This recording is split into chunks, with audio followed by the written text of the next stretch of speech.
with his rather jippy tummy. What do you think, guys? Thanks for broadcasting to literally everybody, Hendo. That's not what they wanted to know, I don't suppose, from me, but there we go. That's the best pub name you've ever come up with. The Jippy Tummy. The Jippy Bishop. The Jippy Bishop. I think it was a Jippy Pint of Bishop that did for him on Thursday night, to be honest. After the curry. I think the curry was fine. I think it was the Jippy Bishop. The guitarist that replaced Wilco Johnson in Dr. Feelgood was called Jippy Mayo. Jippy Mayo. Gippy.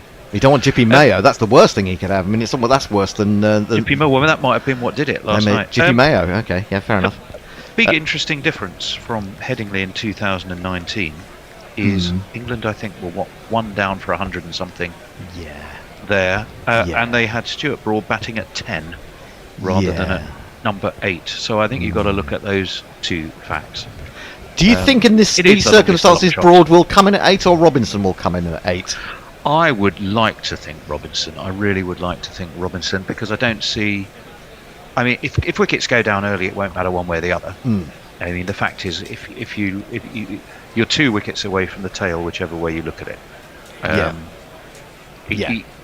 If you've still got 260 odd to chase, and you know whatever order you put them in, it simply won't make any difference. So it really is down to these two to be there at lunchtime and beyond. And then if you lose one, well, you just hope Johnny Bairstow can stay with either Duckett or Stokes. I think you'd probably hope it was Stokes by that stage. But it's the hope that kills, Hendo. And it's killed me many a time. I must be like a cat with 9 lives. I've come back that many times. A lot of the talk was this morning.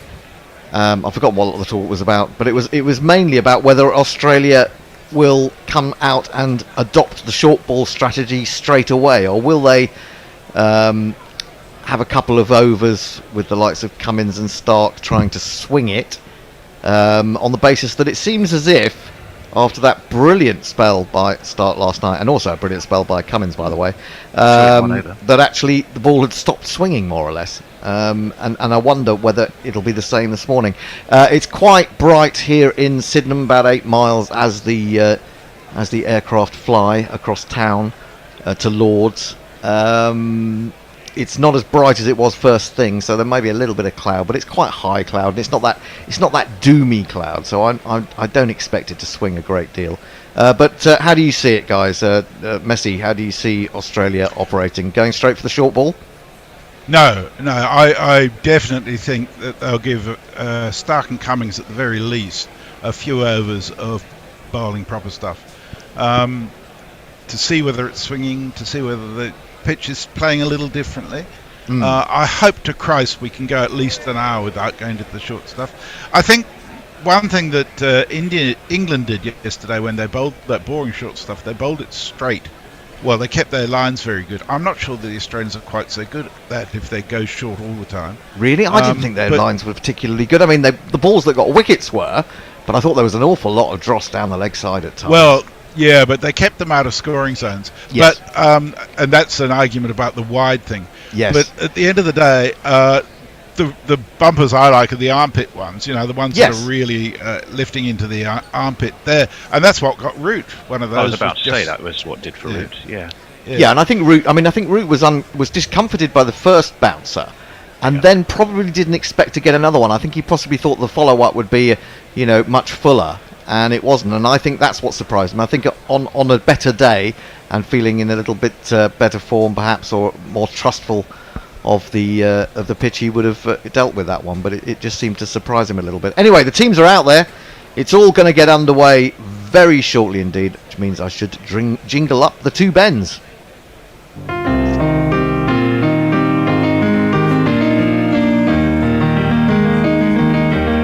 arrived with a smile and he's going places. He's looking good now, he's in with the aces. He was up at Stowe School playing T20. He might play for England, but he'll still be Ben Duckett to me.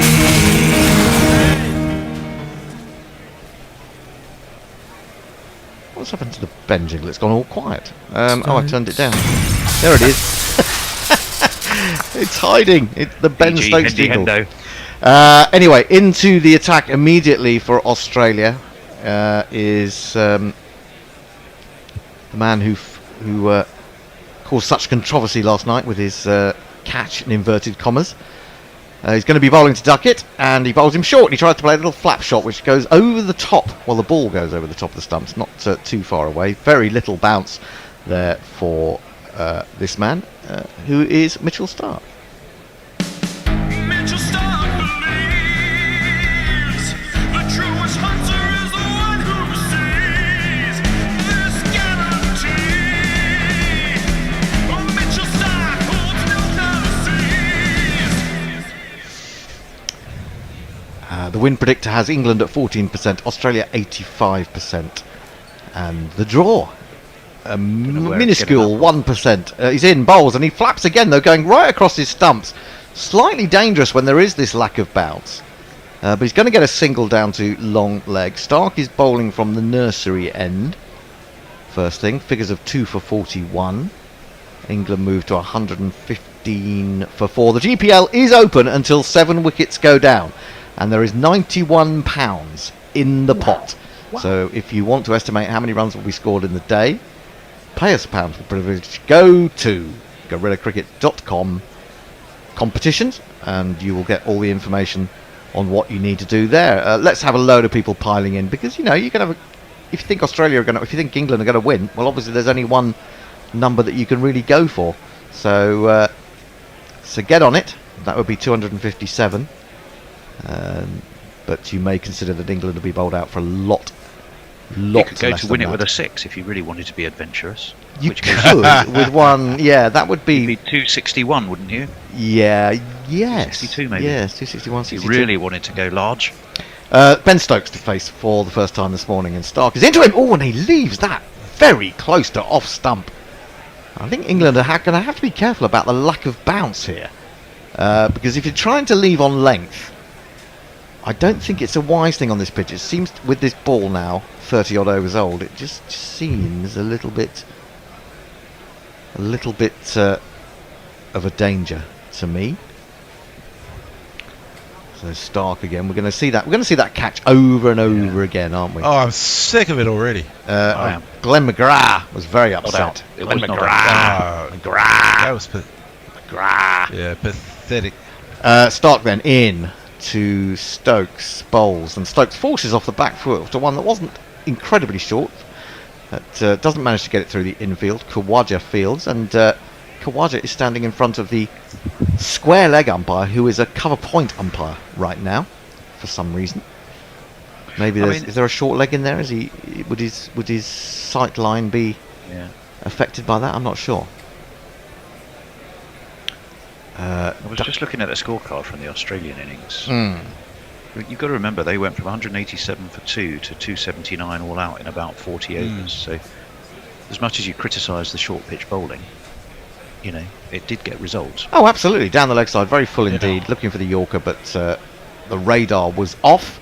Through it goes to Carey. I think a point that was made this morning is that it's actually difficult to play the short ball on these sort of pitches where the bounce isn't necessarily consistent, or it's very or relatively low. You have to put a lot of effort in to get the ball up, and so from a batsman's point of view, you never feel really comfortable about where it's going to end up in terms of height and also in pace. But, anyway, final ball of the first over of the morning. It's a good one. It's hit him on the pad. That's got to be close. Got to be close unless he got an inside edge. I thought I've detected a bit of an inside edge, and I think that's what the Australians decide. Doesn't stop them appealing, mind. It is the end of the over. They're not going to review it. England 115 for 4. Messi, who's joined us this morning? Marg is with us. It says, "Oh wow, Twitter still exists." Hello there. Yeah. Although I must admit, I'm having some glitches on other feeds on Twitter. Diana let us know, and Leah, that there was no sound on YouTube. That should be fully fixed by now. Sorted now. Leah says, well, Twitter is still fucked almost 24 hours later. later. Elmo is a fucking muck. Special thanks to Leah for her live tweeting of the Absolutely, T20 game last sterling night. job. Yeah, By the way, we we've just seen a really replay, and it was a massive inside edge. Okay. As we thought. I do think last night we did advise people to go to YouTube and comment on YouTube in case they couldn't get their 600 limit of tweets through.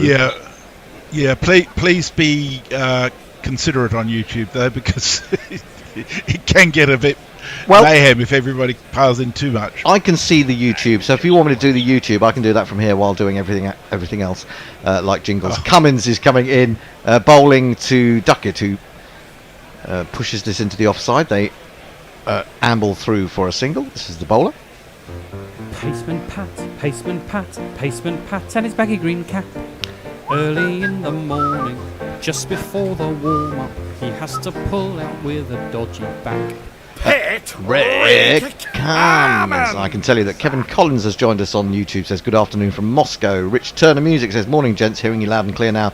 Brian in Brisbane says morning all. Do England think they can do this by tea even with 4 wickets gone? No. Rick Myfraps gives us a thumbs up. Willow Moon says morning all. Haroon Sharif says good morning. And Joe says let's all pile in now that Messi said that. Let's hope for no brain dead shots, says Revanit FC. Come on England. Stokes to face with 2 slips, a gully and a short leg, and he angles this one across him, does Cummins, from over the wicket, so he's going to start over the wicket. And this was something that best friend forever Ricky Ponting picked up on this morning, saying that he thought Stokes' movement with the knee injury was a little bit limited when you forced him back. That might actually work in his favour. He's just left a ball there that was exactly the same as the ball that got him out at Edgbaston when he reached and edged. That's and that true. one he left well alone, so possibly it might actually force him to put a couple of shots away. Might do. And take this risk. Let's see, is it going to be short? No, it's going to be a straight ball on leg stump, good length, and he just eases this into the onside towards Josh Hazlewood, the walking talking Josh Hazlewood, and they take a single. Stokes' first run of the morning, 117 for 4. Adam Beasley says we will lose, but by 20 runs only. Oh, that's really cheered me up. That's a if we long get within day, 20, if we get within 20 runs and then lose, I don't know. I think I might need one of the Bears' substances. Jimmy Anderson hitting across the line, trying to score a 6 with 2 yes. needed. Playing a bit of Bazball. He said you wanted Bazball, I'll give you a Bazball. Cummins into Duckett. Duckett chops the ball close to his stumps. Not the wisest choice of shot, but he gets away with it and more or less steers it into the offside square. 117 for 4. You feel like it's the calm before the storm here, with England's batting. We could do with a bit of calm. I think a bit of calm would be good. Bit of calm, but you just, I just feel calm before the tumble of wickets. But then maybe I'm just a pessimist. Who knows? Cummins 2 for 22. We know. 2 for 22. I think we do know the answer You to think that you one. know that one? The slips are covering a wide area. They are by no means in conventional slip fielding order, as this is played up to mid-on. It was a full delivery angled in. So we've got what I would say is a first slip slightly wider, then you've got a third slip and a fifth slip. So if Ben Duckett's very clever, he could manoeuvre. If he can manoeuvre his snicks between them, that would be quite handy. Well, you see, I think they put Cameron Green at second slip to cover from 1.5 to 3.5. It does look like that, doesn't it? Because he's got that reach. He's got that reach. Onto the front foot comes Duckett. He wants a single. He's going to get more than a single, is he? Labuschagne is almost accompanying the ball down the ground towards the pavilion, but they won't get more than one. Duckett moves on to 53. England to 118 for 4. The GPL is open. £91. Don't forget, until 7 wickets go down, you can estimate how many runs will be scored in the day. And what's the wine of the day, by the way? The wine of the day Tony? is the Ponting close of play, Langhorne Creek Cabernet Sauvignon. Ooh, yummy. And I can tell you, it goes down a treat. Went down very, very well at one of our cricket club wine tasting evenings. Indeed. People were quite effusive about it. Very good, very good. It's I'm ready to roundup too, being close to play and all. Yes. Indeed. I'm Brendan Weather says, morning, wonderful GC. As old dickhead Muskie is on the hunt for a few extra pennies, I'll give you my thanks for another 5 days of great commentary and entertainment that you've again delivered before you get capped. Roll on the greatest run chase of all time.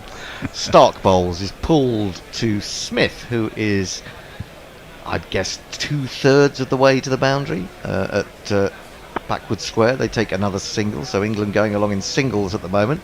That may be the way to go in general today, especially if we're going to get a lot of short pitch bowling. The controlled pull, singles here, singles there.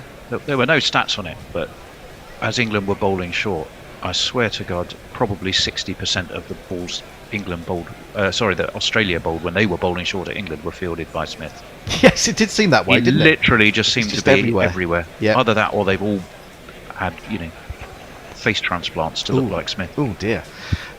Smith is waiting for this one, funnily enough, but he's not going to get there because that's been beautifully clipped by Ben Stokes. I thought it was a little bit aerial at first, but actually he's played it extremely well, and it is the first one of these of the morning.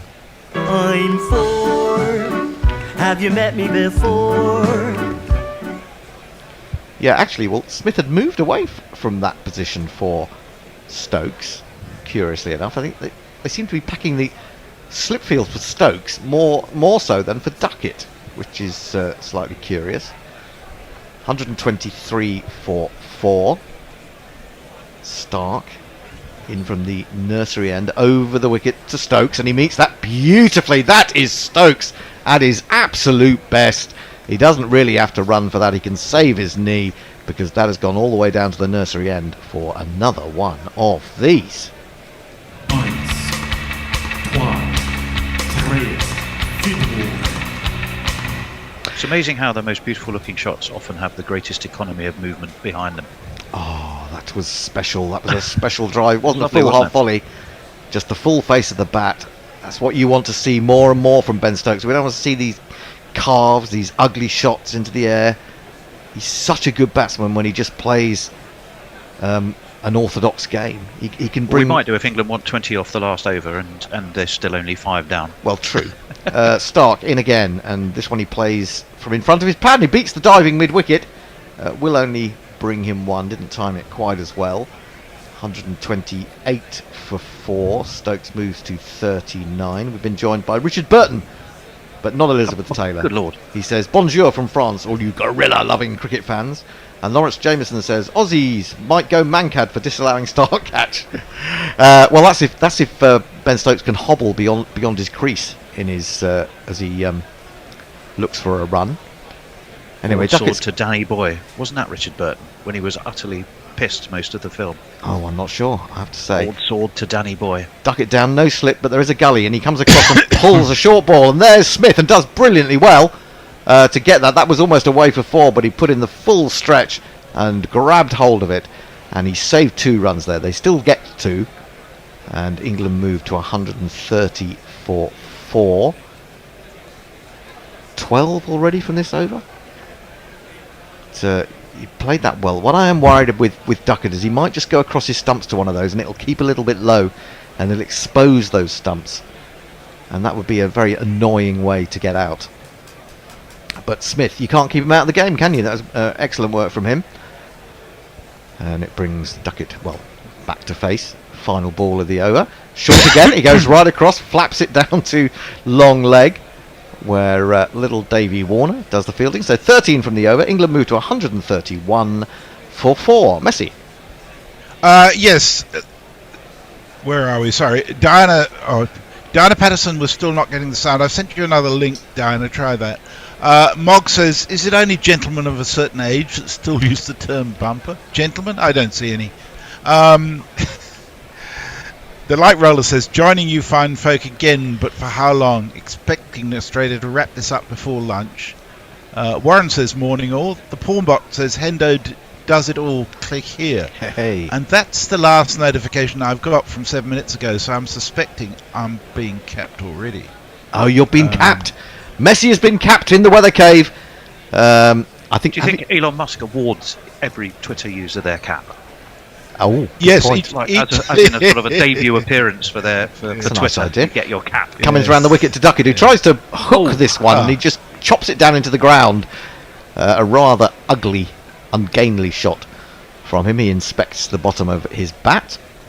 He does tend to do that. He's got quite a low grip on the bat, hasn't he? As Ben Duckett, with quite a strong grip on the bottom hand, I would say. Yeah. Sometimes means that he. Oh, I have just got a new tweet. That's a good sign. Oh, you have. What's the other going to say? I was going to say about Twitter. I mean, this doesn't help people tweeting into us. Cummins in, bowls, defended, good length delivery on the line of off stump. I suppose if it got to that, we could always at Gorilla get a blue tick for £8 a month. Is that what it is? £8 a month? I think mean- it is Well- about that. And he's Yeah. saying they are going to push the limits back up again. So I think it went from 600 to 800 if you're not blue ticked. Yeah. I feel really uncomfortable about submitting to his blackmail. Oh, absolutely. I totally We all would, understand that. But I but- mean, in the absence of an alternative, Yeah. that's how we communicate mainly. Cummins into Duckett. Duckett's beaten by a goodie. That jumps and moves, and Cummins has a word to say, and it's all very friendly. Duckett says something back, and maybe the smiles were slightly forced, but it all looked wonderful. That's a really good ball. Really good ball. Kevin Peterson won't like that. Why? He wants them to be snarling angrily at each other and not friendly. I think it was the. I don't think it was the real smile. I don't think that was a genuine smile from either of them. It was a kind of Just grin. like you very much, kind of a smile. Cummins in again to Duckett, full of ball, which he comes down on front of his pads and steers up to walking, talking Josh Hazelwood. Is it my eyes, or have Australia actually got their third slip pushed slightly further back than their second slip? So they seem to have. Maybe it's the angle I'm seeing. No, it's the angle you're seeing. No. Yeah. And also third slip. Who's at third slip? Because they're considerably shorter. Warner. I think it's Warner. Yeah. Oh, there you go. I think it just might be the foreshortening. But if you look, you watch how Green is stepping forward. Oh, Green does. And he Green's ahead of is- the third slip. Yeah, Second. so now you look. Yeah. and Yeah, but David he's- Warner is standing further back. He's the second of three men. He's not exactly at second slip. That's a nice punchy drive from Duckett, but unfortunately for him, it picks out the man at mid-off. So there is. And bear in no mind run. that, Warner's reactions are considerably slower than Green's, in my view, these days. Oh yes, He and, yes, he yes. and Jimmy probably need to have a chat. Naknud says, in addition to a run count, you need a tweet count now. This is very true. We've been joined by people in Benin, in the small community, keeping in touch with the Ashes. That's from Finlo Peish. And Waz Kabani says, good afternoon from beautiful Beirut. So, round the globe, Guerrilla Cricket is getting into your lug holes. Cummins in to complete the final ball, and he pulls again and finds a gap. It's a long chase for Usman Khawaja round from deep backward square, and he's not going to get there. It means that Ben Duckett has hit another one of these. 1, 2, buckle my shoe. 3, 4, shut the door. Now, Joe says, it could be any old Joe, but just Joe says, don't worry about Musk's blackmail. The regular data limits will be back in a day or so, because this is just a ploy to get their deal with Google for cloud storage. Now, I don't know what that means. Does anyone know what that means? But No. it's all data, Yes, isn't it? they're getting Yeah. their servers will be hosted by Google. Excellent And news. they're obviously negotiating the price, and this is probably some extra security requirements. Okay. I bullshitted Mr. most. Carroll from Mr. Carroll from Marg says, "Are we still allowed to talk about Stark's non-catch?" Yeah, you can talk about whatever you like. You can, but it was no uh, catch. Simple as Leah's that. imploring us to get a Mastodon account, but it's just too clunky in that art. Yeah, Stark that's not gonna work. into Stokes. Down the leg side, he just gets a little bit of a nibble on that, but fortunately for him, it falls short of Alex Carey, who's kept incredibly well for Australia, you have to say. Although by comparison, he's been made to look good. Well, you could argue that. I just think he's done nothing wrong, whereas No, I our agree. particular possessor of that position has done quite a bit wrong. He was having a terrible day yesterday, wasn't he? He just couldn't catch anything. I mean, it wasn't like he was dropping the ball was catches. a bar of soap. It was just terrible. bizarre. He was getting very annoyed with him. Joe is actually Mayank. I'm using my new throwaway nonsense account, by the way. Oh no, Richard Burton, don't do this. If one of these two gets 100 or 150 with Bairstow coming in, we'll win this. Now, you see, we did that at the beginning of play. We said those things, and it's all ifs and buts.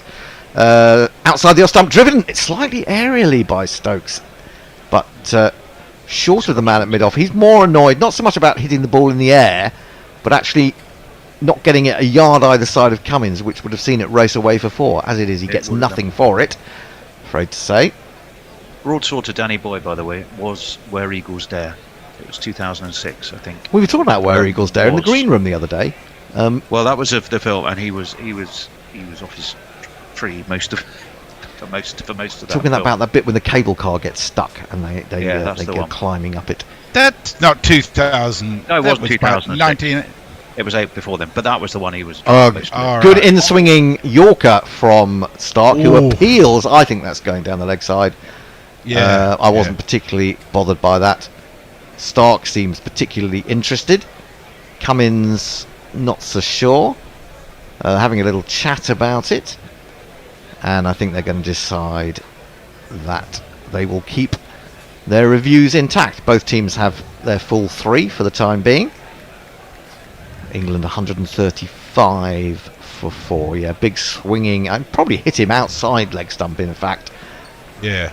The front pad was withdrawn as he tried to clip it away, but I think he wanted it for the swing and the length, which was quite good.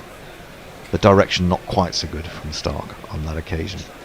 Stokes 39, Duckett 61. The bum finger is with us. All is well. Stark in bowls, and that's straight and probing. And Stokes goes back and forces up to mid-on. Nakaliku Shezi says, good morning, thank you for your coverage from South Africa. The bumfinger says, I moved so much firewood last night, losing a cricket match really motivates me to get shit done. And Sagnik Data says, do you guys feel that there are too many demons on this pitch? Australia will be bowling short, but the pitch looks good, doesn't it? Well, yes, it's good in one sense, but it's too paced, I think, and mainly slow, mainly very slow. Yeah. 2 slips in the gully. For It's a Stark. fast bowler killer. It is. It makes you bend your back and then feel like you've not got much for it. Oh, that's a beauty! He's made that go the other way. And it seemed slightly slower, although it says 87 miles an hour. And Stokes fished at it and was a little bit surprised. He sort of signals to Duckett. That went away from me. Well, he was bowling those to the right-handers quite well last night. So it shouldn't be that much of a surprise. Oh. But it's a cracking delivery. And Stokes was drawn, well and truly drawn into it. Suddenly, there's a bit of swing. What's going on? There's a cloud. Oh, it has got cloudier. Yeah, so maybe that's just making the ball deviate a little bit. Stark in again. Onto the back foot goes Stokes. He wants a single as he pushes into the offside. Stark, knowing that there's not too many people to save that single, runs into the offside himself and makes sure that Stokes can't. It's the end of the over. I think that was a maiden. 135 for 4. Messi. Soccer's with us, Simon O'Keefe. He says, morning boys, cracking session coming up. Myself and the crazy headed sitting on the sofa and still angry about the Stark catch. Mog says, if I get capped, I'll just get my tweet musings in via old-fashioned phone calls direct to whoever is doing socials. We could set up a huge WhatsApp group for him. Mr. Carroll from Marg says, sorry to go back to the Stark non-catch, but when the catch was taken, the batsman walked. It wasn't referred yet to the third umpire, who stepped in anyway, a bit on the nose. On the other hand, you make your own luck, and Stark is a dumbass for doing what he did. I agree with that. But what is strange is it wasn't referred until they saw it on the replay screen. Then Stokes went up to the umpire and said, what about that? That looks odd. And the umpires then referred it. Oh, did they? I thought That's all a Erasmus bit stepped dodgy. in because it looked unusual to him. I thought that's what happened. Pulled by Duckett. Again, there'll be runs, but not 4 this time. Kawaja races round and scoops it back into into play, as it were, and they'll get back for a couple. Duckett goes to 63. England 137 for 4. Brian in Brisbane says, for the third test, will England bring in folks for the injured Pope? England can then shift Bairstow out of keeping without having to admit his keeping problems. Well, I mean, everyone can see They're his there keeping for all to problems. see. Absolutely, yeah, they're not well hidden. I mean, he's kind of almost brought... I think he may have brought in a PR company to tell you about his mistakes. They're so obvious. In comes Cummins, now over the wicket to the left-handed Duckett. Duckett leaves this one angled across him, and there is no run. £101, Hender. £101. Oh, come on, people! Figures, Get the hundreds stuck up. in, get stuck in, people. The GPL, you've got until 7 wickets go down. Don't leave it too late. Don't leave it too And late. somebody's Don't gone miss for out. 855 runs today. That Well, that is represents madness. just a very generous donation, I think. I think so. Yes. How much did they put on that? Was that just a pound, I suppose? Yes. Well, that's still a very generous. I'm assuming generous rather than daft. We've got 2 Kinda picks go on generous. 258 too. Cummins gets this one to move away slightly from Duckett, but he plays it well enough. Backward a square on the offside. I mean, this has been a cautious Hendo, hasn't it? This has not been... The shots that have reached the boundary have been beautiful strokes. Nothing has been chased. Nothing has been, attempted to go after. It's all been playing a little bit later, under the eye line. Yeah, even more reason to question that little period of madness after tea on the second day. Well, I'll come back to that in a minute. You can bat positively without being stupid. Cummins in, bowls to Duckett. Duckett wants a single, then Stokes starts, but then realises there won't be one. Hazelwood is round, and he's at mid-wicket, prevents the run. This is what's been so frustrating, if you're an England follower, is they didn't lose at Edgbaston because of the declaration. I absolutely maintain they lost because they missed stumpings, dropped catches, and took wickets with no balls. I don't think they lost because of the declaration, but I do think the declaration was ill-judged, I have to say, and I think it was just possibly, an attempt. but they would have won had they taken all Yes. of those chances that they missed. But then you could say... they lost because of a crazy half Yeah. hour when they lost, when they threw away the chance to get a big first innings lead. beaten by this one. Duckett, as he presses forward, dies a little bit on its way through to Carey. Yeah, but it's not like Australia haven't made mistakes themselves, so you can sort of measure those up against the errors that England made in that test. There were no ball wickets, weren't there? I think for Australia as well. These are things you can fix. The one thing I think England will struggle to fix is what they do in the bowling department, because wherever you look in terms of alternatives to the ageing attack, they're either injured or yet another, fast. Oh, this is a quick one from Cummins. He fires it across. It's quite a wild one as well. Way wide of the off stump, and Duckett doesn't even bother with that. It's the end of the over. 137 for 4. Stokes 39, Duckett 63. Yeah, finish your thought. Just to finish that thought, is wherever you look, they're either injured, a la Ollie Stone or Jofra Archer, with genuine pace, or Mark Wood, who's always about to be injured, or they're right arm medium fasts. If you look at the county, the top wicket takers and best averages in the county championship, they're either not English or right arm medium fast. You have to look. It's almost impossible to find anybody quick, and it's certainly really, really hard to find a left armour. So there's good alternatives there, but they rely on English wickets to do well, and these are not necessarily typically English wickets. No, and I'm actually thinking that if you had got a typically English wicket where it was a little bit greener, and the ball would do something for the medium pace, medium fast nibblers of the ball that we have, that Bazball would make much more sense, because you could say that because Australia would have a stronger attack even in that situation, as Stark begins a new over to Stokes, and Stokes gets almost turned around by this one. That was a good ball again. He defends it back to the bowler. There is no run. Because they have that strong bowling attack, Bazball would make more sense, because you would know that there would be a ball coming with your name on it, so you might as well get runs while you can. And so I think England need, rather than fast tracks that they were talking about at the beginning of the series, or before the series started, they need nibbly green seamers that are really going to do it for their bowlers, and then play your Bazball. Then do your Bazball. That's what it should be, in my opinion. And then Jimmy won't retire. Exactly. Stark in, bowls down the leg side. Well taken by Carey. He stood up and appealed for that one, but umpire Ashan says no. Ashan Raza has done a 3 and pretty 3 good at job. the moment for reviews is Ashen Raza. Now, Decisions overturned, 3 retained. Sagnic Data Not says, held. what's the update on Nathan Lyon? Is he out for the whole series? We don't know yet.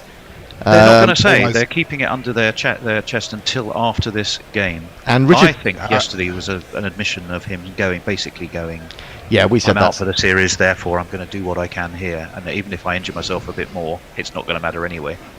Yeah. That was my interpretation, not necessarily Ju- everyone's. Just on that previous discussion, the one thing you left off, of course, apart from paces, is England doesn't have a spinner. That's true. Well, that is also true. Again, probing stuff from Stark and defended by Stokes into the offside. Now, Richard Burton, who's not married to Elizabeth Taylor, and he says, wasn't my in where he was French there." wife, Christine, is listening for the first time, becoming a gorilla lover. Please Oh, say boy. hello. And Tu vas bien? Don Diego's Silly Pants says, Bienvenue. bonjour, Christine. So, bonjour, Christine, from all of us at Gorilla Cricket. And Actually, I shouldn't say tu vas bien. That's a tad too informal for the first time. I- talking to someone else's wife. That's exactly what I thought, Tony. I thought that's a bit forward. Steady on, son. Here's Stark again into Stokes. Oh, what a ball that is! That's got to be Oh, close. Christ. That's going to be given, surely. No. Oh, eventually. Yes, it is. I mean, how long do you have to take Yes. Yeah, to give that? That was ridiculously long. Stokes has reviewed it, so he's hoping that he got a bit of bat on that. But that looked really good to me. And he's limp. He was made to limp. It was a great delivery. Swinging, very full. Stark doesn't seem totally convinced. It might be clipping leg, I reckon. Yeah, and that's the difference because the umpire was so slow to decide on that. You thought the chance had gone. I think this is out, isn't it? If he's not got some bat on this. Oh, he's got a big inside edge. Massive Oh, it's huge inside edge. On Ah! the move. Oh, Ashen Raza. Well, Ashen Raza took that long because I'm sure he's conscious of the magnitude of all decisions are important, but boy is this one.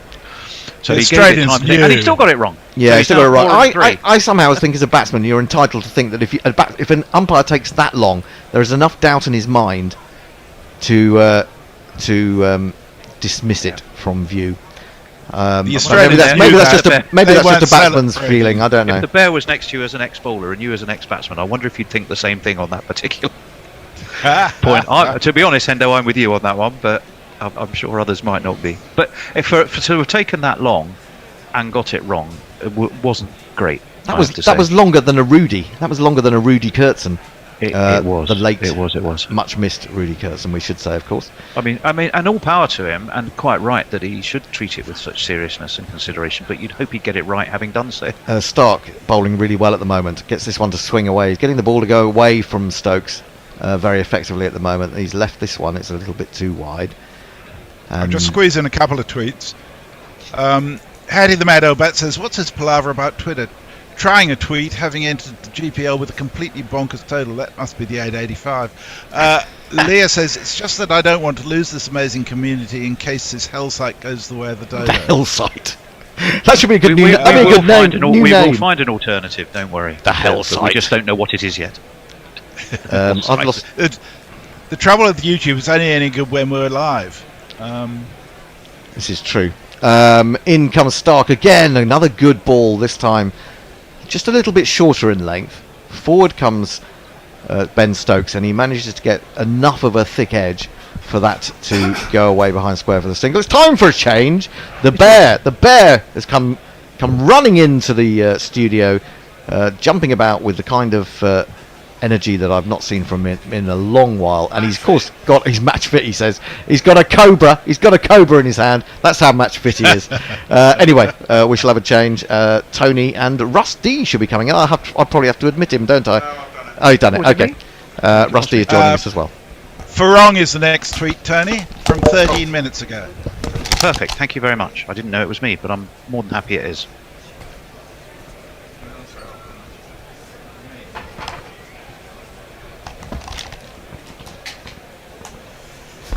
Well, good morning, boys. Hey. Tense is what I'd say this is. I don't expect us to do it, I'll be honest. But But while there's hope, there's these two. Cummins in, defended into the offside, and they head off for a quick single. As Stokes plays it out there. He's already limping. I think that's mainly because he got battered on the foot by that ball. Stark is bowling extraordinarily well, it has to be said, and looks really fucking dangerous. Yeah, they caught him right on the top part of the foot, didn't it? Yeah. Which is a good way to break a bone. Broken metatarsals, here we come. It's amazing how many injuries we've had in just 2 tests, isn't it, really?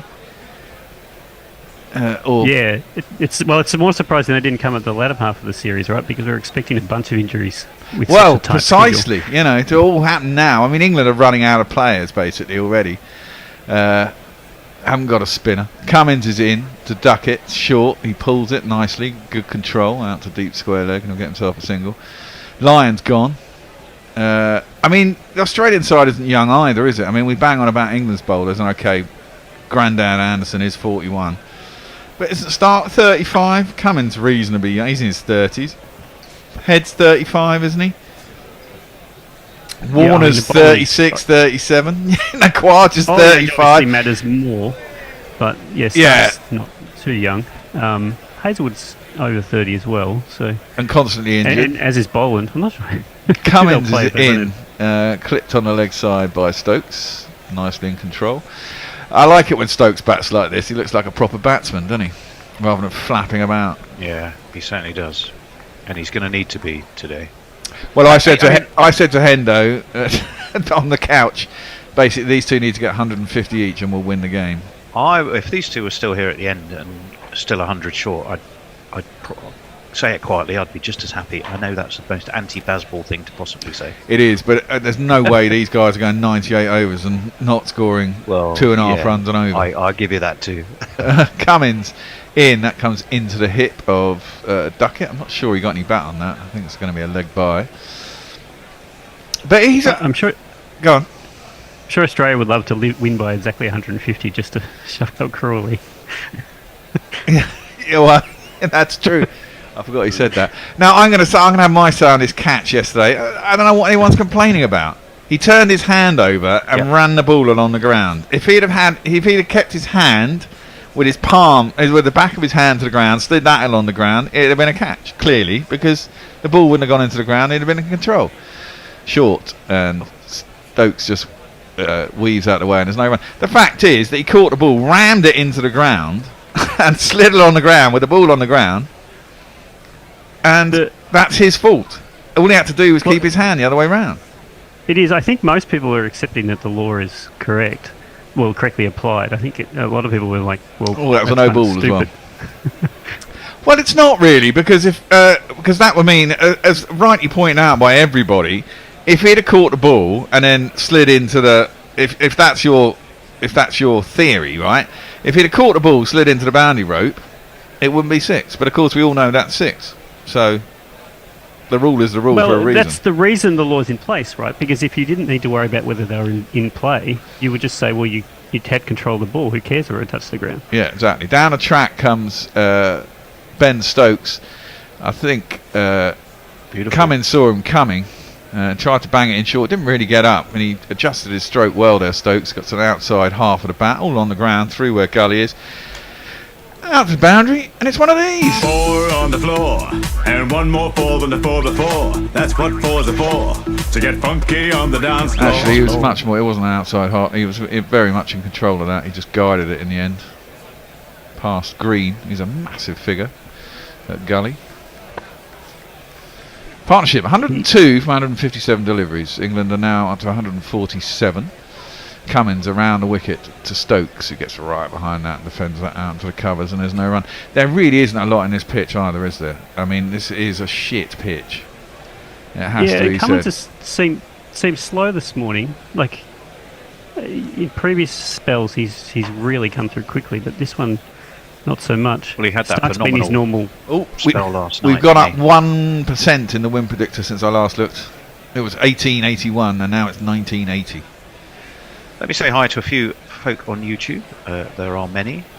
Juddy Sports is saying Todd Murphy's a gun-off spinner. Had Kohli's number in India. Yep, he bowled well.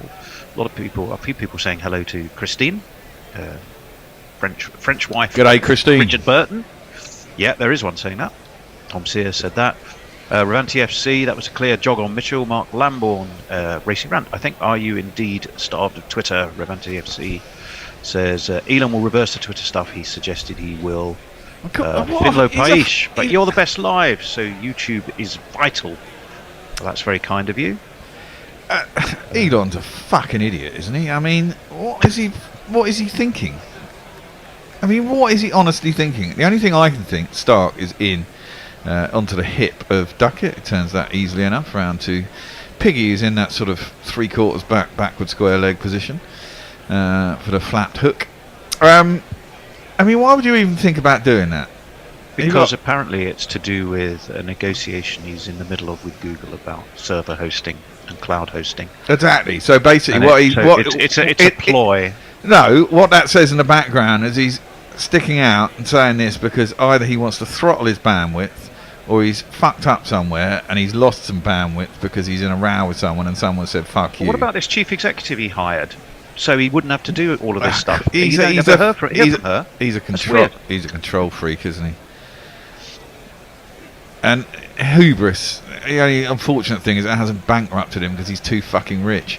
It's driven nicely by Stokes, but can't beat mid-off, and there's no run. I mean, he's lost what, 30 billion on his purchase of Twitter. Well, it was losing a lot of money when he joined. You know, you've got to look at it.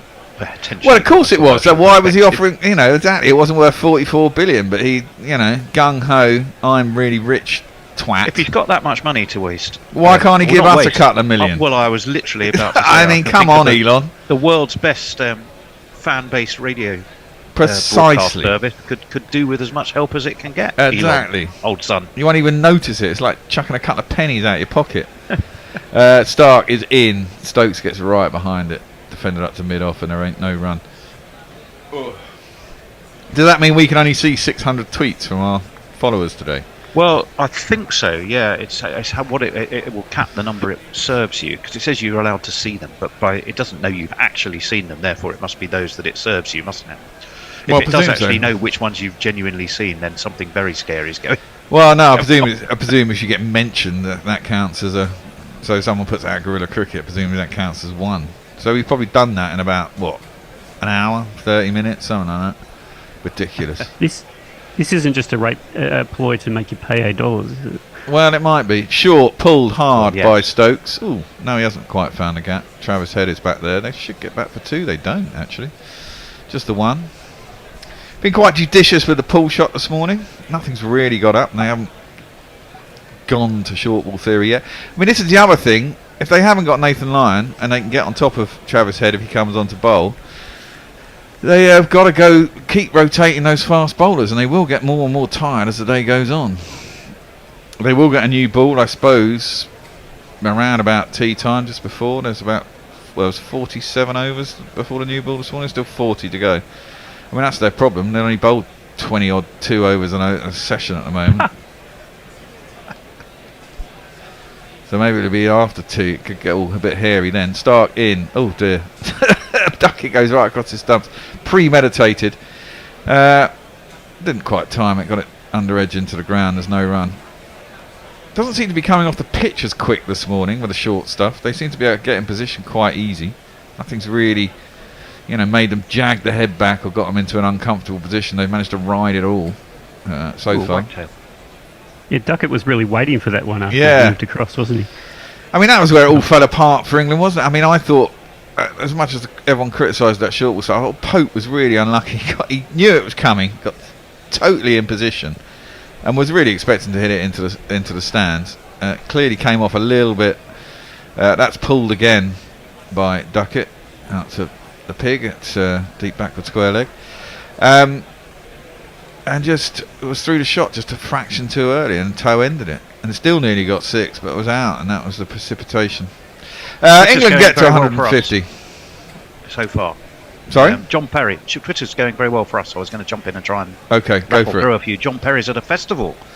He's dancing whilst also trying to keep an eye on the cricket and tweeting us at the same time. Nice, so John, that's good. That's good multitasking. Good effort. Coordination. Well done. First to implode, says Warren. England or Twitter? Just ideal, says seems slightly slower in the English swoon, 87 miles per hour.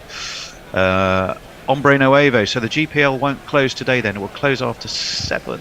No, I see what you mean. So he's basically saying it won't close today. because we'll win. No, that's wrong. Hendo, of course, got that wrong. It will close at 1 o'clock or 7 wickets, not just when England gets 7 wickets. One more. Simon O'Keefe. Will Stark catch a decision to be a Muralitharan moment? Wow. Change the laws of cricket against common sense? That's an interesting question, Sock. No. And a good analogy. It won't do. It was the correct call by the umpire. We have a change of bowling. First ball is pulled around the corner. I wouldn't be too confident there that they wouldn't change the law. There was quite a lot of people who thought that should count as catch. The question, and as you said before, if the main reason of that is to stop you from going over the boundary, then you should define it as not going over the boundary, not as... Well, no, the point is he shouldn't fucking turn his hand over and ram the ball into the ground. I mean, it's simple. I mean, we all fucking know that. It's not hard. Remember what happened in the World Test Championship game? Yes, well, I thought that was a bit of a dodgy give, actually. Even, Cameron admitted he grounded it. It was marginal on that one. It's difficult to change. Again, green ball short outside the off stump. There's no run. But this is the problem with the MCC laws across the board. They've got so many stupid laws that are ambiguous in terms of what you've defined it as. Like, what does it mean to stop the movement, have control? Like, you're asking the umpire to make an interpretation, which is so difficult to make. I would say, open to interpretation. Well, I could answer that. Well, the one sliding along the ground with the ball on the ground for about that's true, but 4 feet is not in control of your exactly, and the point was, and by the point that law, I wouldn't have given the Smith one out. I didn't think he had good control of his body. Yeah, but I think his hands are underneath the ground. That's pulled by Stokes. Oh, beats the man at backward square leg, and then Stark jams his knee into the ground. And I'll get back for 2. Yeah, the point is the MCC laws are shite. Well, yeah, but I mean, every sport has fucking ambiguous rules, I mean, the amount of shit that's gone on this Premier League season about the handball in the box is just incredible, and they've got replays, and it's made on a replay decision, and it's even then they talk about what's a natural position. Yeah, well, precisely. How do you decide what precisely? Position? And my point is with the Stark thing. Too, didn't we put that? Short outside the off stump by Green. My point with the Stark thing is he was using his hand to steady his body, and he used his hand to steady the body whilst jamming the ball into the ground. So he clearly, he wasn't in control of his body, and he could have been in control by just turning his hand round and running the back of his handle on the ground with the ball up in the air with something underneath it, and it would have clearly been out. It's just the way he did it. He decided to use the ground to steady himself whilst putting the ball into it, and for me, that isn't out. I'm sorry. I agree, but I wouldn't count that. I just honestly don't care if the ball's touching the ground if it's in the hand. Yeah, I do. Actually, because that means you've put the ball onto the ground, and you know what the rules are. It's not supposed to touch the ground. That's pulled by Stokes, and he gets, I think it's his first 50 of the series. And we're going to give him a little jingy. Long drawn out grinds and flashing cameos, quite accumulation that just grows and grows. Plucky or lucky, inducing reverie. These are a few types of half century. And once again, Duckett just gets inside it and pulls it round to long leg, and there is no run. Cam Green looking a little bit stiff this morning. Well, doesn't he always look stiff? He's 6'8" or whatever. Yeah. Yeah, 1 and 43 he made, by the way, in Edgbaston, so this is definitely his first 50 of the series. He's missed the opportunity there, Stokes, for a cow and ton by getting to 50 at 99 balls. If he'd waited 2 balls, he would have got the milestone that we all really appreciate. Good for him, though. England have been all right in this first 48 minutes. The big fear was that a wicket would go down early and then it would all crumble. Well, there's still time. Yeah, of course there is. But at least we lasted an hour, Russ. Shut up, you Australians. Can't be an hour. I'm still on the air. If I may. Warren has an ethical or moral question for Messers. Would Messi prefer Australia to win and lose the GPL, or England to win and him take the pot? I'm sure he'll answer that when he's back on. Mr. Currell from Margs says, I went to day 2 when England dominated. It happens any time I go to a sporting event. My team gets thumped. So if any England supporters have a ticket and a helicopter, I'm happy to do my bit today. Mog Says, Jesus wept, you'd have to pull the frigging splinter out of the ball after that Stokes decision. Yes, that was a big old inside edge. David Stump says, Hendo, did you say you played against Duckett's dad? Was he any good? Hendo, I'm sure, will answer that question. We have a new bowler. He's a walking, talking Josh Hazelwood. He's around the wicket to Duckett, who pulls hard. And that's a good shot. He's a walking, talking Josh. Shut up, Dave. He got one of these. He pulled it. He beat the man, Piggy Smith, who is at 3/4 backward square leg, and it's one of these.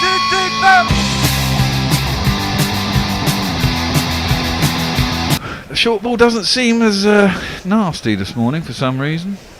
I'm no, sure they've still got 5 out on the leg side, but that just sat up. Yeah. And it'll be interesting if it continues to sit up. That's short again. And he gets inside, that thinks about the pull, but that one does get up. As in fact, it's got up so high, it's been given as one of these. Richard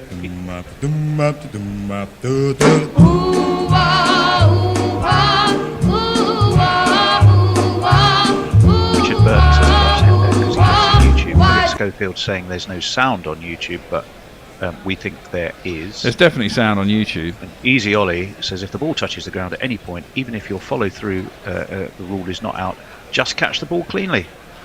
There was no sound on YouTube at the beginning of the day. Yeah. That's pulled again by Duckett. It's fine working leg now, for he single. says. Yes. The original video. There's probably 2 videos. One that's about a minute long when the sound wasn't there, and then what's live now, which has sound. Well, poor old Phil. Everyone's now piling and going. Yes, there is. Yes, there is. I've got sound. Yeah, of course. So he might regret having said that. Yeah, everyone's poor old. I love the fact that Richard Burton has come back from the grave to listen to us, and now has a wife called Christine. Broadsword to Danny Boy. We were talking about where Eagles dare. Or I was. I don't think anyone else was, but I was. We were talking about that on day 1, weren't we? Richard, where he was down in the green room. Maybe that was it. It was interesting. I looked up baseball's catching law today to see what they do, and it has absolutely nothing about whether the ball is touching the ground. It's basically if you've got it, you've got it, and you hold it. It has a hell of a lot about transferring the ball from glove into throwing motion, though, because of the complexities around dropping it when you're in that process. Down the track comes Stokes, doesn't get to the ball and just covers up, knocks it square on the offside, and they get a single. Yeah, but I guess with baseball you've got a fucking great mitt on your hand, haven't you? It's very difficult for the ball to actually just get grounded. If you close the mitt, then it's never actually going to touch the ground anyway. And anyway, who would see because it's in a bloody mitt? Well, yeah, if you put your hand down, it fell out, bounced back up. No one actually know. Sometimes they get it caught right on the tips of the fingers. Yeah. So in that case, that's true. Duckett goes right across the stumps, trying to hoik that round to the leg side. There's no one. Hazelwood has been curiously ineffective so far. He's usually been a scourge of England. He doesn't look the same Hazelwood that he was last time he ran through England and previous series. He's coming back from a lot of injuries. Yeah. So I'm slightly surprised they played him in this game, given that they didn't think he was fit for the World Test Championship, and then or the first playing back to back. Well, I guess it's not back to back; it's over 2 weeks apart. I don't know that he'll play the next test. Duckett gets behind that, defends it back towards the bowler, and there's no run. 1 ball to come in. He said he hoped to play 3, didn't he? That was his when he was left out the World Test Championship. He said he was pretty confident he'd play 3 out of the 5 Ashes tests. Yeah, we should imply a 1st, 3rd, and 4th, right? Give him some rest. Yep. But this is 2nd. He didn't play 1st, did he? No, because Boland Sorry, played 1st, 2nd, and 4th. Not 1st, 3rd, and 4th. Yeah, no, I agree. It would do. It would do. I'm getting confused with the women's Ashes. Yeah. Short, down the leg side, pulled straight down to Mitchell Mark at long leg. It'll be Mitchell Mark? Mitchell Stark. Mitchell Stark. It'll be a single. We once had Mitchell Shark, didn't we? We did. It was a thing you had on holiday, wasn't it? Yeah, I took it on holiday to the pool. It was an inflatable shark. It was an inflatable shark called Mitchell. Mitchell. Mog. Oh, I've said that one. GC Radio, Naked Fun Porn Bot, is asking, technical question, can any of you see my YouTube bleats, or have I been nobbled by Elon Musk across all platforms? You're not on YouTube. Well, it depends what your name is, really, in real life, I suppose. Yeah, and which he's not going to tell us. And actually, if you recall, he came into being, did the Naked Fun Porn Bot, because of all the XXX messages we were getting on YouTube. Mr. Currell from Margs, Richard Burton also married James Hunt's wife, first wife Susie Miller. Yes, he did. You're absolutely right. This game is going to a camping ground. Tents. Oh, very good, Mog. Leah Anderson is a sprightly 40 for 18 more days. I know, because I'm 10 days older than Jimmy. Ah. Well, there you go. Well, they've got to create a wicket for him if they want him to be successful. And so far, the first two haven't really helped at all. Again, it's short, pulled into the ground. This time, mid-wicket and square leg are closer. They're on the one now. As is that kind of 45 fine leg that Smith set. Where he I call that's backward square leg, I'd say. And he's in a standard position. Mid-wicket is just in front of square. Well, I suppose you say forward and backward square leg. And a mid-wicket. Renshaw is forward square leg with his pads on. Short again. This one's too short and wide of the off stump. Is that going to be given as a wide? I don't know. No, is the answer to that one. England's interesting. Australia's short ball has been outside off stump, whereas England spent most of the day yesterday shoving it down the leg stump. Outside leg stump. Yeah, I know. Well, they're trying to. But this is the thing. I think bowling the short ball accurately is harder because you're putting effort in. You tend to look at the ground more, don't you? That's pulled. Can't beat the man at backward square leg, and there's no run. So they've gone to short ball tactics already. We did think that might be a... Well, it seems to be, if the ball's not doing a lot, and Mitchell Starc, and you'd have to say Mitchell and Pat Cummins are Australia's go-to bowlers here for wickets, you'd have thought. Hazelwood looks not in great nick, and Cam Green looks equally not in great nick. I mean, they're not the worst, obviously. Short, pulled away from it. Over the head, and it's given us a wide. Well, I suppose we could do this all day, get 2 and over in wides. That was also looked like a no ball, to be fair, but that was very short. I mean, Duckett's not a tall man either. So. Well, if you Green to Duckett, you don't have to get it that short to get it up over his head, do you? Quite easily get wides for Duckett. He needs to face a lot more. Get them to bowl short at him. Reminded of talking about baseball, the time that someone put in a dwarf into their lineup to try and just get them to first base because the strike zone was too small. Really? Is that a true story? Oh, for fuck's sake. It is a true story. You'll have to look it up. Oh, my word. Green in, defended by Duckett, out to cover. There's no run. That's genius. England keep going at 4 and over. At the end of this over, by the time the new ball is needed, they will have added 148. They need. So they'll be about 100. They'll be about 100 short. No. They'd be 50 from where they are now. They would be 50. That relies on basically not losing wickets. 57 or 58 short. Pulled, and it's pulled into a gap. Great shot by Duckett. Last ball of the over finds the gap out to the square leg boundary. Was that last ball of the over? I thought it was, but maybe not. And it's going to be 4 runs.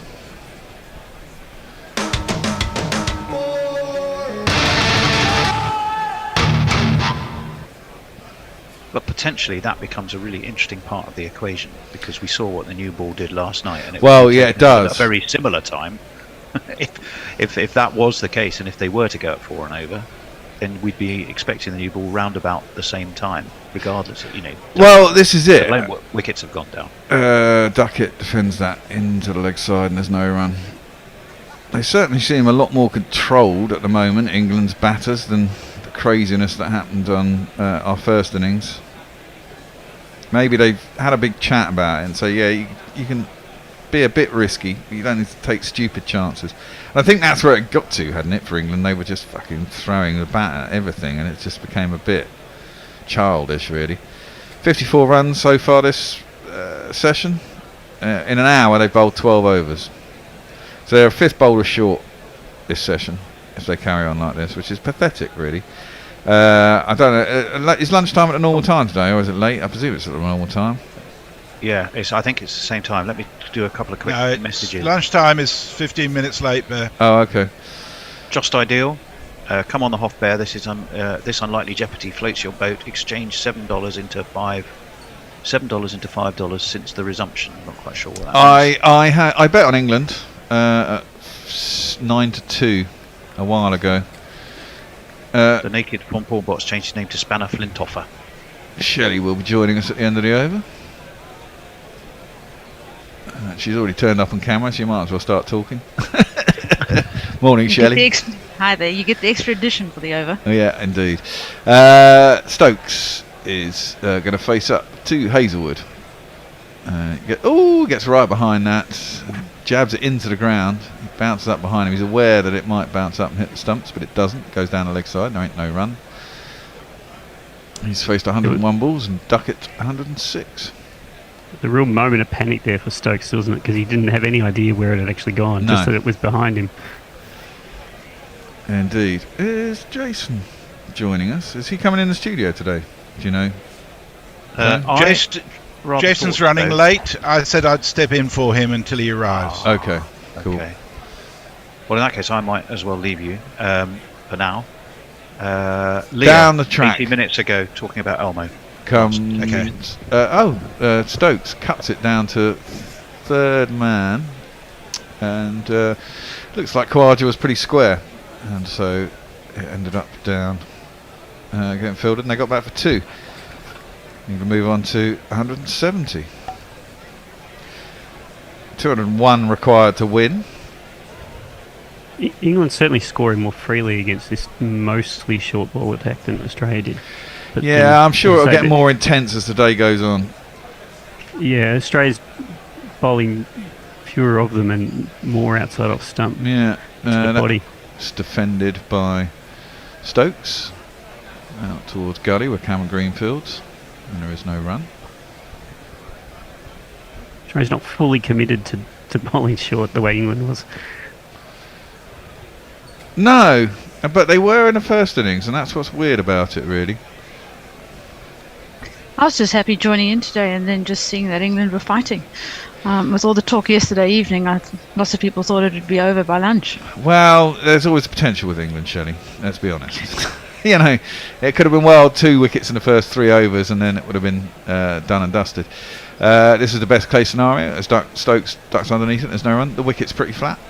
It was important for England to get through the freshness of the bowlers in the morning. They've still got 36 overs after this before the new ball. They've got to try and, you'd have thought they've got to try and get most of those runs as close to the target as they can in the first 80 overs, because as Tone was saying, the new ball could be a pivotal moment in the game.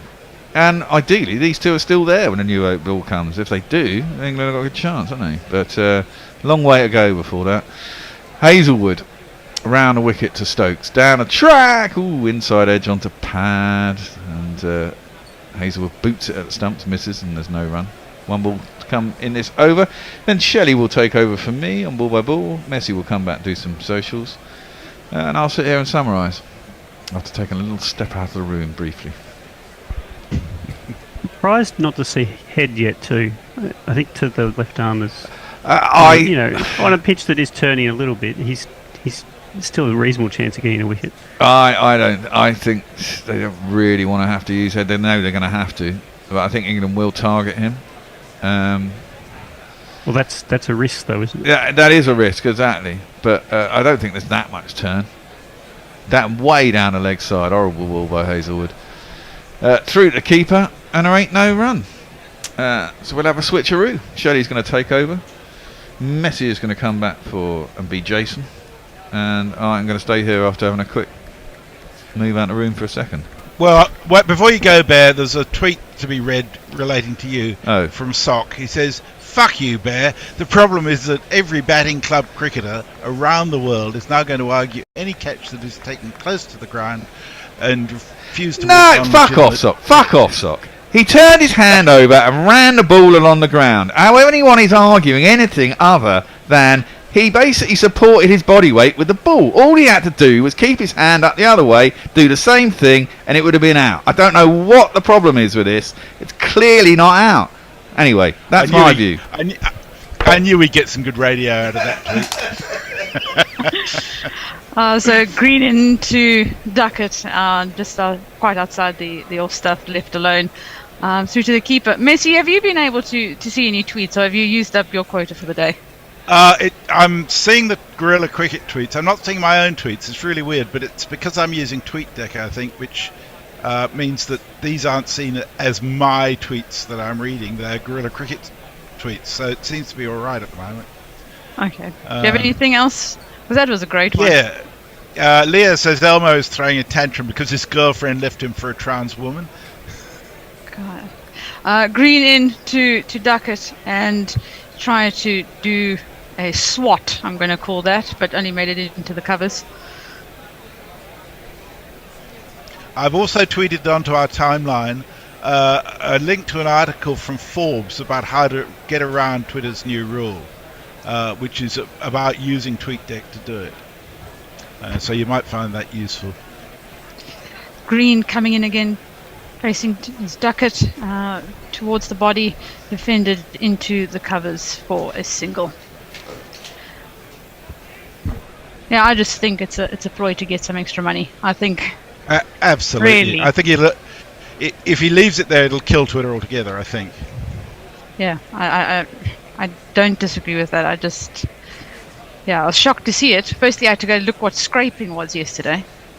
Because I didn't even know what that was. I don't understand what people are scraping off of Twitter. Who knows? Don't let's go there. It sounds awful.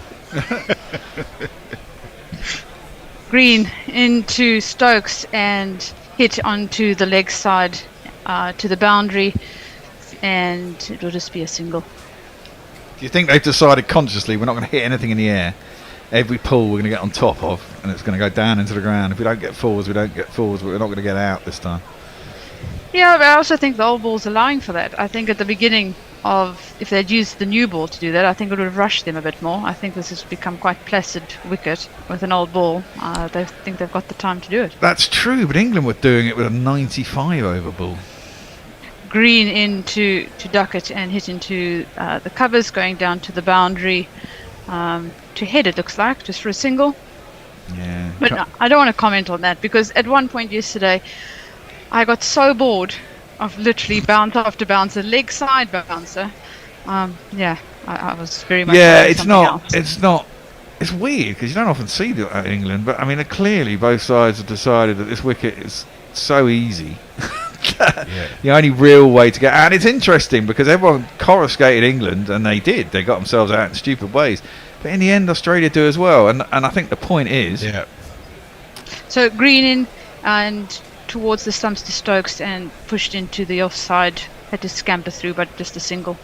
And that should be the end of the over, isn't it? Yep, yes, it is indeed. 45 overs, 174 for 4. So Mayank says, I don't think this tweet would count as a tweet, though, because my account was limited yesterday, but I could see when people were tweeting at me or replied to a tweet I sent out. Also, you can't send a tweet after being throttled. You just can't see the conversation. You can send a tweet, but you can't see the conversation. Okay. Yeah, that's what's happening for me on TweetDeck. My own stream I can't see, but I can see Gorilla Cricket's. So yeah, go to that link to the Forbes article about how to get around the limit. The Pornbot says, has he must be on YouTube as well? Yeah, I can't see you on YouTube, Pornbot. Mr. Carroll from Marg says, are we choosing to forget every catch celebration that has been thrown in the air before the fielder has control of his body? That's actually a really interesting question, because I think there have been a number of those cases. The light roller says, Stokesy Cullen board, just a big com. England pretending to bat like twats until it really matters. Lull the Aussies into a full sense of security. Or am I bonkers? Well, we're all bonkers, let's face it. And Spanner Flintoff, I think we may be having the drinks break now, actually. Well, it's been an hour, yeah. Spanner Flintoffer who's the naked porn bot, in fact, is thinking of changing his handle on YouTube. Leah says Duckett looks so weird. Wouldn't be surprised to see him play the banjo on a porch in a valley that had no contact with the wider world for 2,200 years. That'd be fun. Dizzy Yates, sometime of this parish, says I use Tweeten, an app which uses TweetDeck. Can't see notifications, replies, user timelines. TweetDeck website forgets all the team settings I had saved previously. Selfish egomaniac Musk has utterly butt-fucked Twitter. I think that's a fairly good way of putting it. Yep. Everyone raises their voices when their argument is with the fickle bears, says Mr. Carroll from Marx. It's true, they do shout at you. I think it's because you shout at them. Well, I hadn't seen that catch until this morning, and I just thought, what's all the fuss about? I just really couldn't see what all the fuss was about. Hendo says if he was asked if he played against Duckett's dad, and he says if it was the guy I'm thinking of, it was very good. Hit an incredible 100 against us in about 20 overs as an opener in Surrey Championship for Guildford. There you go. And Mog says hi Messi, hi Shelley, hi Bear. Hello. Hiya. Leah says it's true though. After Grimes left Elmo, she started a relationship with Chelsea Manning. Yeah, that Chelsea Manning who leaked evidence of war crimes. Hattie says I only ever use Twitter when Gorilla Cricket is on to send mad comments. Well, and we appreciate them Yeah, too, absolutely. Hattie. Same and here. the Pornbot says they are scrapping shit off Twitter. As a resolution, I will be adding all your personal Twitter handles on all of my future tweets. Nice. And I've caught up on Twitter. There you go. Great job. I was going to say about the short stuff. I think we all had a go at England on day one, and that was kind of fair enough, or whenever they batted in their first innings. But Australia had the same point. I mean, if you go just to the short ball, if you don't try and hit anything, you're never going to score, right? So I mean, it looked when England started for all the world after this. So ball. Hazelwood continuing, and he's on to Stokes, and just left. So through to the keeper, no run. It looked for all the world like they weren't really going to engage with it. But eventually, when it kept coming, they realised it wasn't going to stop. They suddenly thought, well, we've got to try and score runs, and then you start trying to play shots, and then it all goes horribly wrong. Yeah. So something I wanted to bring up also is I had a flashback yesterday with all of those the catch down on the boundary, and I was thinking, how long did he actually have control of it in his hand before he went through? Hazelwood into Stokes on the pads, just pushed onto the leg side, and they're scampering for a single. All went fine. And I was actually thinking of the 1999 World Cup when South Africa was playing Australia, and Herschel Gibbs dropped the catch for Steve Smith, and he walked across and he said, "You just dropped the World Cup." And I'm pretty sure he probably held it for longer than what happened yesterday, and I still think, it's strange now that it's on the other foot. Yes. It was Steve Waugh, wasn't it? It wasn't different. Steve Smith. But I remember I was watching that live, and I remember thinking he's caught that, and then he just basically dropped it. It's like, what have you done? Flashbacks. I mean, I thought it was arguable exactly that he had control of it.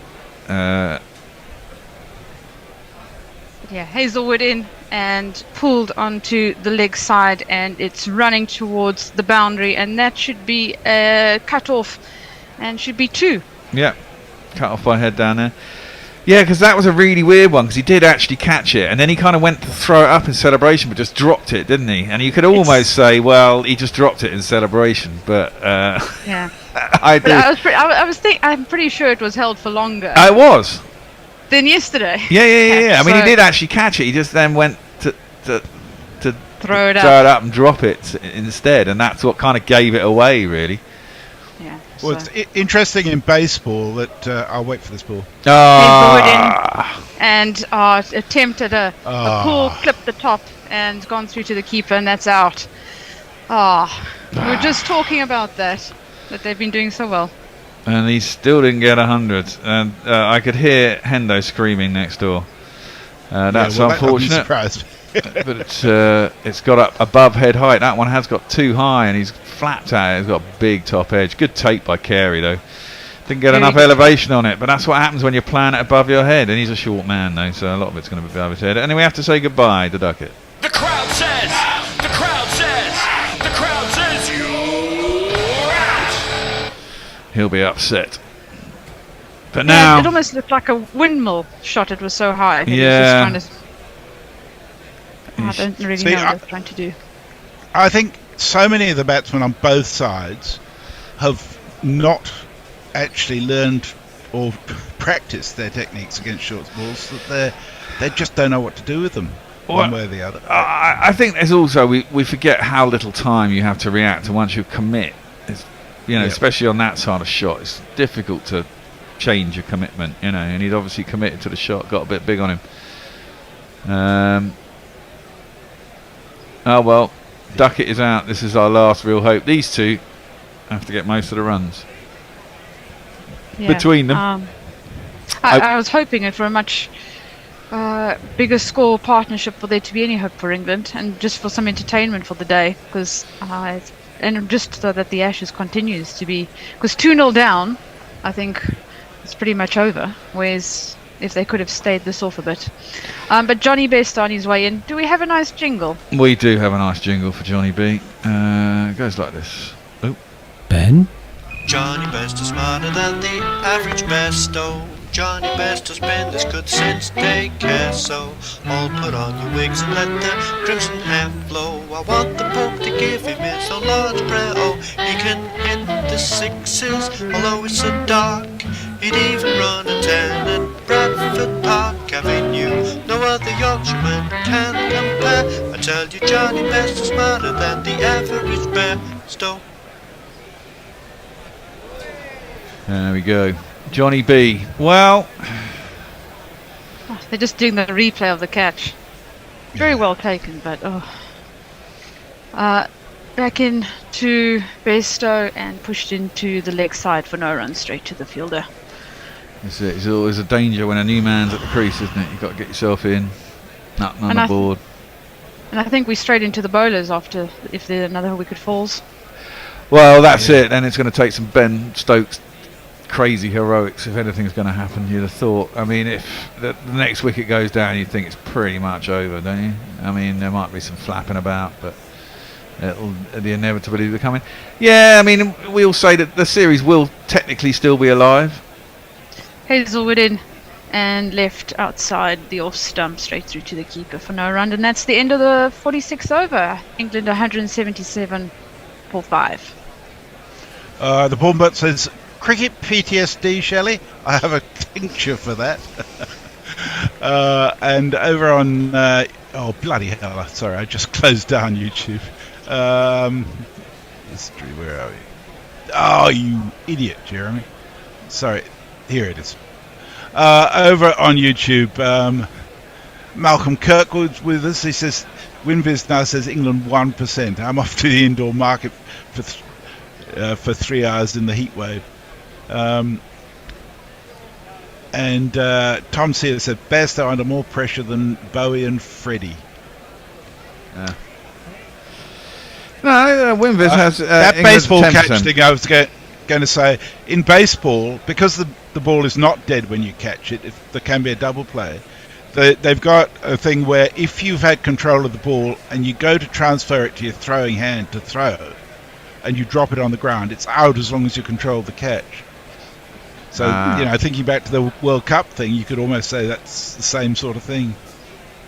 So Cummins in again to Stokes, and off the hip, and just pushed into the leg side, running towards the boundary, and going to be just a single.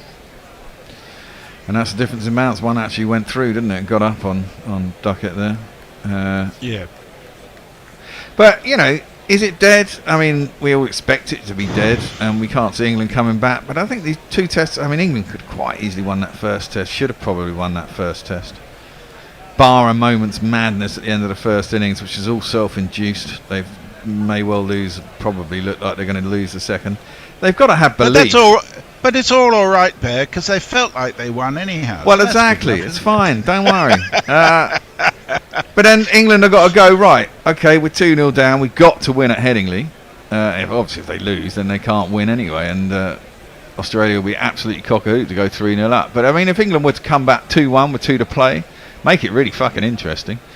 Cummins into Bairstow outside the off stump, prodded down and will be fielded at looks like almost gully, if not backward point for no run. We need one of his one-day hundreds here. The Australians are not going to switch off like they did 4 years ago in terms of drawing the series. They're desperate to win it because a lot of them, this is going to be their last Ashes in England. I mean, the funny thing is as well, I mean, if the oval track is like the India track, that's going to be a tough one to get a victory out of as well, isn't it? Yeah. So Cummins back into Bairstow outside the off stump, and they're going to scamper a single into the covers. But my thinking has been lately, so England have been preparing for the Ashes. They've been trying to, and for a long time they were all about the Test World Cup. So is this now the rebuilding stage? What are we calling the next step? Because we've been doing the Bazball, we've been doing all these things, but is this now going into the next phase of rebuild, or are we going to try and aim for something? No, I think they've just got to moderate the Bazball, but they've got to find some bowlers. I mean, you were talking about that on earlier. I mean, we've got a lot of bowling stocks, but so many of them are bloody injured. Cummins back into Stokes, bouncer, straight through to the keeper, and that's one bouncer for the over. I mean, honestly, looking at how the series has gone so far, I'd be very surprised if Jimmy Anderson didn't retire at the end of this. Yeah. Well, particularly if they don't give him some reasonable pitches. Well, yeah, exactly. He'll. Was that not called a wide? No, I don't think it was. No. It was one for the over. So that's something they need to tighten up on, because both sides have bowled heaps of wides that haven't been called, in my view. Indeed. Stokes leaves that one through at the keeper, and there's no run. Yeah, but I think there's been inconsistency between the two innings as well, because certain balls have also been so far down leg side and not called, and also really high ones that you could put two men on top of each other and you still wouldn't be able to reach it. It's still not being called a wide. Yeah. There has been some inconsistency in that. So yeah, and I also just think there's opportunity now to put some players into the England team that probably are really new, haven't played before. Thinking particularly of the spinner. Cummins into Stokes and defended into the covers for no run. Yeah, the spinner's a bit of a shame actually, because Leach had sort of settled into the side, and Stokes had given him, his head and given him opportunity, and he was really starting to improve, get some confidence as an England spinner, and then to lose him, I think, was actually one of the bigger curveballs going into this series. Messi? Yeah. Mark Lambourne says to you, Bear, did you give up any tests when Bairstow was in last year? Fair question. Warren says, first Elon Flintoff's Twitter, now Messi shuts down YouTube. And Mog says, I might use all my remaining tweets to call Elon Musk a festering great pile of shit, Bradman. Hazelwood into Bairstow and pushed onto the leg side, running towards the boundary, and that should be a 4.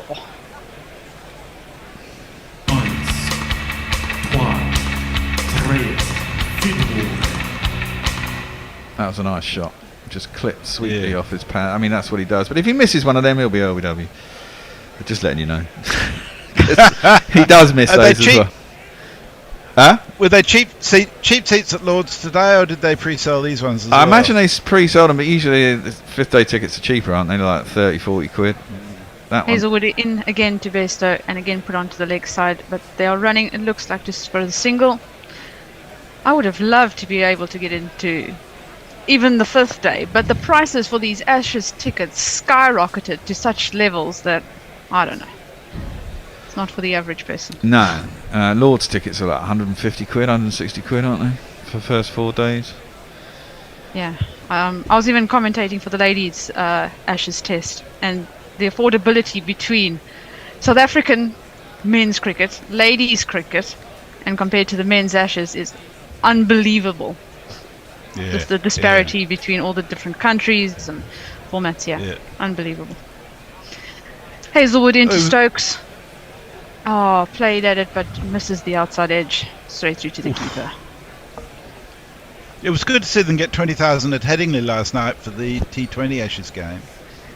Yeah, and I also like the format. It's different. So it's the point system for the ladies. Yeah. And it's a different way of doing it, which I actually quite like. So it's never over, even.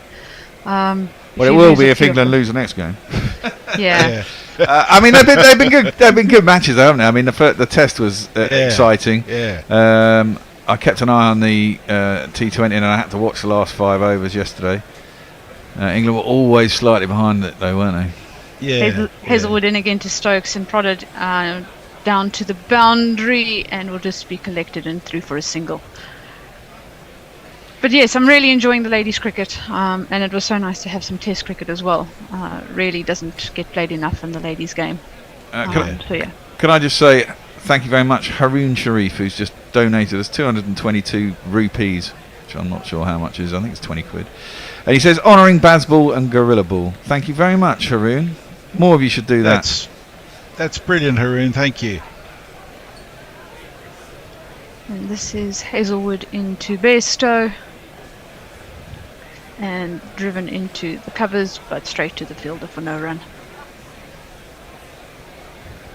But definitely a lot of urgency for the Australians this morning, really setting out their lines and lengths, bowling really well, I thought. And I even think that Stark was getting some swing even with the old ball, even if it was slight. Stark looked dangerous this morning. He looked very dangerous, and he is one of their better. But I mean, this is it. Stark and Cummins, you have to see, have been their go-to men for this. Hazelwood into Bairstow, and once again just pushed into the covers for no run. But I've always said a left arm quick, even if you're not at 90 miles an hour, is dangerous, just because it's not seen every single day. And that's why even yesterday I was saying, with the amount of injuries to the England team, potentially maybe even Sam Curran might even be an idea. Well, yeah, he is one option I wouldn't say no to. I mean, England do have to kind of think about it, because the attackers look quite lacklustre at times. Josh Tongue has been, actually one of the better people, one of the better bowlers. He looks like he's up for it, Jimmy hasn't necessarily looked like he's up for it at times, which is really quite shocking. Is he even on the field? Or right at the end of the England innings when they're in the field? I don't think he was. Yeah, no, he is. Bowled from was that Hazelwood into Stokes and has hit him. He's down. Hopefully he's okay. I think he's been hit. This is the second time this morning. Hitting the cobblers. I don't know, on his forearm, did it, or? No, I think it got him between the. I don't know. Arm first. Oh, yeah. Wow. He won't be able to get up tomorrow. Yeah, just below the elbow on his left arm. He's a tough nut, is Stokesy. Cummins in again to Stokes on the hip and pushed onto the leg side, onto the boundary for a single. I think that's now knees all taped up, foot's hurt, elbows hurt, inside leg is hurt. He's a warrior. And then we add Pope with 2 sore shoulders. We've got Jimmy waking up with pain. I don't know. Yeah, physio will be busy. I mean, what they said. Has anyone actually read any reports on Pope? Because I actually haven't heard. I mean, he's clearly jarred his shoulder. But I mean, is it a strain, a pull? Is he going to be all right for the next test? Is he? Anyone heard anything? Because I really haven't seen anything apart from the fact that he's injured his shoulder. No. But he seems to be able to bat quite freely. Cummins into Bairstow, and I'd say prodded into the offside for a single. Was that for a single? Mine just lagged. No, it didn't. No, it didn't get through. No, it's to the fielder. But it just seems like the walking wounded. Yeah. It is a bit, yeah. Daniel Taylor says the ultimate Bazball move would be to declare now and say we don't care. We'll win the next 3. Leah says... what's happening? Yeah, speaking of the laws, yesterday there was a discussion about Bairstow standing leg side with 2 other fielders behind square on the leg side. The keeper doesn't count for that. Yeah, that's correct. Cummins into Bairstow and defended. Straight back to Cummins for no run. But just growing up, I think you also just learn that you just get something behind it. I'm just looking at Bairstow now, and again I'm thinking about how many balls you let either drop or through the legs for runs, or gosh. Oh. Missy, what were you saying? GC Naked Fun says, "Does money talk on YouTube?" Yeah, it does. He's just given us $9.99. Yeah. Thank you very much. Oh, well done. And he also More says of you. on Twitter, Shelley pictures two men on top of each other. Click here. Thanks, guys. Cummins into Bairstow, pulled in front of square. Shot. And for 4.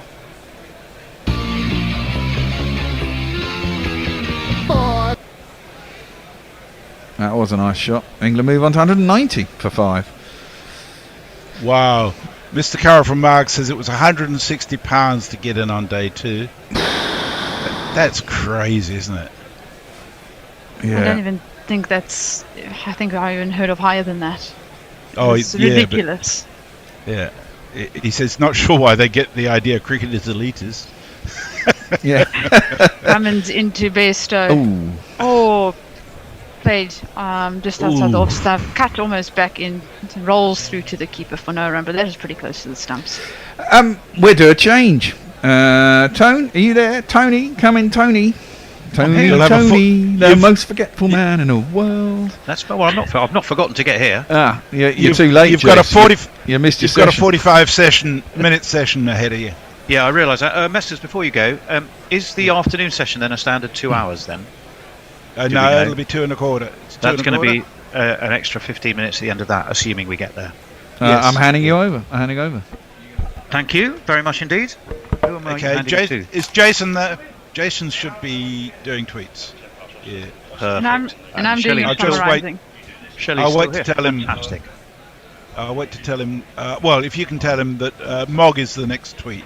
I can tell him that he's sliding Thank you. seamlessly into his chair just as Stokes is defending Hazelwood away into the offside, and there is no run. 190 for 5. It all looked to be going so well, Shelley, didn't it?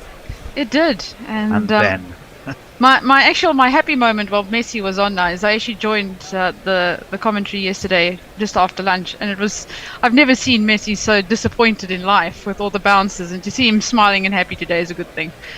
So yes, he's normally pretty chirpy. Yeah. Messers, even in adversity. There'll be a chortle or two from the weather cave in Perth. The 2 slips go down as in comes Hazelwood, and that's solidly defended as well. Stokes today very much in the shall not pass mode. He's moved on to 59 off 120 odd balls. He's played very safely, very securely. Classic shots, hasn't stretched too much for anything, hasn't tried to pull anything on the up. By and large, he's got the manner of a man who knows he's got a big job to do, hasn't he, Shelley? very much so. And I just from here on, I hope they wrap him up in cotton wool with all the hits he's taken this morning. In comes Australia's favourite Reg. These for the next. Is defended into the offside. They will take an easy single, and it was an easy one. Not like watching poor Nathan Lyon last night, who occasionally decided he thought he needed to take a single, then remembered he couldn't. On one occasion he had to after that extraordinary bit of fielding by Rayan Ahmed, and he suddenly realised I've got to run here. That hasn't gone for 6, and off he. Well, I won't say he haired off, but he hobbled. He didn't hobble, he hopped. Well, he hopped basically towards the end, didn't he? But I'm sure he started off trying to hobble and then realised that was a non-starter, and he literally hopped the rest of it. That was the voice of Jason G. Hiscox, who is all over your social media messages. What Elon will allow him to be, at least. Hazelwood in again, right arm over. That's flicked off his legs by Bairstow this time, but straight on the bounce to mid-wicket. And there is no run. 10 for Johnny B so far. Equally looking reasonably solid. But comparisons with 2019, Shelley, everyone's wheeling them out. The big difference is England went into the final day there 100 for the loss of 1 wicket, and they had Broad batting at 10. Here, obviously they were 4 down, 8, and they've yeah. got Broad batting at 8. That's quite a different complexion on things, I fear. As in comes Hazelwood, nice big high elbowed drive by Johnny B, but straight to mid-off. It means there is no run. 191 for 5. We're in the 50th over. We were working out the run rate still knocking along round about just south of 4. Yes, I think it is. Yes. Were they to get to the 80th over, that would still leave, if they carried on at that rate, England about 50 or so short of the largest target they would have ever successfully chased, certainly at Lord's, as this one is guided away into the offside, and there is no run. End of the over. 191 for 5. Jason. Steve Waterton, trolling very slightly, I think, says, "Bring on Head to finish this off."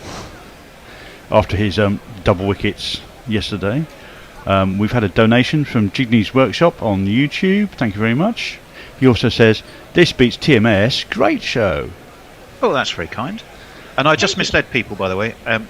It's not the highest chase England have ever done. That of course, was last year. 378. Against India, they chased 378. The highest Ashes chase It's about 304. was actually by Australia. That was when they were chased down a target of 404 in 1948. Oh, the Invincibles, yeah. 359 England chased down at Headingley. And so they'd have to go beyond that. 371 is what the ask is, as this one's defended by Stokes, who very kindly bends down and picks it up for the bowler. Over gentlemanly, you might say there, Shelley. I mean, he's got to protect that body. He doesn't want to be doing any unnecessary bending and picking up, does he? He's good. Exactly. Very much. He's already walking around there hobbling. But my thinking is, where are we going? Well, where's England going after this series? To India, if I'm not mistaken. Probably off to play golf. Tony. I think we aren't England off to India. India. Whether we'll have our spinner back, I don't know, as this one is defended nicely. Yeah, just Stokes towards mid-off, no run. Definitely going to need two spinners for that. Definitely. Don't know where they'll find them. The GPL will be closing at 1. It was 1 or 7 wickets down. Let's hope it is 1 from an England perspective. And I think it was on. It had gone into 3 figures, which sadly Ben Duckett failed to do. Because things might just look a little bit different, that it's the hope that kills. But it was on about £101. Messrs, can you confirm where we stand now? As this one is short, defended off his hip by Stokes, but he'll get a single, tickled away towards the grandstand, I think, over there. And they take just the 192 for 5. GorillaCricket.com/competition. And you will find just £1 for every guess you make as to the number of runs that will be scored in the day. But obviously, it being a chase, we rather limit that. Looking at the live feed now, they're trying to reminisce. Well, they are. They're recalling 2019. Whether they're recalling those fundamental differences that we just pointed out, I don't know. Bairstow defends that slightly edgily, but all the way along the ground towards gully, and there is no run. It goes off on a prowl. A victory salute by Stokes. Well, we could do with a bit of Cape Town here, couldn't we? Stokes and Bairstow. Bit of Cape Town, that's what we need. Trust you to bring that up. Well, sorry. Well, the South African is on air. I think I might have brought it up anyway. I don't think it was specifically aimed at a South African, but you are right, of course. It was. I could update you on the GPL, by the way. Oh, thank you, Jace. What have we got? That one's we've got about 20 entries so far. And what's the pot? What is the pot? I think it's 101. It's still 101. Come on, people, get that. It was 91 carried forward plus whatever it is today. Let's get that to at least 110 by lunchtime. And the usual suspects are in already. So Messages, Mog, Brian in Brisbane, Hombre Nuevo. Fantastic. Well, we're very grateful to all of you. Pat Cummings is going to continue. 2 slips, stand ready, and played off the back foot. Oh, the jabbily by Bairstow, looking a little bit wary of that. Perhaps Shelley thought it was going to get up more than it did. It didn't seem to get up much at all, did it? No, but I also think that he's been standing behind the stumps and seeing it actually rear up off a length for a couple of days. So I'm wondering if that's also not affected how he's maybe thinking maybe the ball could do funny things as it's gotten older. Because yesterday in particular, when I was on commentary, I was seeing the ball actually off a length very much, taking some of the batsmen by surprise. So. Well, Joe, that's what it did for Joe Root. Cummins was operating from the nursery end, wasn't he? And he got that ball to rear up and slightly down the hill at Joe Root, and off a length or marginally short of it, not hammering it in short. And then the same ball second time, Joe Root just fended straight to slip. Yeah, I've got I'm pretty sure with Green coming in now, there's going to be a few bounces. How tall is he? 6'7", 6'8"? Yeah, he's a big lad, and he is coming into the attack, and we should see plenty of bounce. He's bowling from the nursery end, and he's bowling to Stokes, who started to think about a pull, and then kept his back down and his arms fully extended down towards his feet. Yeah. And is quite clearly saying, you can bounce me as much as you like, and I'm not going to fall for it. That was always not at the moment, not while there's a chance. That was telegraphed as the backstretcher warm-up bouncer, and he just thought, no, I can't keep that under control, I'm just going to duck out of that. Yeah, no, he did the right thing. He's on 61, is Ben Stokes, which is no bad thing at all, but really this is the last recognised pair. If it's Robinson or Broad next, then it's just Hail Marys and hope for the best, as this one is pulled by Stokes out towards deep mid-wicket, which is very well patrolled. Smith is in his normal position at deep backward square. So Travis Head down there at a more conventional mid-wicket, and it's him who does the fielding in front of the mound stand. But again, it was a beautifully controlled shot, wasn't it, Shelley, that one? Very much so, but there was 3 men back already waiting for it. Yeah.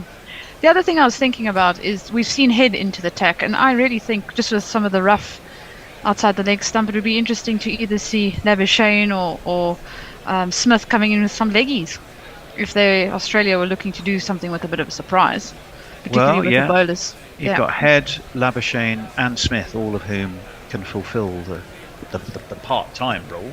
Clearly they'd probably prefer Nathan Lyon was out there. Green in, ducked under by Bairstow, who equally is having no truck with short balls that are trying to tempt him into any injudicious pull shots. It is a heavy leg side field. There is, as far as I can see, a long leg, a third man. Third man? That's not on the leg side. Where am I looking? On the off side? No, I'm looking on the leg side. Yeah, long leg, deep fine leg, deep backward square, mid wicket, mid on. As this one is down at the arse and left again by Johnny B. Through it goes to Carey. 193.45. They have reduced that target. It's down to 178. Once it's under 200, you just start to. It seems more achievable. How much more achievable would it seem if that one wicket hadn't fallen? That little burst from Australia last night, Shelley, was deadly, wasn't it? It was, but I think with the long tail England have, unless they get to within about 70. In comes Green. He has a very languid run-up, but I suppose he's being a tall fellow, then he can still ping it down a fair bit. 83 miles an hour he pinged that one down at, and it was short and left again by Bairstow, who ducked underneath it. Yeah, he's all economy of movement, isn't he, when he's bowling, Green? It just seems to be so casual and untroubled. It's almost like he's doing throwdowns. He doesn't, he could be just doing one of those warm-up sessions pre-game to bowl at one stump. He's just so relaxed in his run-up. In he comes again and again. It's short, and again Johnny Bairstow ducks underneath it. But England won't mind this because they're playing, at least here they're doing time. So you can do this all day. They'll take a draw. I don't believe that. I think Bairstow's been run out by walking out of his crease at the end of the over, but not been called over. Well, he's not moving anywhere, Johnny B. Australia are busily congratulating each other. If this is out, this is extraordinary. I haven't seen a signal. Crawley and Joe Root are sat on the balcony. Travis Head is going over to explain to Bairstow. He's got Captain Stokes in his ear who's going, what's this all about? Then Johnny B's got his helmet off, his hat under his arm, but is going precisely nowhere. And the one thing we'd all like to see is the replay. Shall I do some tweets quickly whilst we're waiting for it? Yeah, by all means, but here he comes. For us to leap in. Okay, so we will have a look. Johnny B ducks underneath it. It's left. He has a little wander outside of his crease. Hang on, but where did the throw come from? Did it come back? Came from the keeper. Keeper, yeah, straight back. And it hits the stumps. So Johnny B, he leaves it, he ducks, But he doesn't put his bat legitimately- down again. He just walks straight out. He's No, still in he motion. doesn't put his bat down. No. He This has a is look out. back. Oh, this is out. Out he walks, and I'm afraid, Johnny B, Never that put your by the bat down. laws of cricket, Unless he's is- called over. If he's called over, he's fine. If he's if not over called had over, been called, we're waiting for a decision. But I'm with Shelley. I think that is out, Yeah, and didn't put his indeed bat that is down. what they've done. Well, That's that, a shocker. We've talked about a bit of brainless cricket. I have every sympathy with him. Lord knows I'm known for being forgetful from time to time. But you would think, in a match of this magnitude, in a position that England are in, a batsman in a test at Lords, who is a recognised batsman, probably should, Shelley, remember to put their bat down and not wait for the umpire to. It really just should be second nature, shouldn't it? Yeah, that was an absolute shocker. I think you drilled from a young age that even at the end of an over, you put your bat down. Well, I'm afraid Johnny Bairstow has gone for 10. It was a half tracker. He ducked underneath it. He wandered out of the crease to have a chat to Ben Stokes. And Carey simply underarmed it straight at the stumps. The Australians were celebrating. Bairstow didn't seem to have a clue why. And then I suspect the other thing, the ball, the key thing being that he never grounded his bat. Erasmus, who is the third umpire, he was called in to make the final adjudication, and he has to go by the letter of the law, not the spirit of the law. And I suspect, like Mancadding, there might just be a little discussion about, well, hey, come on, I can see the spirit of the game and the law of the game clashing head on there. Shelley, what do you reckon? I also would have loved to have heard the stump mic on the bowler's side to hear, just to make sure that the umpire didn't murmur anything.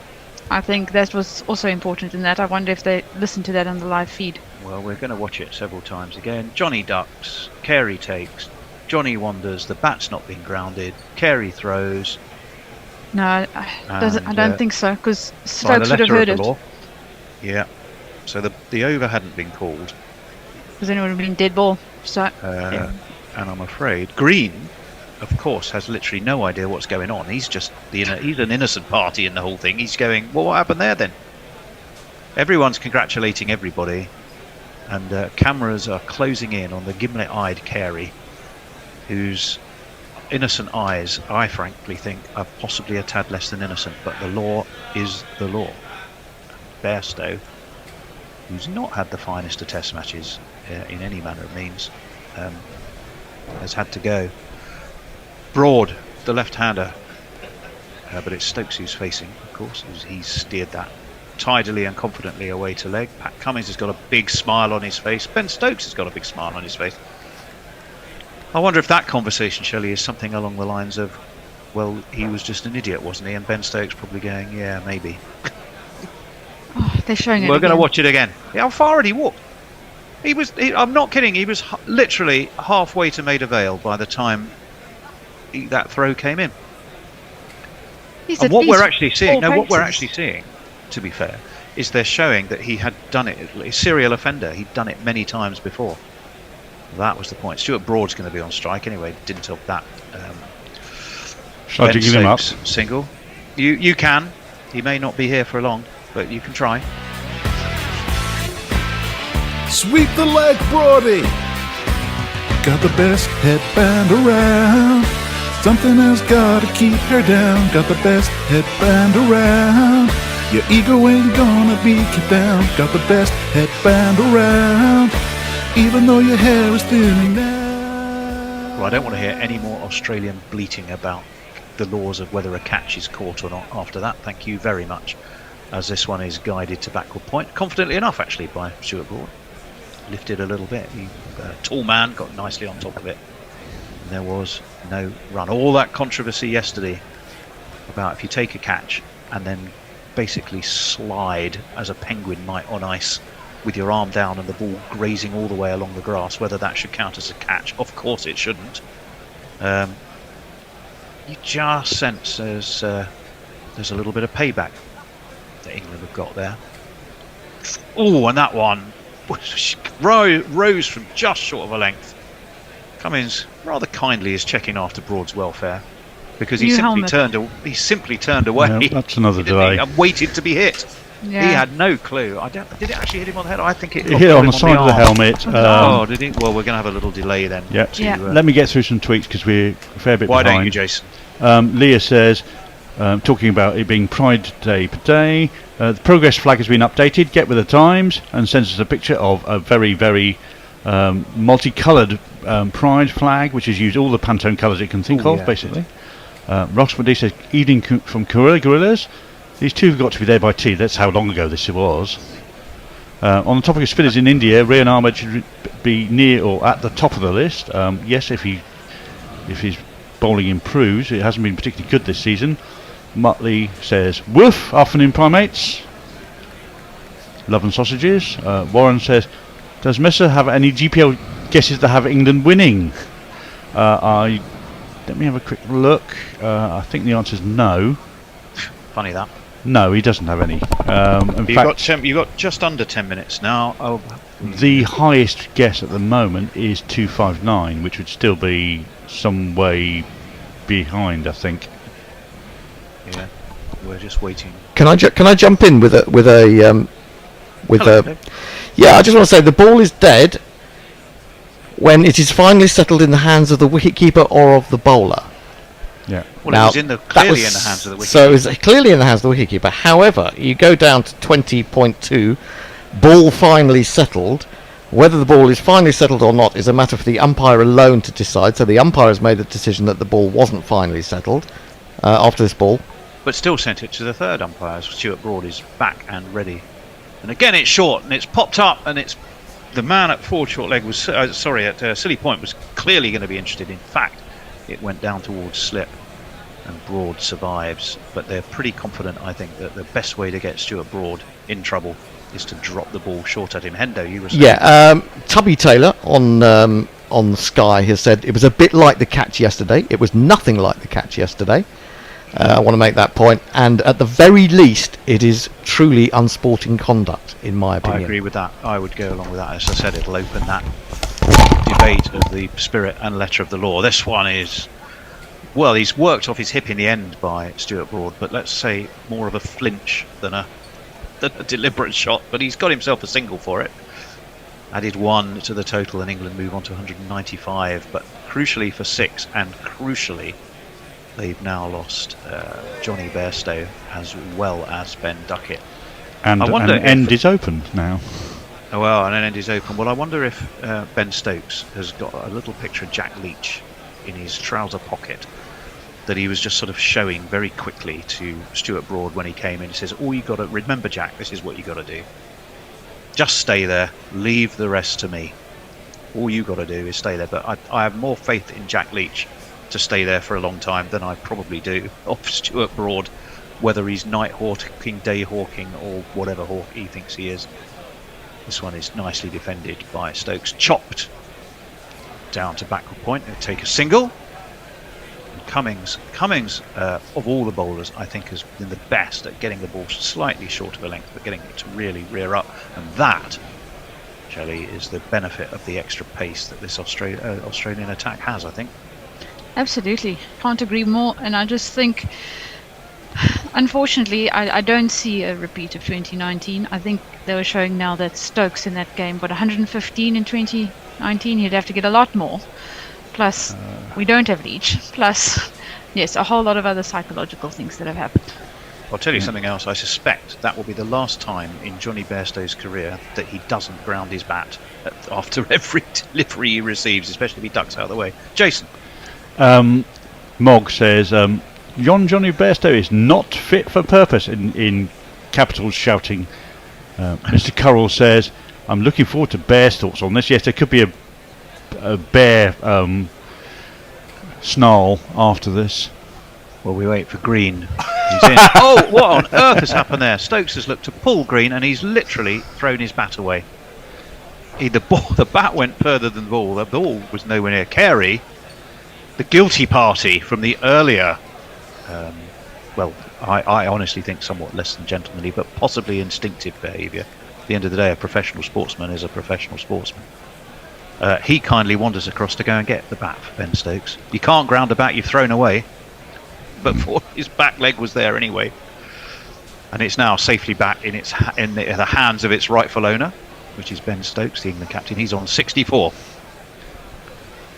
He's got a rueful smile on his face, and he's King Canute here in full-on mode, trying to hold back the Aussie waves. Oh, he's absolutely crunched that away through mid-wicket Great for shot. 4. Fantastic shot, slightly short, away it was pulled. 4 of the finest. 1, 2, 3, 4. 4. Again, short of the length, but right in his wheelhouse, above the off stump of Ben Stokes, and he pulled it, turned the bat with his wrist, so he kept it down, and it positively whistled away towards deep mid-wicket for 4 runs. 200 is up for England. Green in, he's done it again, it's in the air, and it's bounced once, and it's away. And Ben Stokes is fighting fire with fire here. I think Carey has unwittingly... It was a no ball as well. Yep. So not only has it gone for 4 runs, Stokes has moved on to 72. It's 204 for 6, and I've got 2 Carey people to get in. lit a fire here. Over the line! Huh? I'm sorry, Smokey. You were over the line. That's a foul. The crowd now is going to be 3, 4. Sorry, Jason. Yeah, I'd forgotten the intermittent nature of jingles when you're not actually in the studio. 204 for 6. Ben Stokes on 72. Broad on 1 off 4. Can't do a Jack Leach, can he? No, I don't think it's in his nature. Stokes has pulled again! And he's pulled away, but this time there is a man down at deep mid-wicket, and he'll only... Well, I don't think he even ran, did he? No, he didn't. But No, I he also didn't. think he's seen Stokes has seen Broad on the other side, thinking, "Oh, that's not going to last long. I'm going to have to do some of it myself." Well, I think he's now... This is Ben Stokes against Australia. That's it. He's wasn't that hugest vote of confidence in the capability of Stuart Broad. I think Pat Cummins could see the funny side of the run not being taken. Oh, and Stokes leans back. That one he was looking to ramp. So I've got a feeling perhaps the switch has now been flicked that said, if you're going to go down fighting, Shelley. Yeah, it's a bit too early, I think. There's still enough. There's about 4 wickets, isn't there? Yeah. I like that he's pulling it, but not above your head, please. We don't need more windmill periscope shots. I think he was thinking about, just the ramp over slip there was what he had in mind. Whether he pulled out or not, I think he possibly did. This one is crunched again. That's away through mid-wicket. That's 4 more. It's me, What a Sanshi. shot. It's me, Sanshi. And he's basically telling Stuart Broad, you stay that end. I am just going to give this green bloke both barrels. Because if the Aussies are going to take our wickets like that, they can have some of this up them. And to be fair, why not? Green has been underused because whenever he's come on, he's been expensive. So no, he's the man to attack if you can. Well, that's the last ball of his over. Stokes waits, guides away towards cover. No, beg your pardon, backward point. Takes a single. Stuart Broad ambles for all the world like a man who is on a Sunday morning stroll across Esher Common, and won't need to face the next ball. Stokes will. He's on 77, 210 for 6. Jason. Mr. Carl says, can we all agree now that you should never let the ball touch the ground and never walk out of your crease? Yes. Messages commenting on the dismissal says, that was actually great keeping by Carey. He threw the ball as soon as he received it, therefore it's not nestled in his possession. And actually just before young Johnny Bairstow was just asking to starting to leave his crease. Matt Searle says, Stuart Broad giving advice to Alex Carey about the dismissal. Pot kettle black. Well, it was interesting that straight afterwards we saw several, and I thought, is this a replay? No, it wasn't. It was about the 4 or 5 previous balls where Bairstow had done precisely the same thing. Wandered out, never grounded the bat. Could have been done on any one of those. As we wait, this one is... Oh no, we're watching it again. Yeah, there he goes. Carey goes, I've got that wicket. He's gone. Cummins is into the attack though. It's going to be left by Yeah, I Stokes, thought that and would it's be. given as a wide as well, and quite right too. It was short and wide outside of the off stump. Carey took it, possibly on height as well. Shelley, do you think there? Yeah, absolutely. I think it was more height than anything else. Yeah, because that was right over the middle stump, but it was way too high to play any sensible shot to. 211 for 6. Wide. It would be interesting to know if the Aussies actually warned Bairstow about what he was doing. Round the wicket comes Cummings, crunched back at him, and that was a start of a pull shot and ended up being a flat batted whack. And Cummings dived to his right, but I don't know if he was diving out the way or diving to stop it. Bottom line is there was no run. We'll have another look and let you know. Yeah, Stokes absolutely. It was a drop. In fact, it was a drop catch. Drop catch. But Yeah, if that had they stuck, it would have been the most instinctive catch ever. That is Private's protection, I think, more than anything else. Well, Stuart Broad is having a little word in Cummins' ear. If well, this is going to have stirred up some seriously bad feeling for the rest of the series, I suspect. Maybe, and it's probably contentious to say it, and I'll just hold the thought for a second as we wait for Cummins to come around the wicket. Stokes again leaves it. Again, it's short. Stokes restrains himself. Just where I was going, actually, maybe it's a series that needed it. Maybe everyone was being too nice to each other. Maybe KP was right. Maybe they were all too chummy and smiley. I don't think they're going to be after this game. Not after that catch and not after that run out. And not after that, because he didn't leave it, he wore it. No, that was straight onto the shoulder almost of Stokes, who then went and picked it up. Cummins in again. Stokes steps back, pulls meatily, but there is a man at deep backward square, and they just get back in time. I'm not even going to call it a pull single in the anymore, end. Tony. I'm going to call it a swat. It is a They all swat. Good job. Yeah, that's a good call. It's yeah. That's precisely what it was. It's 212 for 6. McCullum's got a smile on his face. Zach Crawley has a face like thunder. Brian Ahmed is looking pensive and thoughtful. But yeah, extraordinary bit of cricket that will be debated and debated. But ultimately, it will come down to an interpretation of the laws. Hendo gave us actually two different. It's ultimately the umpire's decision as to whether the ball is in the control of the keeper or not. Disappointing if that is the case, that they then had to refer it and ask the third umpire. As we wait, that one is down the arse again. Stuart Broad asking, how many times is that? How many have we had this over? Surely he can't keep doing it, but he will. No, I think he was asking, can I leave my crease now? Oh, he might. Well, except he was holding up 3 fingers, so I think he was pointing out that isn't that the third for the over. But yeah, he might well have been asking that as well. But even the way Hendo very kindly spelt it out, it still sounded like a slightly, I don't know, ambiguous law to me. In comes Cummings, and he's got an edge there, has he? Down the leg? No, we thought possibly a leg side strangle. Straight off the hip, I think. Off the hip. Broad's just shaking his head. He's having a real word or two with Pat Cummins, and I don't think it was the friendliest of chats. They're going to go down for a word. Punch of gloves are Stokes and Broad, and things have taken a decidedly quite nasty turn. Yeah. I think that was still the hip. Carey took it well though. I'll give him that.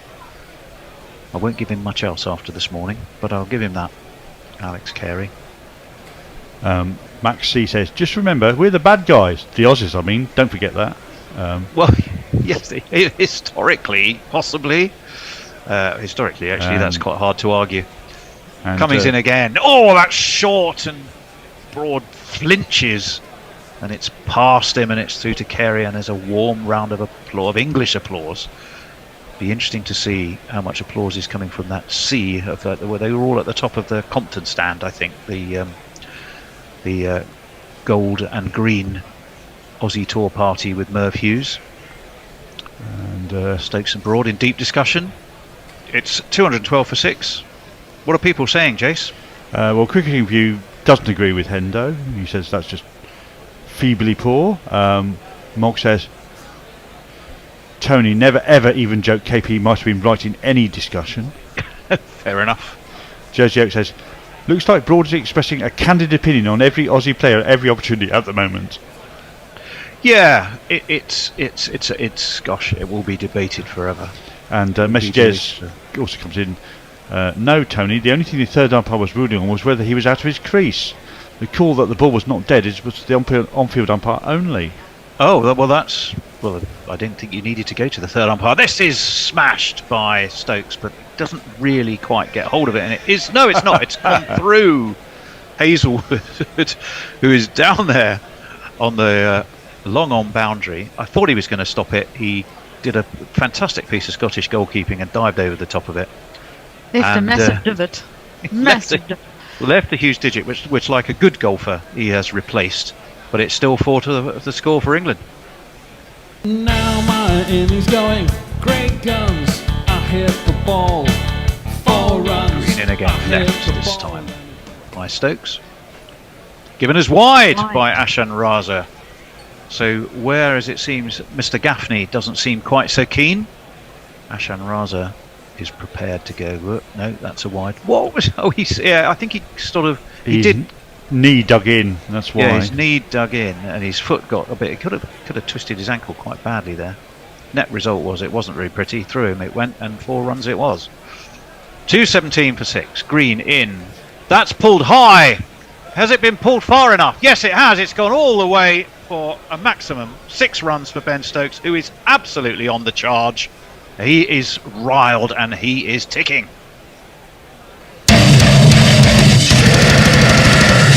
Seems appropriate for the amount of anger with which that was swatted away.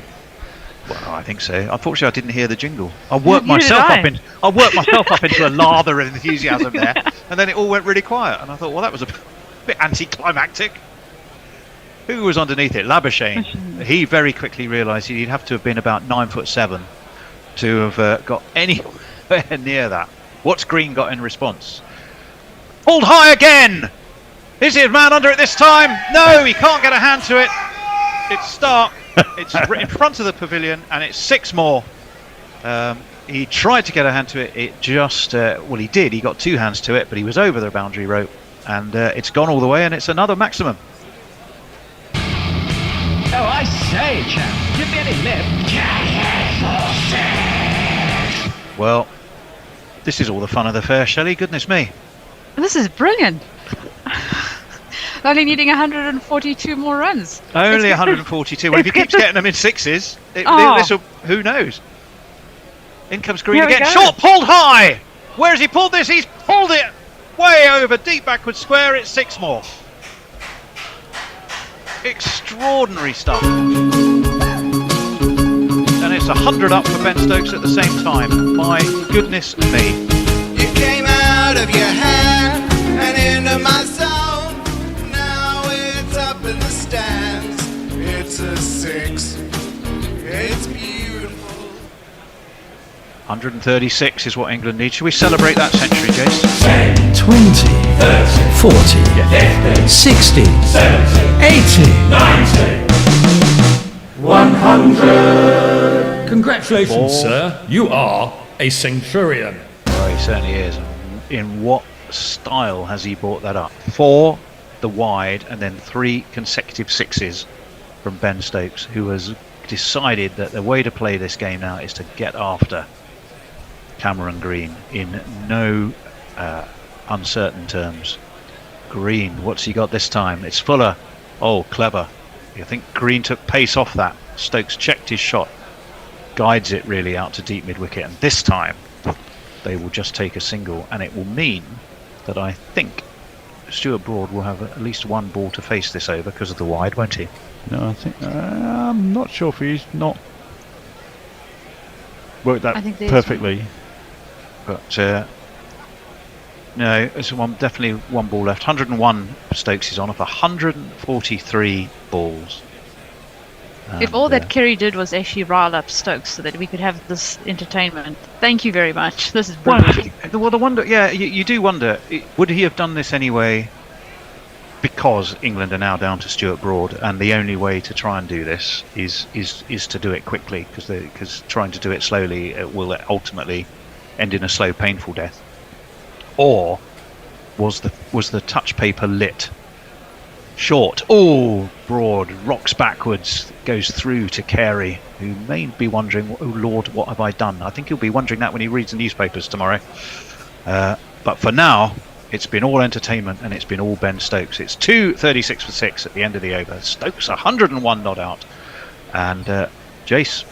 Mr. Cole says, has Broad forgotten when he edged Agar to first slip and didn't walk? Adrian Lowe says, what's the point getting grumpy now? We're going 2 down. Barry Goodman says, we need to mancad Carey next time he's backing up. I'm not quite sure we should be responding kind to that. Mogg says, I think Mr. Stokes might be a bit riled. Yeah, well, that was my question, which Paul Shelley didn't have a chance to answer. But would he have done this anyway, or was the touch paper lit and there's just the extra edge of anger that's driving this from Stokes? What do you reckon? Extra anger. No, I think it's just added to it. I don't think we would have seen this as soon, and I think it's great compared to yesterday's bounces at this time. Cummins in short. Stokes walks across, smacks him back down the ground. 4 more. And if you kids can't listen, then you bound to see the way you get shot for crossing a boundary, crossing a boundary. I nearly said, and the members are all standing, but I'll only awaken the porn bot if I was to say that, so I won't. That's but that was absolutely. Well, it looked like initially he was going to pull, but he stepped back outside of off, and that's he such a much better shot. Hammered it back down past long on. This one's pulled, but pulled down into the ground. They're going to take a quick single. They do. They might be able to come back for second. Yes, they will. The Aussies are spread now. They could turn that one into 2. I don't think they'd have taken it if it had just been the 1. I don't think he wants to leave Stuart Broad with too many Cummins deliveries to face. But they were able to turn 1 to 2 there. Target comes down to 129. Let's not even think about that. That is the hope that kills. Let's avoid it completely. I've just got one thought on this at the moment, is that we're about 5-10 minutes away from the interval, and this could probably not come at a worst possible time for England. Well, I agree with that. Round the wicket. Cummins. Oh! Stokes misses that. Carey dives.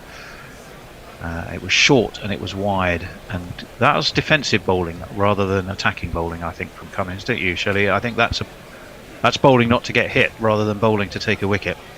I think he's just trying to change the mood a bit, trying to stop Ben from literally getting his eye in and hitting another one, 4 or 6. We've had it all this morning. We've really had it all, culminating with this extraordinary aggressive flurry from Ben Stokes to move him onto 100. 3 consecutive 6s off the previous green over. Cummins, in he comes. Onto his toes goes Stokes. This time he is just going to dab it down to deep cover, and they will stroll a single. That's going to leave Stuart Broad 1 ball left to face. This partnership worth 50. And guess how many Stuart Broad has contributed? 1. 1 off 8 for him. 49 of this 50 partnership have gone to Ben Stokes. That'll do. Yeah. Broady. Just get anything in the way other than your leg in front of the stumps. And who knows? Remarkable, extraordinary stuff. 243 for 6. 128 is what England need, but those 6 wickets. Ollie Robinson still to come. He can hold a bat. He's going to need to. I think there's also a conversation now between Stokes and the umpire to find out how many more bounces are allowed in the over. He thought there was 2. Umpire was showing 1. Very much so. Well, that was what Broad was questioning earlier, and not surprisingly, Cummins is going to be in. It's short. Broad flinches, but he plays it down. He plays it down to a deepish gully, and there is no run. He survived that ball, but he's still got another one to survive. 243 for 6. That's a really good shot by Broad, because there are the snappers right underneath his nose. very, very short on the offside, and he's managed to guide it into a safe area, and there aren't that many of them close to the wicket. Well, he does. They have the forward short leg, and they have the silly point, making sure that anything that pops up and he bats is going to flop, I would imagine, straight into the hands of one side of the wicket or the other. I sense some time wasting here to make sure this is the last over before the interval. Yeah. Well, they're having a chat. Who's that? Someone's got their boots New socks on. New socks. Some new socks for. It's not for either of the batsmen. It's probably Is it the Carey? bowler. Well, it might be for Pat Cummins. Yeah, it could well be. But then, if that was the case, wouldn't you want to just go? If you were Australia, maybe Australia are keen to have the lunch break, and maybe they want a little break to unsettle this groove that Stokes has got himself into. 2:43 for 6. That run rate has now accelerated to about 4.3. What's the last 10 overs? It's the run rate. Not quite sure. I was 6.4. Coming short, defended by Broad quite tidily actually. Did hop a little bit, but he played it down into the ground. That's what mattered. Means at the end of the over, England 128 to win. They're 2:43 for 6. Stokes is 108 and Broad on 1. The Leach parallels continue. Jace. Yep. Linux there says, "What's going on? This is just wrong. This isn't Headingley, the place where English Ashes wonders happen." Rich Turn says, "Cometh the hour, cometh the Stokes." And Baz Turd says, "It may be the hope that kills, but it's regret that buries you." On it. Come on! I think that's us. Well, it is lunchtime. And do you have anyone on YouTube, by the way? I'm going to do some quick ones on YouTube because we've been busy as anything there. There's a lot on YouTube. My word. Yeah, exactly. Yes. They're probably Tom Twitter Sears, Stuart refugees. Teeny, Revanite FC, Easy Ollie. There's just so many for me to get around. Suter Who, our own Suter Who. Easy Ollie. Stokes has the biggest cojones in the history of cricket. Well, he certainly does. And come at the hour, as they say. Nicholas He's getting Agar, fantastic thunderous- Stokesy. Sorry to cut across you, Jace. He's getting, well, as is Broad, but mainly Ben Stokes, are getting a thunderous applause from the pavilion as they wearily head up the steps. Back to you. Sorry, Jace. Scott Harrison trolling says, if Aussies are worried about Stokes, bowl underarm, roll it along the ground.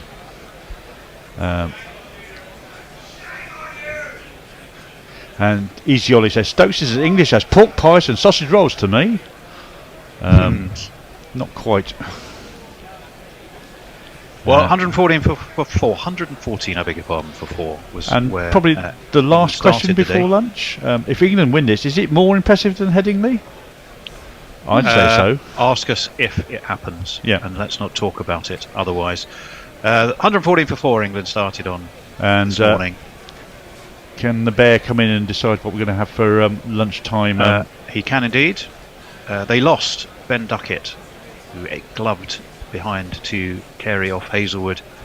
Johnny Bairstow came to the crease. He made 10. Everything seemed to be going fine until he left one that bounced over his shoulder, walked without grounding his bat. Carey decided to throw the stumps down. Everybody wondered what was going on. The on-field umpire giving it out by the letter of the law. We think it was, although it will continue to be discussed.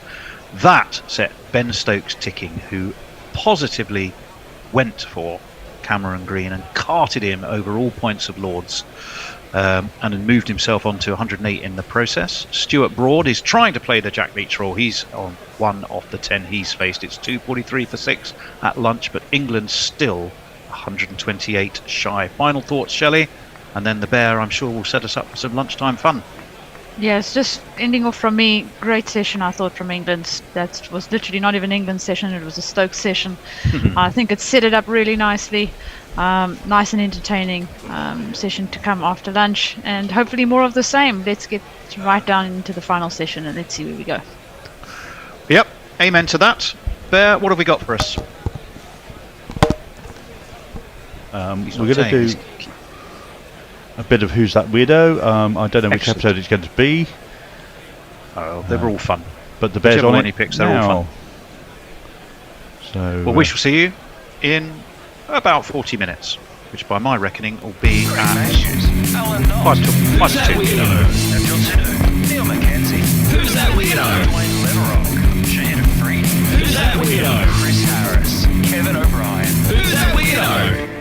Good morning, good afternoon, good dawn, good dusk, wherever you are in the world. Welcome to Gorilla Cricket, and after a break of about a month for Christmas, we're back with episode 5 of Who's That Weirdo, a test of skill, knowledge and overactive imaginations that separates the live cricketers from the dead cricketers and those who aren't cricketers at all but sound as though they ought to be. I'm Gorilla Hendo, Nigel Henderson, and today's edition matches occasional gorilla Kit Harris, the finest Richie Benno impersonator it's been my fortune to meet, but more importantly now, assistant editor of Wisden Cricketer's Almanac, against the award-winning author, Guardian writer, and possibly Michael Atherton's biggest fan, Emma John, who've been trying to get on for a while, and finally she has relented. Emma, welcome to Gorilla Cricket and Who's That Weirdo? How on earth did Kit manage to persuade you to come onto this orgy of chaos? Well, he definitely didn't say that I'd be announced as Michael Atherton's biggest fan. Are you not Michael Atherton's biggest fan? I thought that was... No, I am. I'm a huge fan. I'm a huge fan. I just, it's definitely one of those things that, you know, now feels like it's become such a parody of itself that Are you trying to disown Michael Atherton? I get nervous about hearing it. Is there a scale to measure it by? Well, exactly. That'd be the interesting To be thing. honest, I know that I'm not his biggest fan because I've met Miles Jupp, so Miles Jupp, Miles. Well, we've met Miles Jupp, not recently. Miles Jupp is an even bigger Mike Atherton fan. Really? Okay. Well, we'll have to get Miles on this. He's got kind of, you know, he's one of those people who remembers a lot of facts and stats, and he's got all the Athers knowledge in his head, to be honest, way more than I have, and I blooming wrote a book about, you know, that involved the man, and I'm terrible at that stuff, but Miles really knows his Right, stuff. well, Miles will be our next target. He doesn't know it yet, but he will. If he's listening to this now, he will now know that we're after him. Now, your book, which you just sort of alluded to, was following on a memoir of teenage obsession and terrible cricket, and we can all relate to terrible cricket. When you said terrible cricket, was that terrible cricket from England in the early 90s? Is that what you were really referring Oh to? yes, well I didn't play cricket at all, so it wasn't Right. my terrible cricket. It wasn't your terrible cricket. No, my terrible cricket has only recently started because I literally never played until last season. I joined Stoke Newington Cricket Club, who are just up the road from me. But no, when I was a teenager, it was just before all the This Girl Can and, you know, all those kind of campaigns to get women into cricket. And even though I was absolutely obsessed with the game, nobody would let me play it. That's really sad. I mean, you probably know Annie Chave, who comes on our program quite a lot. And she had a similar situation, didn't she, when she was young? That she was trying to play for a boys' team and they wouldn't let her play, as far as I remember. That was the. Well, mine was mostly my school. I mean, I didn't even know any teams or clubs, but and certainly the one that was local to me was the Luton one was and possibly still is all male, but yeah, the school that I played, you know, the school that I went to was all girls, but there was a boys' school next door.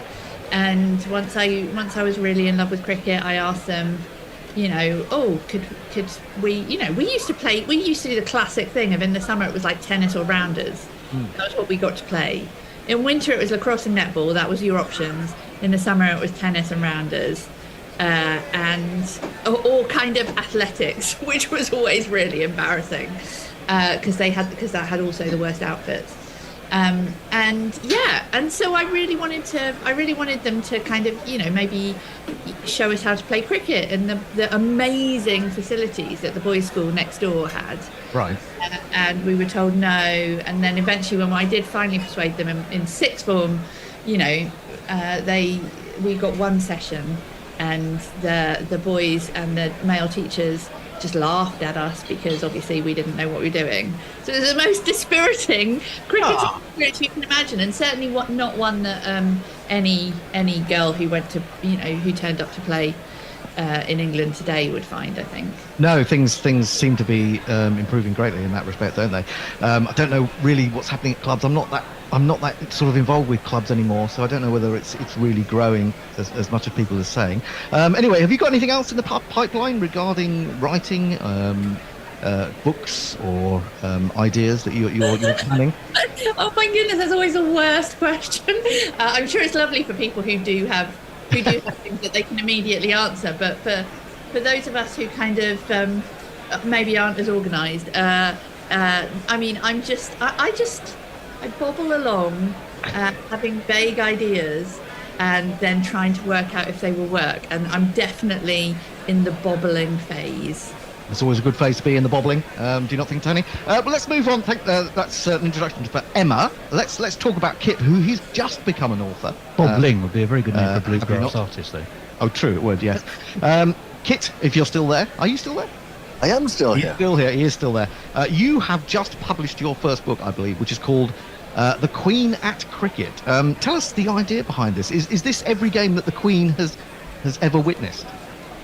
Yes, that's right. And along with, as it turned out, all the occasions when she held receptions for cricketers or really got involved with cricketers at all, according to the official records. And now, in fact, the idea came to me only after she had died. I found myself sort of casually wondering, how many cricket matches did she actually go to? And because I know she didn't go to very many football matches. Right. If you were the Queen, what would your cricketing experiences have been? Mm-hmm. We can all say, if we've been to test matches, we can all remember exactly which tests we've been to or which days or what happened on those days. So I decided it would be really fun to reconstruct the Queen's cricketing memories as a watcher.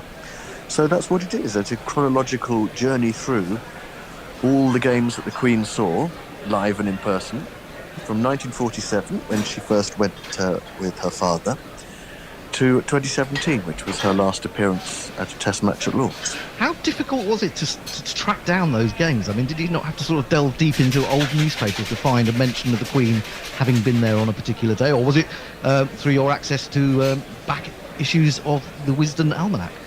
Well, as blessed and beautiful as the almanac is, it wasn't terrifically helpful in finding the information, because Wisden is, of course, far more focused on the cricket than whether the Queen turns up. Right. And the MCC provided a list, which it said was partial. In fact, Emma herself managed to get that for me. Brilliant. So then when I started investigating in the British Library, going through past newspapers, quickly established that the MCC's list was definitely partial. So, yes, got to work with the newspaper archives, digging up things like Surrey at Guildford, the Queen turning up too late for the game to still be on, so the cricketers all traipsed out again and had a county beer match, bun fight as they called it in the 50s. So, yes, it's a reconstruction of her cricketing journey. You worked on that pretty quickly then. If you didn't do it until after she'd started on it, until after she died, and it came out in December, that's pretty swift work.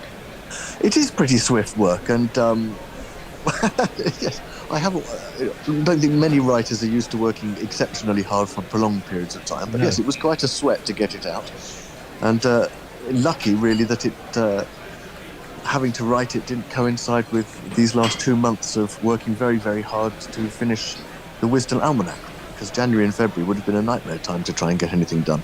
Oh God! Well, of course that comes out. What about April? End of April or early May? Mid-April. Yeah, mid-April. Okay. And what? Can you give us any little quick, things we should be looking out for this year, or is it all hush hush and won't be revealed until the last minute? Well, aside from the hush hush expectation, which of course we do like to have, I think what are now called Easter eggs, things that you open the covers and look in our Part 1 comment section and say, oh, that's fun. There are things which, of course, you can predict easily will be in there. Our coverage of Shane Warne's death and his life, I should say, more correctly. That's very, very detailed, and we've got some very good writing on that and covering it from a range of angles. This wonderful cricketer and all his great achievements. Yeah, that must have been the biggest shock of the last year, mustn't it, Shane Warne? I don't think any of us could really believe that had happened. Anyway, so that's The Queen at Cricket. That's Kit Harris's new book. Have a look out for that. And just a reminder that Emma's book is following on a memoir of teenage obsession and terrible cricket. Let's get on with the show. The other man I haven't introduced to you so far is very patient Tony Bishop sitting here alongside me, and he's just going to give you a rundown, a reminder for those of you listening for the first time, of the rules of Who's That Weirdo. Well, yes, thank you, Hendo. It's all very simple. There are going to be 12 questions. Each comprises a person's name. Each of those will be either a live cricketer, a dead cricketer, or not a cricketer at all. You just need to use your knowledge, skill, or judgment to say which you think they are. If you think the name is not a cricketer, then you need to say, who's that weirdo? And if you don't, depending on his mood, Hendo may apply a penalty of some kind, ranging in severity, dependent upon that mood, really. There are some other things. There's a toss to start. You can choose to open or put your opponent in. Correct answers will accrue 2 points. A wrong answer means it's passed to your opponent, who can win bonus points. If you were correct, you also get to guess the age of the individual, currently or at the sad time of their demise. Within 3 years earns you an extra point. If you're bang on the nose, it's a boundary, 4 points. If it's a weirdo, you have to try and guess the reason why they're famous. They might be a musician, a politician, business person, record breaker, writer, philosopher, or indeed absolutely anything else. And finally, whether you like it or not, I'm going to tell you a bit about each of the people before we move on to the next question. What really could be simpler? Yeah, it sounds immensely complicated to me, so we'll probably go wrong, even though I've done it 4 times before. Right, I think, Emma, we shall give you the chance to call on the coin toss. I have a newly minted King Charles coin. No, I wish I did. I don't. I have an old Her Majesty the Queen pound coin here. I'm going to toss. Do you want to call tails or heads? Heads. Oh, I've lost it. It's been flying over my shoulder. A great so let's just say that'll be found in about 3 months' time when someone goes down the back of this chair. So let's just say that you won the toss. Do you wish to bat, or do you wish to put Kit into bat? No, I'll open. You'll open. Wow, I'll open because I genuinely don't know what the level of knowledge required is going to be, and so I feel like I know that I'm going to embarrass myself, so I might as well just get that over with. Well, that is the whole point. That is the whole point. To have people involved in cricket embarrassing themselves. That's basically what we decided that this show should be about. So you will have the first name for Who's That Weirdo, episode 5, and the name is Susan Redhead, West Indies. Live cricketer, dead cricketer, or Who's That Weirdo? Susan Redhead, West Indies. I want that to be a live cricketer, so I'm going to say live cricketer. Oh, what a start! What a start for Emma on Who's That Weirdo, episode 5, because Susan Redhead is indeed a live cricketer, so that earns you 2 points, and if you can guess how old she currently is, you may get extra points. How old do you think live cricketer Susan Redhead is? Well, let's go youngish. Go 24. Oh no, I'm way. No extra points, I'm afraid, for you on that one. Susan Redhead is 60, would you believe? Susan Redhead is 60, and Tony has more details about Susan Redhead. Well, the first thing is she's not a redhead. Either that or she has some very powerful hair dye. She was born in June 1962. She's a Grenadian former cricketer who played as a right-handed bat. She appeared in 3 one-day internationals for the West Indies in 2003 and played domestic cricket for Grenada. She only made 8 runs in those 3 games, all of which were against the Sri Lankan women. Retired in 2011, scoring 17 as opener for Grenada versus Dominica at Bridgetown. Then Grenada won by a thumping 216 runs, so she went out on a high. She did once present the Player of the Match awards to Stephanie Taylor after a West Indies win against Pakistan in a T20 in 2015. That, I have to say, was the only photographic record I could unearth of her. Well, there you go, Susan Redhead, great name, and quite a good by the sounds of it. So 2 points to Emma, she leads by 2 points to 0. We move to Kit with the second name of Who's That Weirdo, Clarence Hill, Bermuda. Live cricketer, dead cricketer, or Who's That Weirdo? Oh, it seems like a very Bermudan name. Bermudian. You see, when you see C Hill, and then you think, okay, C Hill, that sounds like a cricketer because you think of Clem Hill. Yes. So is that? But Clarence fits, doesn't it, for West Indian names? Clarence Best. I knew he was from Barbados. I think you're trying to trick me. I'm going to go for who's that weirdo? Oh, you are on incredible form, you two, today, because Clarence Hill indeed is a weirdo. Well, he's not really a weirdo, but he is. Well, you can guess what he is. See if you can guess what he is for an extra point, Kit. He is. What is he? It's something to do with Windows. Well, he may have practiced on Windows in the same sort of way as Matthew Pryor did at Lord's, but he's not actually a window cleaner or anything like that. What is he, Tony? He's a boxer. And he was the Olympic heavyweight bronze winner in Montreal in 1976. He's not just any old medalist, though. He was Bermuda's first ever Olympic medalist. The other, as I'm sure you know, Hendo, being Florence Duffy, who won gold in the women's triathlon at Tokyo in 2020. Our friend Clarence beat in 1976, or he lost rather, in the semi-final to Romania's Mircea Simeon. He did then, although, have a rather anonymous professional career. Things rather went off the rails. He ended up in the neck, got divorced, life went downhill, and he got done for cocaine possession and armed robbery. But during his second stint in jail, he lost his drug habit, I beg his pardon, and was re-schooled as a carpenter. There is a statue of him in Bermuda and a painting, and he's become something of a national hero. There you go. He is, absolutely. I mean, he's a big name in Bermuda, I can tell you that. So it's 2 apiece. No extra bonus points accrued yet, but we go to name number 3. Back to Emma. Frank Walters, Australia. Frank Walters, Australia. Dead cricketer, live cricketer, or who's that weirdo?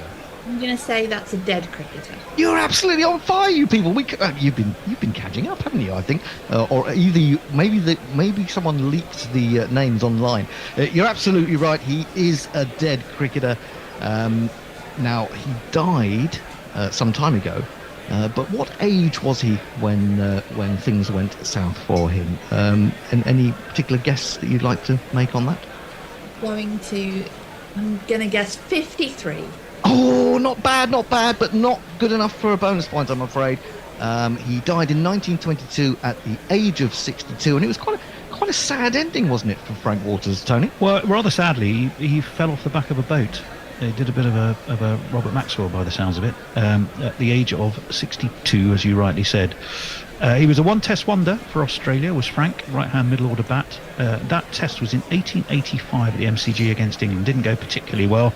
He made 7 before being LBW to George Ulyett, and 5 in the second innings, done by the Nottinghamshire duo, William Atwell taking the catch off the bowling of Will Flowers off spin. He played a lot of first-class cricket for New South Wales and Victoria between 1880 and 1896. Highest score of 150, average of only but an average of only 21, and just took 1 wicket in his time with right arm something or other. He moved to Sydney in the late 19th century after purchasing the Criterion Hotel. All 4 of his first-class centuries were scored at the SCG. Got married and died off the sea of the Bombay, in the Bay of Bombay, alas, as he was returning to Australia from a holiday. Yeah, it's quite sad, isn't it? There wasn't a whole lot more detail about exactly what happened there, but that was the end of Frank Walters. Died in 1922. It's 4-2 to Emma. Can Kit level here? The 4th name on our list this afternoon is Luha Ismail Bai, India. Live cricketer, dead cricketer. Who's that with? I feel like I want you to spell it for me, so Do I you? can visualise it on a score. I can do that for you. Luhar, Luhar, Ismail Bai, which is Ishmail Bhai. Does that help? Bhai. Bhai.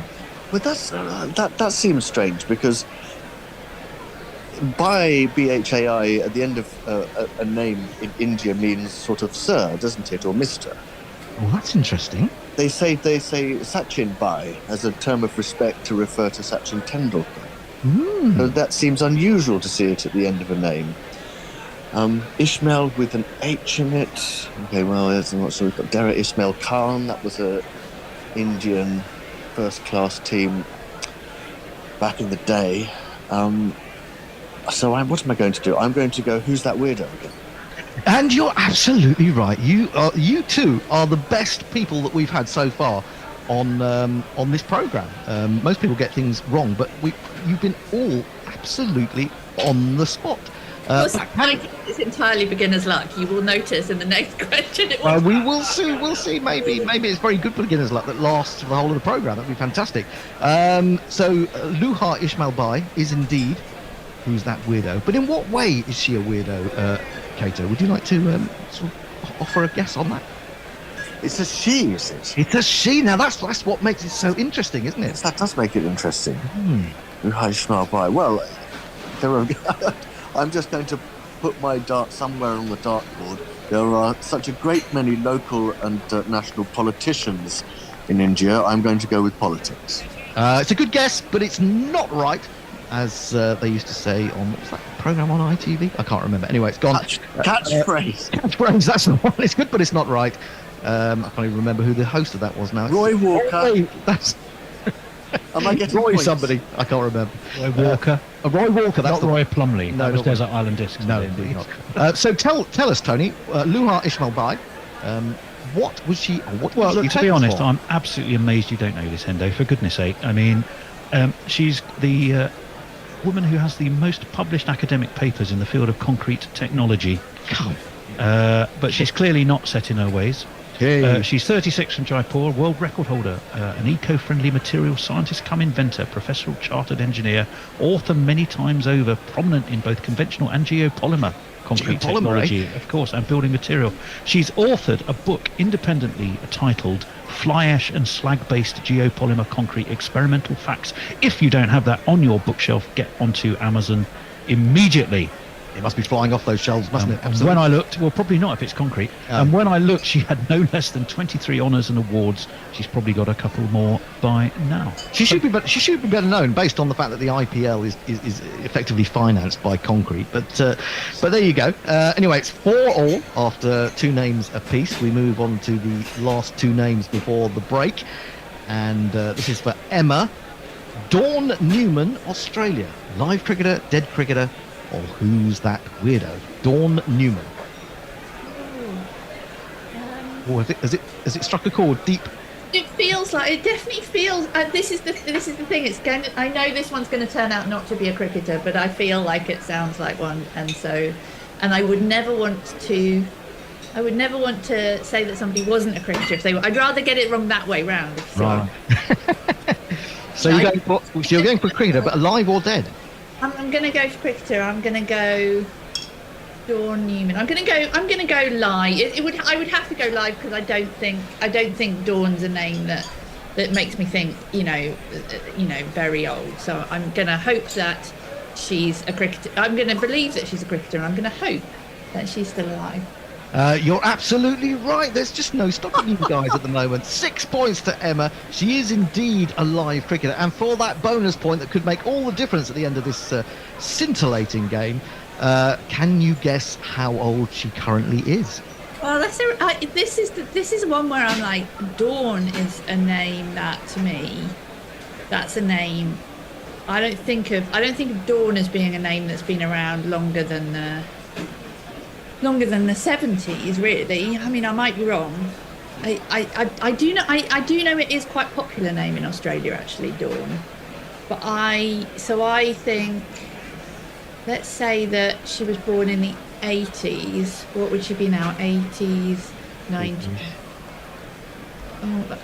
There's maths going on here. She'd be in her early. She might be in her early 40s, late. I'm gonna say 43. All that work that you did, and you're absolutely nowhere near. She's a lot older than that. She's 80, would you believe? So Dawn has been around for a little bit longer in Australia. It sounds like. Maybe it was just a very occasional name at that time. And Tony's got more news about Dawn Newman. Well, quite a cricketing family, actually. She's born in Mount Hawthorn, Western Australia. She played 3 test matches for Australia against England in 68-69. She's a right-hand bat. As I say, comes from a family of cricketers. She's one of 3 sisters who have represented Western Australia at state level. Her older sister, Betty, was a left-arm medium pace bowler, selected to play for Australia in 1958, but was only 12th person, or 12th. What do you go? 12th. Yes, good point, actually. Dawn played in the same state team as Betty in season 63-64 as a wicketkeeper and right-hand back. Dawn's twin sister Elaine also played for Western Australia, but Barbara is the mother of former Test and ODI cricketer Bruce Reid. Bruce Reid, yeah, so the there lanky you left arm. go. She toured England in 68, 69.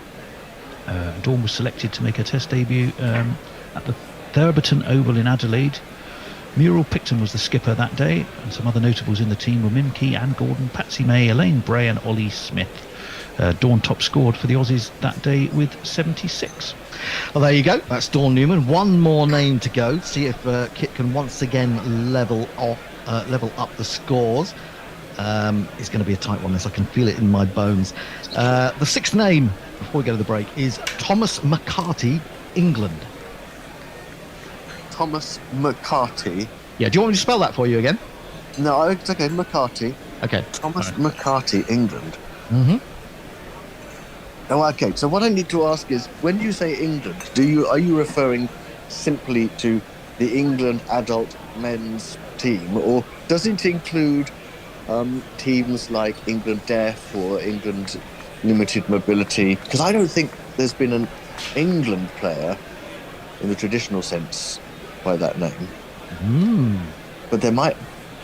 So I possibly know all the names. If they're a cricketer, though, if they're a cricketer, then they're a cricketer. Yeah, that's a right. simple Okay, so let's put it this way: anyone whose name comes up when you put them into Cricinfo. Oh God! I mean, that includes me. That's ridiculous. Well, yeah. Well, who knows what the next name coming up after the break is? It could be Kit Harris, but it'd be okay. So you got that wrong. I'm not convinced that it's someone who has played for the England men's senior team. Right. You don't actually have to play. I mean, you could be an English cricketer who's played county cricket. You don't have to be a. Oh, I see. Yes, it's not just international cricketers. It's cricketers for county cricket, for T20s, ODIs. Everything. Yes, okay, absolutely. So, right. Well, I'll go for cricketer then. What did you say his first name was? Thomas.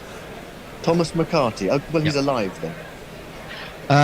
It's not a live cricketer, but moving over for a bonus point to Emma, is he a dead cricketer or a weirdo? I'm going to say he's a dead cricketer. No! For the first time, you've both gone wrong. He's not a dead cricketer, so there's no extra points for anyone as we go into the break. He is a weirdo, and well, I say weirdo. I mean, he's had quite an extraordinary life, Thomas McCarty. Well, yeah, I mean, he was an English circus performer. He was a one-armed lion tamer. He was born in Cork around 1838. But I guess we should probably start by addressing the elephant, or perhaps the lion in the room. Why did he only have one arm? And he was indeed mauled by a lion. And in fact, he was killed in 1872 by his own lions, so that gives you a clue as to that. He had his left arm torn off in the circuses of Messrs. Bell and Myers in Liverpool in 1862. Although his cries summoned help from a performer, it was too late to save the severely damaged arm. Sadly, when he died, he had two more lucky escapes. One in Bolton, and then I think he had one lucky escape in Blackpool, somewhere up north, and then he died in Bolton. He died, as many entertainers have, in Bolton. He'd been on the bottle, turned his back on the lions, who proceeded to kill him. He was rescued from the lions as quickly as possible, but ere this could be done, the newspaper report said, he was frightful, torn by their teeth and claws, his legs, heads and hand being lacerated to such a degree that the flesh was completely torn away from the bones. So if you're a football fan, you will have heard of Bolton's most famous son, Nat Lofthouse, known as the Lion of Vienna, but he had nothing to do with it. There you go, and he didn't play for England Lions either. Boom, boom. That is the end of the first part of Who's That Weirdo, episode 5. We're going to go shortly to the musings and the thinkings of Chris Woke, our social justice. What's the scores on the door? The scores on the door as we go into the break is Emma 6, Kit 4. Greg Matthews, Alan Knott. Who's that weirdo? Nigel Tudor, Neil Mackenzie. Who's that weirdo? Wayne Leverock, Shannon Freedy. Who's that weirdo? Chris Harris, Kevin there, me ducks, and Happy New Year. And of course, Happy Lunar New Year. It's Chris Woke here, nipping the ball around and bigotry in the bud. I've had enough of totalitarian states being allowed to host major sporting events. These so-called nations are a menace to society. Their shameful human rights records and disgraceful laws designed to oppress minority groups are an absolute scourge on our global community. And that's why I'm backing a blanket ban on cricket in Wales. Did you know it's a criminal offence to walk into a butcher's in Swansea and ask for English lamb? Or to demand a rarebit from any other part of the world?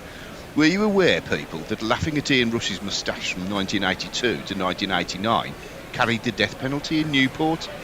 These are the acts of a savage regime. Our great game must take a stand. So, from 2023, there will be no mid-ons in Mid-Glamorgan, no Gower on the Gower, and no silly points in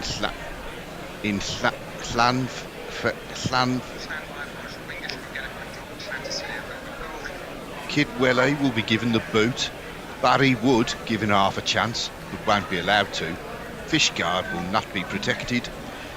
Didn't we have a lovely time the day we went to Bangor? No, we didn't, because the fascist police force arrested us for daring to suggest that Bromsgrove Telephone Box Museum is superior to Penryn Castle. Whales would live in Wales, apparently, because there are no whaling ships in Aberystwyth, whereas there are in Japan and Norway. But I'll tell you this, the woke roadshow of cricket, forced inclusion and all, will not be making an appearance in this evil principality. From this moment, we will be putting in place a total Jeffrey. Tom Jones, Shirley Bassey, Robert Croft, JPR Williams, Charlotte Church, Max Boyce. Can you hear me, Max Boyce? Your boys, girls, other identifiers are about to take one hell of a beating. Remember, you can't make a shakshuka without cracking eggs, unless of course you're constructing the vegan version, which is equally but differently delicious. Until next woke, ta-ra me ducks! Greg Matthews, Alan Knott. Who's that weirdo? Nigel Tudor, Neil Mackenzie. Who's that weirdo? Wayne Leverock, Shannon Freed. Who's that weirdo? Chris Harris, Kevin O'Brien. Who's that weirdo? Welcome to the second part of Who's That Weirdo, episode 5. Our guests today are Emma John, Guardian writer and author, and Kit Harris, who is the assistant editor of Wizardon Editor's Almanac. Wizardon. I actually want to see that publication. Wizardon. Wizardon version. That's what I'm sure. Well, I mean, yeah, maybe Wizardon. Yeah, that's more like us, isn't it? Yes, that's definitely us, actually. Wizardon cricketers. That's us. So back to Emma for the first name of the second half. She leads by 6 points to 4. Now, I always have trouble with Sri Lankan names because they have a lot of syllables in, but hopefully I'm going to get this right. Dimithu Kumarasinghe, Sri Lanka. Live cricketer, dead cricketer, or who's that weirdo? I'm gonna go. I mean, do you know what? Live cricketer has done me well so far in this game, so I'm just gonna go live cricketer. No, I'm afraid it's the first time you've taken a wrong step. So we move over to Kit and ask him: is it a dead cricketer or a who's that weirdo? Well, given that every time anything's come in front of me so far, it's been a weirdo. I'm going to go with. Well, you see, I'm a bit. You see, it's risky because by the Tom McCarty criterion, if there's anyone who plays cricket in Sri Lanka who has that name, he could be it. We're back. Rusty is going to join us. Russ, you're going to get some shit, you bloody Australians. Cheating bastards. Nah, they're not cheating, are they, really? But unsportsmanlike conduct, we're going to say. Definitely. Oh, who did that? Oi! Bruce, change the channel. No, yeah, all right. Okay. So, England come out. They require, what, 120? No, it's a bit more than that, isn't 126, 128? I can't read that. 128, I think it must 128. Stokesy has got to his 100 with an amazing 3 sixes in a row just before lunch. Now you've got to hope that the crowd get up again, really, because before lunch it was very feisty. To put it bluntly. Wasn't particularly sportsmanlike, I suppose. Well, I mean, as I said, it's legitimate. It's kind of under 11s. It's really. legitimate. It is under 11s. It's the kind of thing I would have done when I was playing for the under 11s before I realised there were greater things in the world apart from winning. Okay, you can say it's a little bit silly from Bairstow, and I don't think there's anything in the laws to say that if you mark the fact that you're in your crease, as he did, and then walk down to prod the pitch, that that counts as having made your mark, as it were. I don't think there is anything there, but on the very basis that he did do that, shows that he wasn't. Yeah, I mean, the one thing in Carey's favour is it was all in one movement. It Yeah, but wasn't like he had it in his hand and looked and then did it. Well, and Bairstow had been doing it previously. Yeah, but I want to make a point about that. Okay, Cummins is in, first ball after lunch, played out square on the offside and there's no run. The Make your point. premeditated nature of it makes it kind of worse, because they're saying he's doing that. We'll see if we can get him out. I mean, it's a bit sneaky. It's an underhand way of getting a wicket, isn't it? I mean, do you feel happy with that as an Australian? Maybe you do, and if you do, well, that's not the way to play cricket, is it? But you won't care because you'll win the Ashes. Is that So right, Russ? That's the main thing. What are your thoughts, Russ? You're an Australian. I mean, I don't really care whether Australia wins, as you know. I'm going to bring up what I brought up in the first session, which is the MC laws are a pile of junk, and they need to sort that shit out.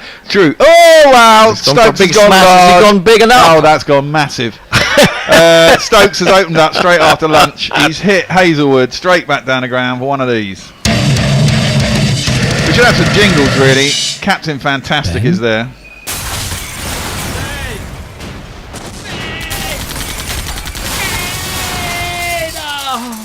Ben Stokes. Well, I guess he's not going to hang around, is he?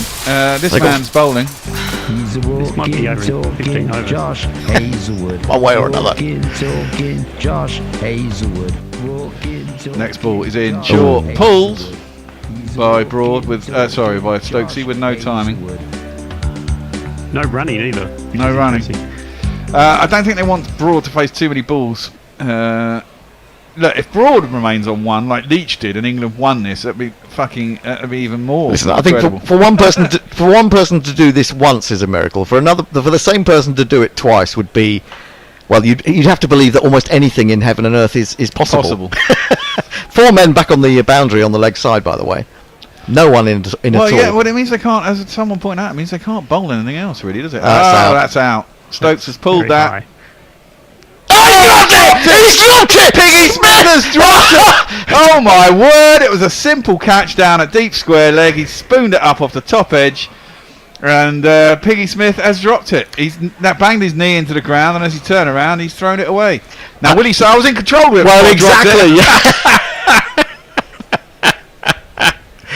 Just, I know what I want to say, Stokesy. Just calm down. You can win this now. Don't do it. Don't give it away. No. Don't give it away. He knew he'd hit that in the air as well. I mean, it just felt it, isn't it? It was more spliced than anything yeah, else. Exactly. Oh, and it's so unlike the pig as well, because he normally holds on to everything, doesn't he? Oh, Do now you that judge would. it, or do you? I don't No, know I what think he I did think then. when his knee went in, he lost a bit of it. Oh, now that was an attempted Yorker. It was a full toss, and Stokesy had to readjust. I would rather he spent 2 overs getting in. Yeah. Well, just, I mean, actually, just be selective with your 6 hitting. If you can hit them to order, pretty much. Yeah. Just pick the right ball. I mean, that's the thing, but the thing is, he's only faced 5 balls, so exactly that. Get your iron a little Yeah. bit, get used to the pace of the pitch again, and then try it. Smith can't believe he's dropped it. He hit the second one about 400 miles, so. Oh, that was. Yeah, I mean, that true. was probably his best shot, wasn't it? That straight hit. That was extraordinary. 5 men, I think, now on the leg side bound. There is no one inside the circle. So just take the single at the end of this ball, at the end of this over. They'll bring him in, presumably. Well, they bunged that wide of the off stump. Stokes wants a wide, but it's not wide. And that'll be the end of the over. So Broad will have to face up. Presumably it with Mitchell Stark. I remember was Cummins going to take it on. I don't think Stokes is very happy about that. I think he thought that was a wide. We talked about wides in this test, and whether that was not wide. Well, whether they should be given, more regularly in red ball cricket. I think sometimes they're given too easily in white ball cricket and not easily enough in red ball cricket. Well, I'm surprised that Stark isn't bowling straight after lunch. I thought he'd open up with Cummins and Stark. Well, I imagine Cummins still fancies himself to be able to get it up around... Cummins, obviously, but I would have gone to Stark instead of Hazelwood. Oh, I see what you mean, yeah. Stark yeah, is yeah. Clearly, has been the pick of the bowlers along with Pat. So it is going to be this man. Paceman Pat, and his baggy green cap. Early in the morning, just before the warm-up, he has to pull out with a dodgy... Bowling 2. Patrick Hammond! Sweep the leg, Brody! Got the best headband around. Around the wicket, Cummins. No, that's short. Oh, just down the leg side and just out the way. Is that Piggy again? Is it Piggy again? No. Yes, it is. Yeah, and he looked to thrash his hand into the ground as it didn't quite carry or just evaded him. I'm not sure it was off the bat either. No, it was off the bat. It's been given. Yeah, it's been given as a run. He'll be most upset that he gave away a single, I think. Yes, well, that too. Yeah, it was. Did he get? He didn't. I tell you what, you really think? I mean, every time you see Labuschagne or Smith running towards a ball, you always think they're going to catch it or do something brilliant, don't you? They do. Incredible fielders. I don't feel so much about that. About this, Labuschagne's veneer is slightly gone in this series. He's as a batsman. He's certainly he's not in the class of the Pig. Yeah, I mean, he's had a really good period, I suppose. Yeah. And he's going through a little Well, bit he of a has only fallow scored period. 100 outside of Australia as well, hasn't he? Pat Cummins around the wicket to Stokesy, who cuts that. Is he going out to take to a run? Khawaja. Don't think so. I don't think he will take the run on that one. It's only the second ball of the over. But he plays effectively. That's a defensive shot, but it's still a great shot for none. I mean, the problem with having to field this spread is that he can hit the ball as hard as he wants, and he doesn't. Most of the miscues are going to land in space in the empty infield. Yeah, it's just that he's going to take them on. The thing is, he's going to take them on, isn't he? He's in that mood.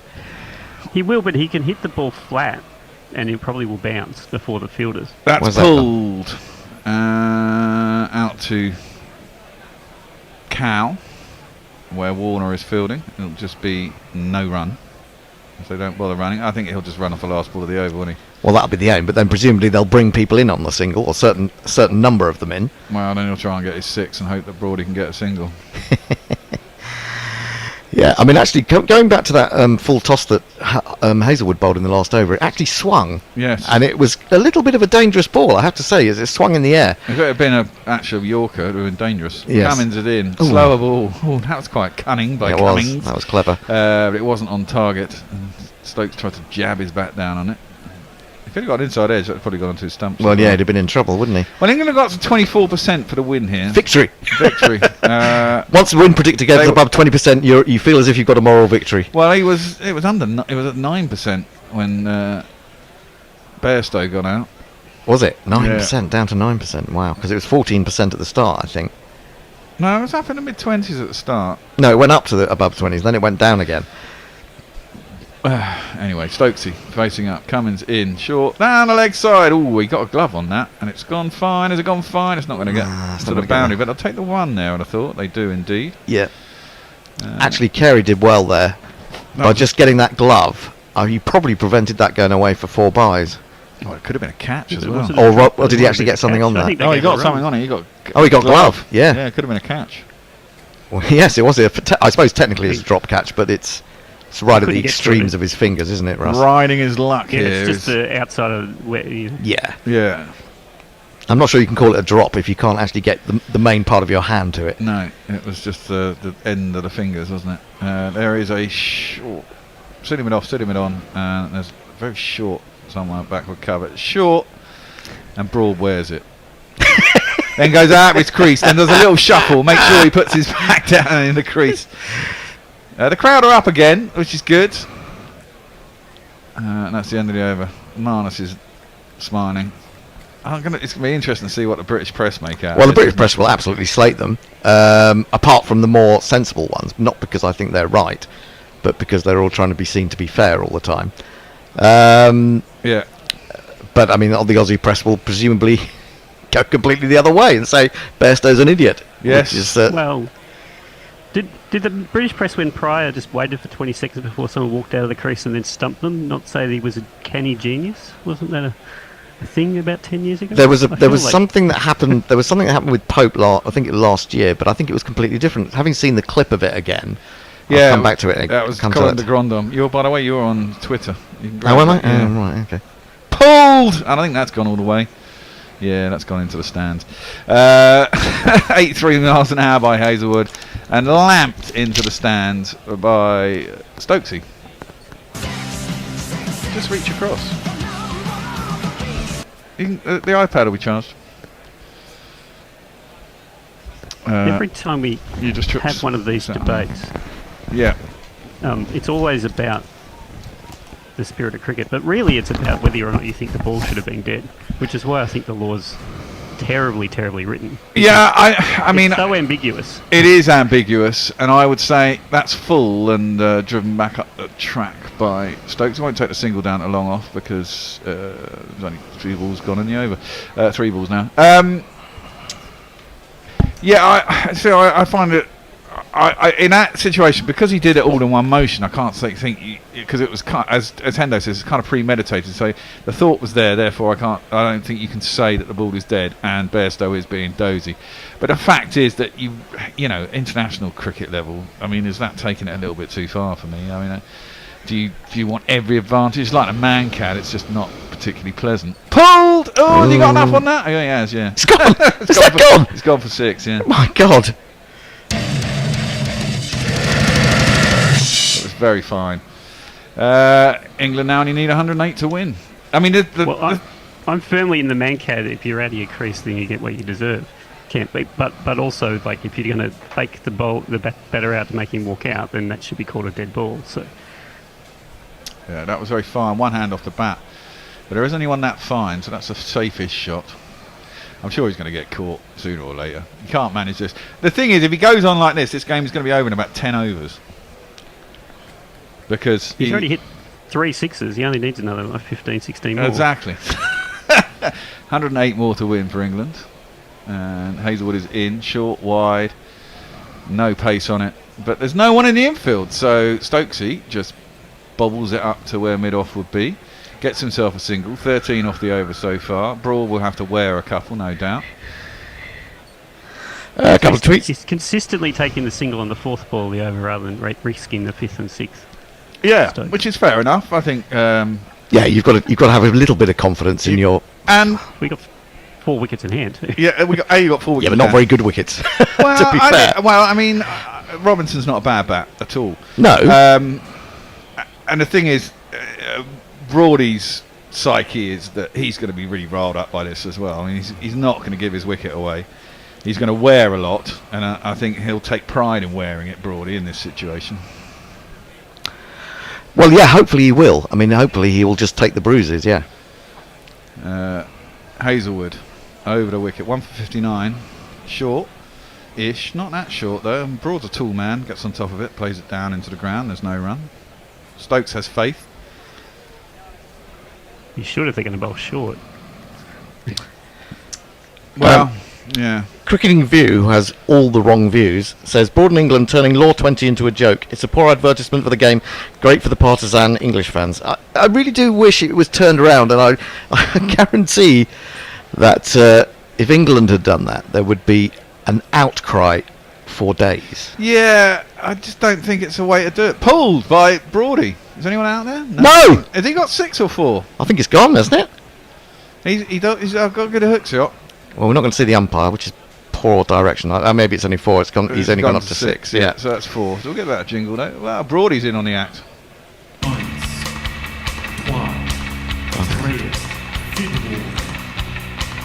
Added to which, Dave Wood says, the question I ask myself in these situations is how I would feel if the roles were reversed. To be frank, I'd probably find it hilarious. Well, some people would. I wouldn't. I'd be finding it really...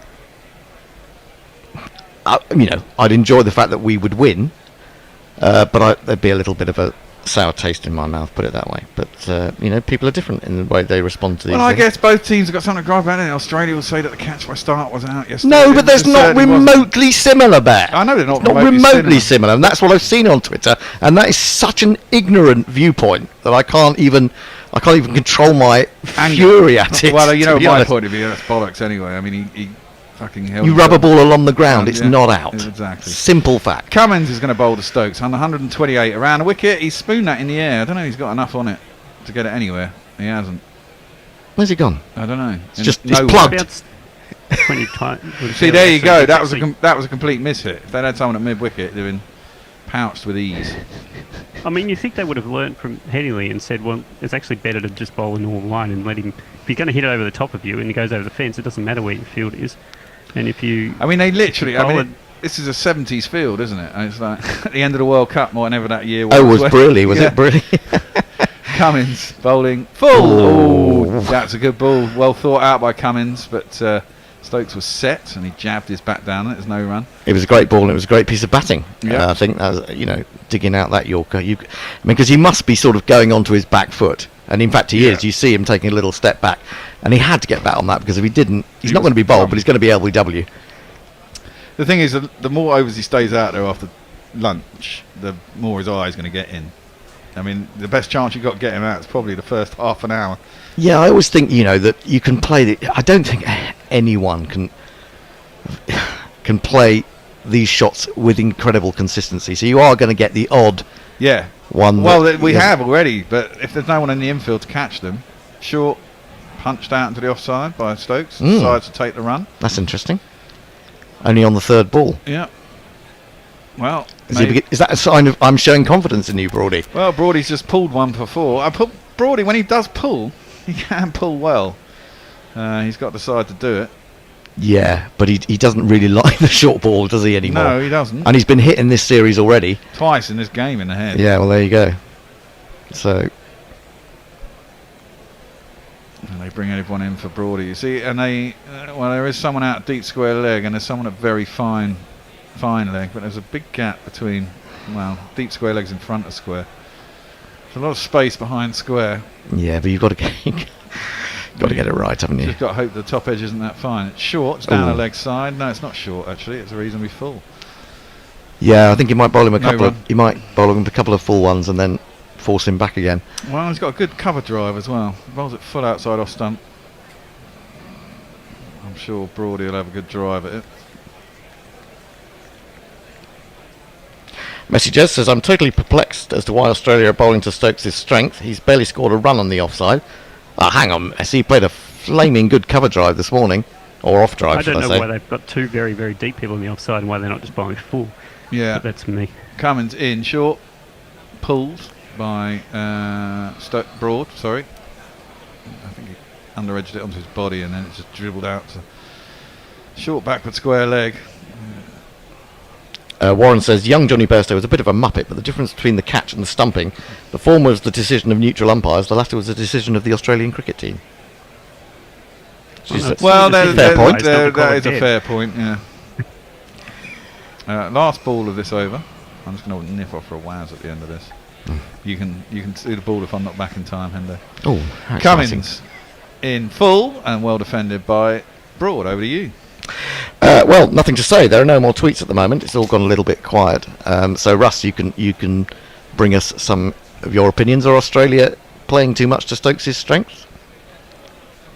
Well, I mean, what are they doing? They've got 9 people on the boundary, including two or three on the offside. Even though all he's trying to do is bowl pull shot, hit pull shots, and they're bowling short into him, which means that if he manages to lift it and get even with the top edge, there's a good chance it's going to go for 6. And if he top edges it and doesn't get a piece of it, lands harmlessly in the infield. So it's not so much they're bowling like fucking idiots. So you'd agree with messages, basically. I think that's a way of saying you agree with messages. And you haven't learned a thing from Headingley a few years ago that it doesn't work. Like, you have some players in the infield to catch. Like, even when they were bowling bounces for the entirety of yesterday, England still had a whole bunch of players short enough to catch balls at the top edge. they want to bounce Stokes out, at least put a bunch of players in the infield on the onside. Yeah, a bit of both, wouldn't it? In an outfield would be worth it. He tries to pull this one. It's not incredibly short. It seemed to sort of loop up a little bit as he missed it, and it went through to the keeper. I imagine that if... Really, sorry, go on. Really, they should be bowling full and making him try and drive down the ground with a slip in and a player at mid on that he has to clear and mid off. I think it's playing a little bit on Australian insecurities from what's happened before. Yeah, definitely, especially that drop by Steve Smith. They'll think about Lyon missing that run out. Short pull, cut out to the man at backward point. Doesn't take the single this time. I would be tempted to give Broad more of Hazelwood. Hazelwood seems to be a bit off colour to me. I'd bring Stark on or Head because he'll take less pace off the ball. That might not be a bad call, actually, yeah. To try and clear. The batsman Hazelwood's just giving him something to work with. Well, yeah. Well, true. Head could go a long way in a couple of overs, though. Hazelwood in to Stokes. Full, driven, out towards cover. This time I think he went off for a run. They're going to think about two. Oh, he's going to come run back for two, and it's a. I can't think he might get a third there if Broad was awake. Yeah, well, they got back for two. This was a poor throw from who's that? Renshaw, Matt Renshaw, who's on for Lyon, one presumes. They could have got a third, given there's no one there to back up. Yeah, well, exactly. It's got all the way down to third man, but they were running through. It's well dug out. And the thing is, he knows he can hit anything aerial. And he doesn't have to worry about keeping it down within the ring, does he? That's a slightly risky second run, and it was a terrible terrible throw. Risky. It was a very risky. I mean, it's pretty much in his hand when he turned, wasn't it? Yeah. Especially for a man who's got a bad knee. If that had been Jason Roy, he'd have been out. World Cup final. Hazelwood in. Pull down into the ground. Straight to the fielder. They should take a single that time. They do indeed. Fourth ball to the over. And you can see as he's walking to complete that single, Stokes, he's chastising himself for not putting that away. Into the stand. England only need 99 runs to win. We're in double figures. It's double figures. And the crowd are willing him on. I'm willing him on. It's going to be such a heartbreak when he gets out. Yeah. How's he going to get out? He's going to get caught. He's going to have his time. One of them will get caught on the boundary. But. Probably as someone that YouTubed in this morning, England are not going to quite do this, but it's going to be by 20 runs. And I said, if it's by 20 runs, I think I'll probably, if we've got that close, I don't know where I'll go. Hide under a blanket. Upsetting. Yeah. I mean, more upsetting than it's more upsetting to lose like that when you think you're going to get there than getting done. Oh, edged, but top it's edge. Got top edge. It's going to be 4 runs. Good stuff, Brody. Good stuff, Brody. You see, he doesn't have enough pace. 1, 2, 3, 4. Hazelwood certainly isn't the fear that he has been in the past. I don't think he looks undercooked. Well, it doesn't matter though, because Broad's just swinging as hard as he possibly can and hoping for the best. So, yeah, but it's the point is that he's not going to get out of the way of it. He's slow enough that he's got time. He thinks anyway. Whereas he didn't have time for that because he top edged it. Well, yeah. But I mean, he's prepared to take it on. Whereas with Cummins, it's quicker, and he's not really taking it on, trying to defend it. 1 ball to go. Indeed, Hazelwood in. Ooh. Down the track comes Brody. He's not going to take a run there, is he? Square. No, he's not going to take a single. That's Cummins out at cover. Strange position for the skipper to be. No run over to Hendo. Yeah, Grand Theft Auto says, big shout out to the sort of people that tweet into Gorilla Cricket or Guardian OBO who were calling Stokes a Mike Brealey-esque spent force as a batsman. Were they? I didn't see any of that. Whatever happens to the remainder of the match, says Ross McD in South Korea, both the England team and crowd will be out for blood for the rest of the series, and it's clear that a bear pit and pressure causes Oz to make mistakes. I do think it opens doors for it to turn into a very needly series, yes. But England kind of need to channel that needle into winning games, really. Well, England have got to 38% now. That's going to crash as soon as Stokes is out. Of course it will. Piggy dropped that ball because it slipped through all the saliva on his hand, says Raffles. Spanner Flintoff says, elephantitis of the testicles by Stokes. By the way, I have pills for that. But you have to... Where's Jay Grover, by the way? I don't know. Haven't seen him for days. That's driven back up the track and there's no run. That was a slower ball, 69 miles an hour. Cummins trying everything here. Leah says, so we're not reading my tweets pulling your leg, Hendo. I didn't see your tweets pulling my leg, but if I had, I wouldn't have read them, obviously. Darkest Brew says, afternoon all, wanted to say hello after the long absence from following cricket. Rate limiting notwithstanding, it's the hope I can't stand. Oh, well, yes, that is true. Hope is such a terrible thing. Round the wicket to Broad. No, it's not, it's Stokes. Stokes, sorry, cuts it. Getting discombobulated. You are. Cuts it out to the man on the boundary, who's Uzi, and it'll be no run this time.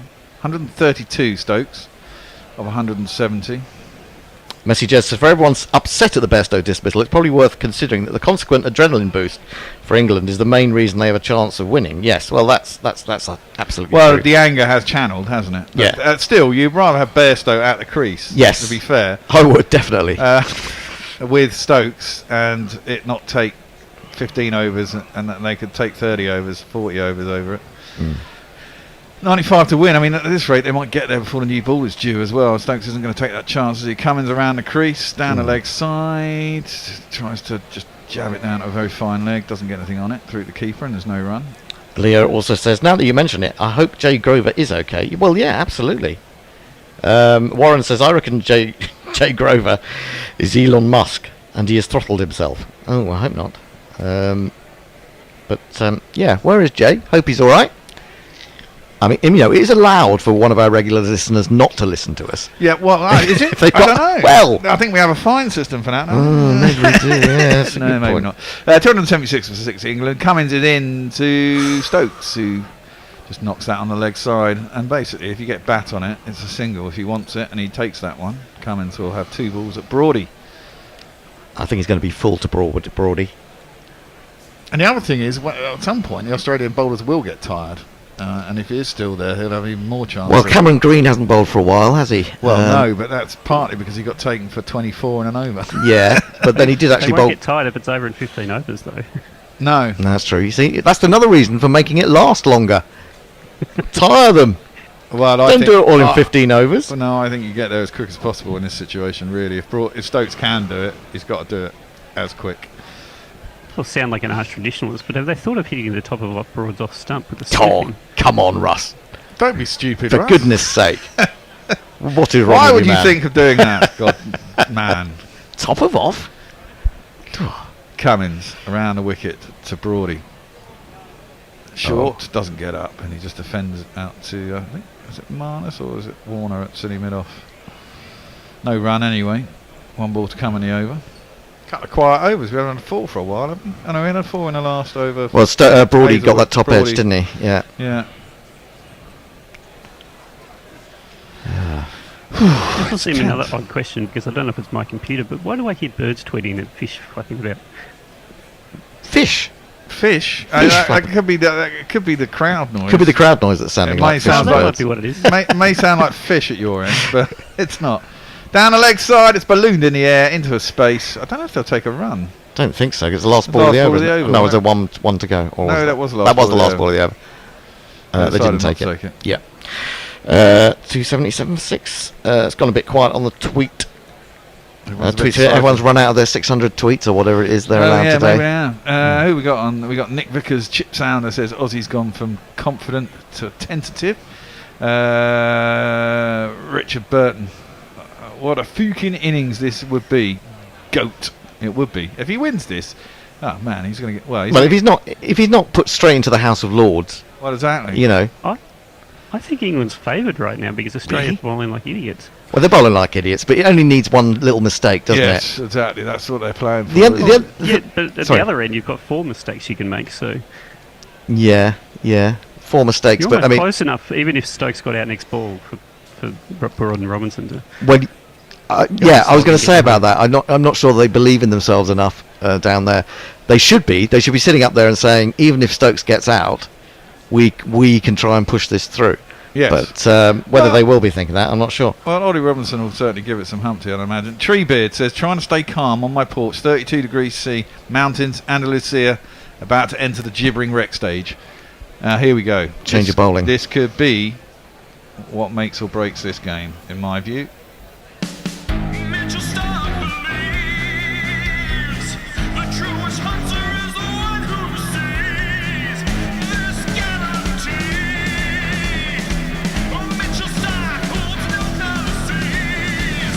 first ball, short, outside off stump, and pretty innocuous. No run. Well, he absolutely slammed that into the surface, and it did nothing, did it? Yeah. It just barely got up above knee height. Exactly. Messi on the way to Carey too. Yeah. Messi just says, Idle Summers is having radical ideas that are channeling my thoughts. Bowling at the stump seems to have been outlawed for most of this match. What is this, says Muttley, about 600 tweets. And Tom M says, seems like Broad has become a little more brave the last couple of years, willing to occupy the crease. For a while, he was slogging and getting out after 5 balls. That's pretty true. Yeah, well, I'm not surprised he got smashed in the face, didn't he? Stark in. Smashed out to cover, and there's probably someone out there. Yeah, there is. They'll probably not take a run. It's kind of a waste of a good... I always feel that's a waste of a good shot. It is. See, if Bairstow was there, you'd take the single, wouldn't you? See, that's the difference. Yeah, that is the difference. Grand Theft Auto says, Stokes is batting, fancy a little bump, mate, a quick line. Several hours later, Stokes is batting, your nerves are shredded, but you have had some epic highs. Yes. Fancy a little bump. Yeah, I could do a little bump. Stark, 2 for 58. Pick of the Aussie bowlers for me in his second innings. Bowled beautifully with a new ball. He's in. Oh, attempted pull. That didn't go far over the stumps.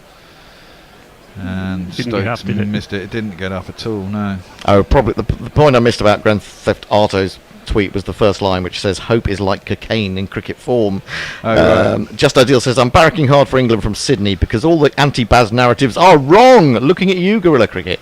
Well, I don't think I'm we in are the favour of leaders Baz. of that. I'm in favour of Bazball. I'm generally in favour, but I just think... I think we've gone a bit too far.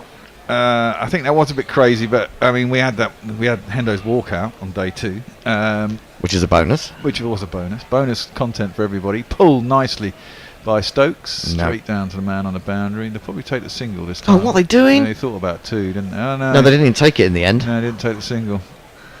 But they still managed to get themselves into a bit of a muddle about whether they were going to take the single or not. And then Smith suddenly noticed that there might be a run-out opportunity and hurled it in. At the end of this over, we're going to have a little change. James Hillhouse is going to make his debut.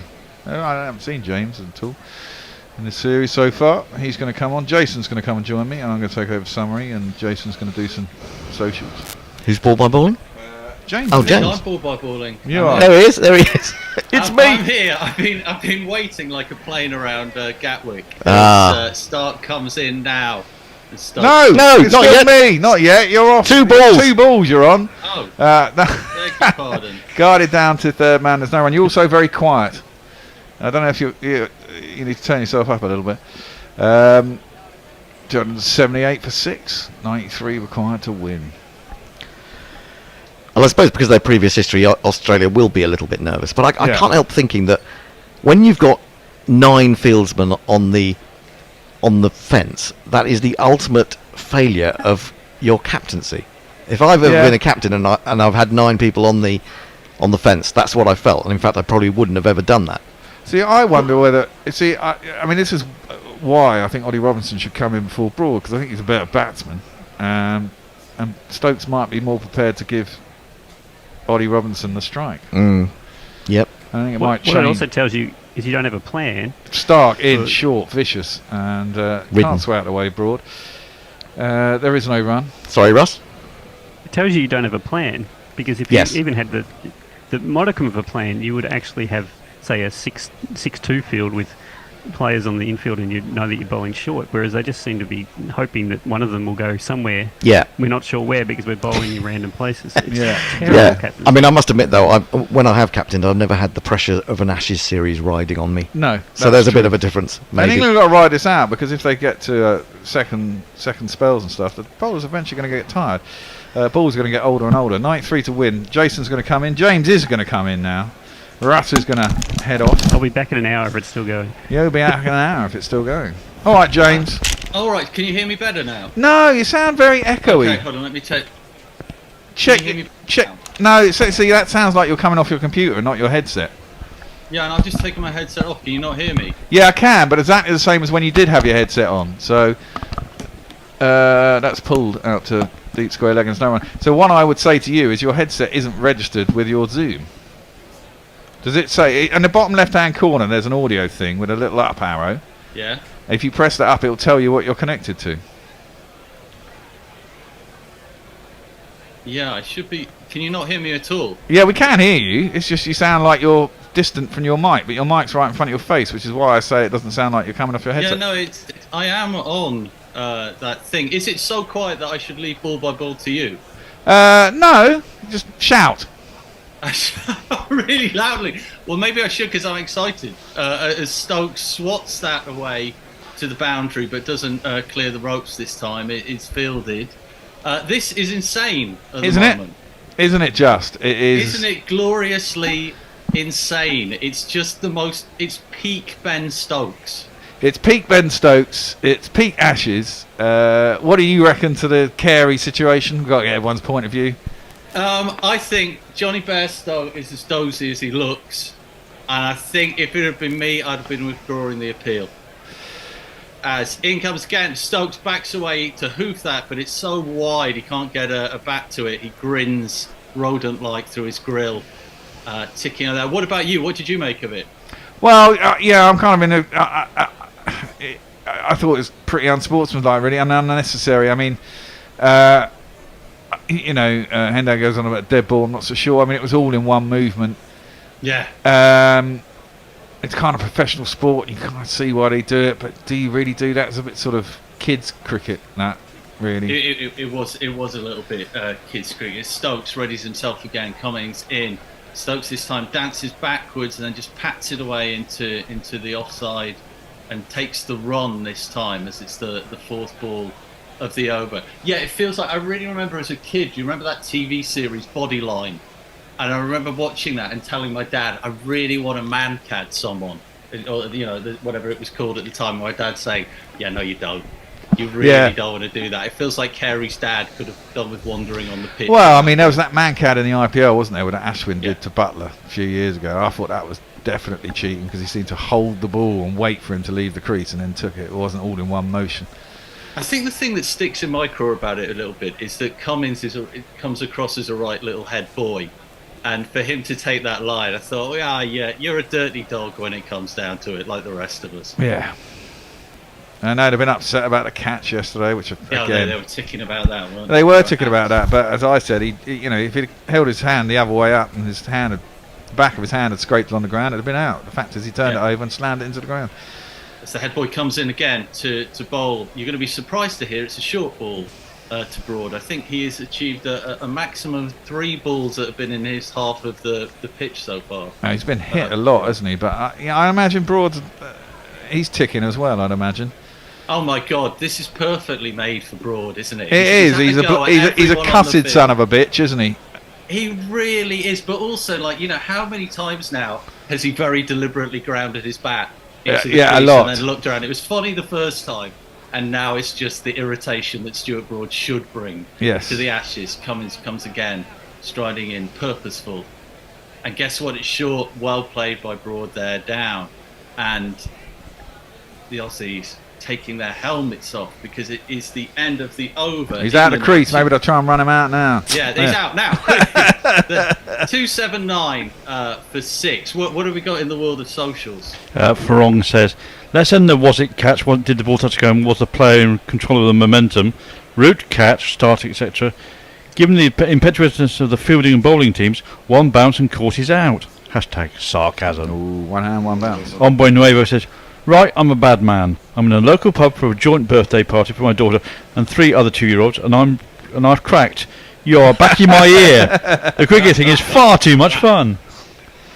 Tom M says, how do we feel about refusing singles at 6 down? Well, I think that's a situation of our longish tail. Longish tail. This is why I think Ollie Robinson should come in first. But Broad has eaten up 24 balls and it's allowed Stokes to get to his score. That's heaved down the ground, but he didn't time Absolutely gave it a slap that is usually followed by a tickle, but that was agricultural in the best kind of way. But Stark, it feels like, is the guy who could get the breakthrough, I think, or go for a billion runs in an over. Yeah, to me, he's been the pick of the Australian bowlers.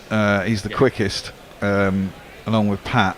Hazelwood looks a bit out of sorts. Green, I don't know what they're going to do about Green, because if he bowls with this field at Stokes, there's a chance he'll go around the park again.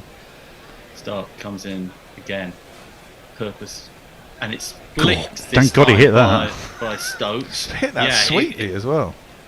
He did hit that very sweetly, but everyone's favourite crybaby, Steve Smith, sweeps it up quite simply there. Yeah, it feels like I've heard a little bit of Ricky Ponting before, our blessed wine master, saying that Australia just need to mix it up a bit more. Yeah, you imagine Stokes, he's seeing it like a fucking football though, isn't it? I mean, he's been out there, 30 minutes since lunch now, and the best chance you had was him to make a mistake straight off. Well, the he lunch, was probably. He was well, he should have been out, to be fair, shouldn't he? That's gone. And it's absolutely smoked this time over mid-wicket boundary for one of these fellas.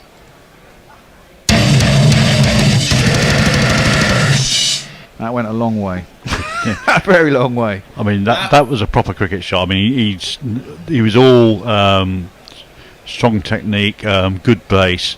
Didn't really slog that. He just dismissed it. Yeah, it was right in the slot, wasn't it? It was always going. Absolutely creamed that. And you've never seen so many bacon and eggs stand up at one time. The members in Lords have gone feral. We're getting you're apparently you're too quiet.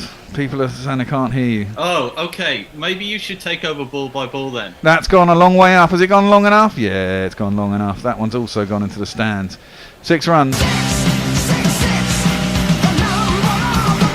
I don't know why you are so quiet. You are wearing a headset. I've never had that problem before. Maybe I should leave the Zoom and come back. Try. It's something to do with your headset because it is really quiet. Can you not just turn the headset up? Is there not a control on it? No, hold on. I don't know what your setup is. It's a problem. So why should you come in? Where do you live, James, again? I'm going to leave and come back and see if it makes... Okay. That was a glorious shot. 2 sixes in a row. The worry is that sooner or later he's going to try that to a Stark ball that doesn't get up, and he's going to go on the under edge onto the stumps. That's the thing, isn't it? That's full and outside off stump. The thing is, you can rattle the bowler if you keep carting him over the pitch, and then they're going to offer you bad balls. That's the thing. And Stark can get rattled quite easily. Yeah, he does. He's a bit like Mitchell Johnson. A lot of it is in his head, and if he's flying, then he's absolute terror. Well, the partnership's 99 runs from 84 deliveries, and Broad has 10, 12? 292 for 6. Yeah. A couple of good slaps, and a lot of nudging and nurdling and getting out of the way of the balls. Indeed. I wonder what's going through Cummins' head. He's probably got the first doubts starting to creep into his head, saying, we can't lose this from here, can we? Well, can we? Indeed. Well, Stark's got 1 ball to go, 2 for 72. Bowling at Broad for the last ball of this over. In comes Stark's full, it's down leg side. It's taken by Carey. There's no run. Stokes on 148, England 292 for 6. Well, I did say Stokes and Duckett had to get 150 each. Stokes is on 148. He didn't. Whilst the Bear is letting James back in, I should say, Jersey Jingler says that YJB dismissal might be the best thing that's happened for England. Poke the Stokes Bear, given England a reason to battle, and turned Lords into Elland Road. Well, they were a bit more conciliatory when they came out after lunch than they were when they went into lunch, where they were basically being jostled all the way to the staircase. Yeah, well, Cameron Green is going to have a little bowl. You do get the feeling that if Nathan Lyon was fit, Cameron Green would not be anywhere near a ball at the moment. Well, it'd be interesting, yeah. We are the Cameron Green Appreciation Society. God save Mitchell Marsh's brand of all-round variety. We are the Cameron Green Preservation Society. His injuries cause all of us excessive anxiety. I have returned. Can you hear me any better? No, it's exactly the same. Maybe it's better I jump off and someone jumps in my stead then. Well, we can hear you. It's just the sound is like you're distant from your mic.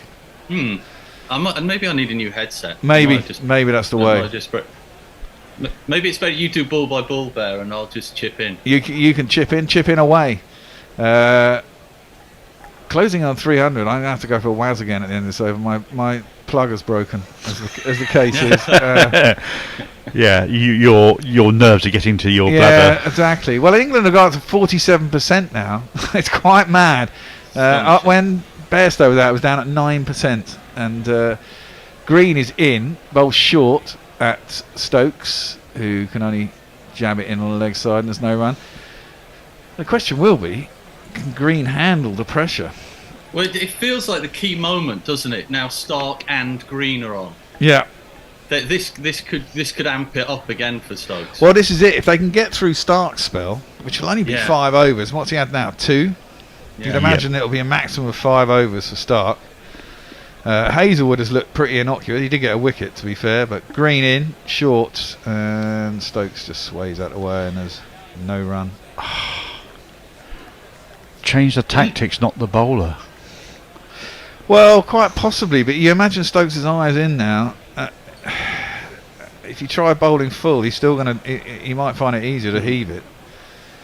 And he's adaptable enough, isn't he? Yes. I mean, I know he's been serving us up a diet of burgers here, but it was all kind of fine dining this morning, wasn't it? Until Bairstow wandered off. Basically, Green in, short again, turns it into the leg side.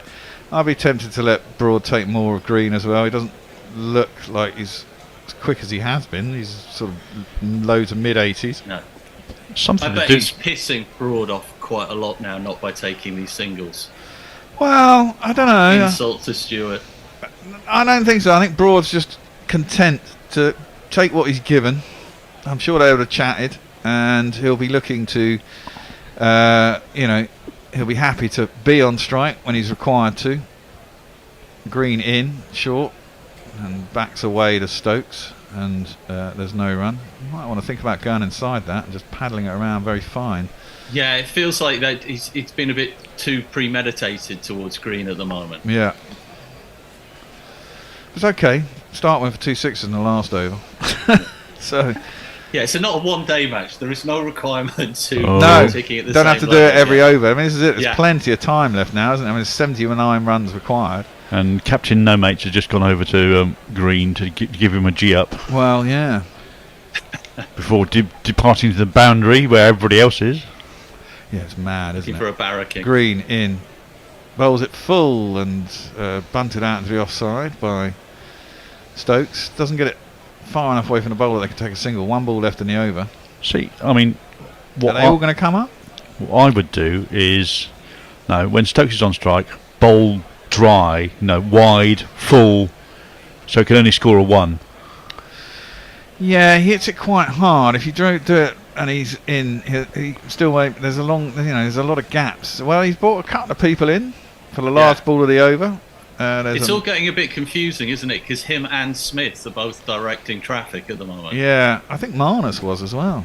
So what they got? They got now. So they brought people in. There's a deep cover, but it's not. See, if he bowls like this, surely he's going to try and hit it through extra cover. And there's an easy single. It won't be the length to go through extra cover, I don't think. It'll be full on leg stump. You reckon? No, it's well outside off stump. It's inside the thing, so it won't be a wide. It's what I would suggested they do, basically. And it'll be over to Broad. All right, I'm going to go and relieve myself. Right, let me get through some tweets whilst you're gone. Ross McD says, I would have Broad over Robertson right now because Broad has something to prove here and his anger to motivate him to prove it. And he's got, he loves rubbing things in the Australians' noses to some extent. Josie Jingler says, the new lad is hard to listen to. Please, Bear, go back to Bull My Ball. Fidosi says, the darndest things. Says, is it reverse swinging? Are they bowling full enough to tell? Which is definitely true. You can't tell it from a bang halfway down the wicket. Tom M says, F me, that 6 really pushed me over the line and thinking this might actually happen. Now I'm bricking it. Martley says, I can hear you, James, perfectly fine on my headset. Name Mobile says, this is genius stuff. Last leg of a 250-mile bike ride, you boys are killing it. Well, I mean, fair dues for 250 miles bike ride. I think you're killing it a bit more than we are. And GC Neki Pawnbot says, I was just in the process of marketing the James Hill House ASMR channel. There we go. Maybe that's what I'm trying to do. I'm subtly setting up my own YouTube channel. Tingle everybody up. And the bear is What do you back think, with Jason? the quickest. Jason, do you think we can do it? I think we've got more than the puncher's chance now. I think we got more than the puncher's chance now. There was only 79 required. I mean, when it was 170, you'd think nah. But I mean, the problem is the pressure goes the other way, doesn't it? Short attempted pull by Broad, misses it through the keeper, and there's no run.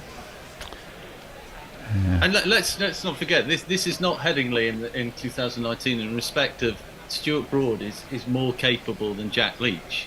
You know, we are not down to last chance saloon yet. No, we're not down to the 10th wicket. I mean, that's it. We've got 4 wickets in the hutch still. As long as one of them, and as long as Stokes doesn't go. Yeah, that's. And if Stokes was to go with 30 required, I think it'd still be pretty evens. Ollie Robinson can certainly give it a bit of Humpty. Broad is facing up. Attempted pull. Comes off his back. They'll take the single as he attempts to swipe that into the leg side. Was that a run? Was that bat onto body and then off? It doesn't look like it. Umpire, has he given it? We didn't see the umpire. I think. It was, yeah. I thought he got an inside edge onto his chest. He got an inside edge onto his. I thought he was onto his back. He was so turned around so far. Is that 100 partnership now? 100 runs from 93 deliveries. Incredible. It is incredible.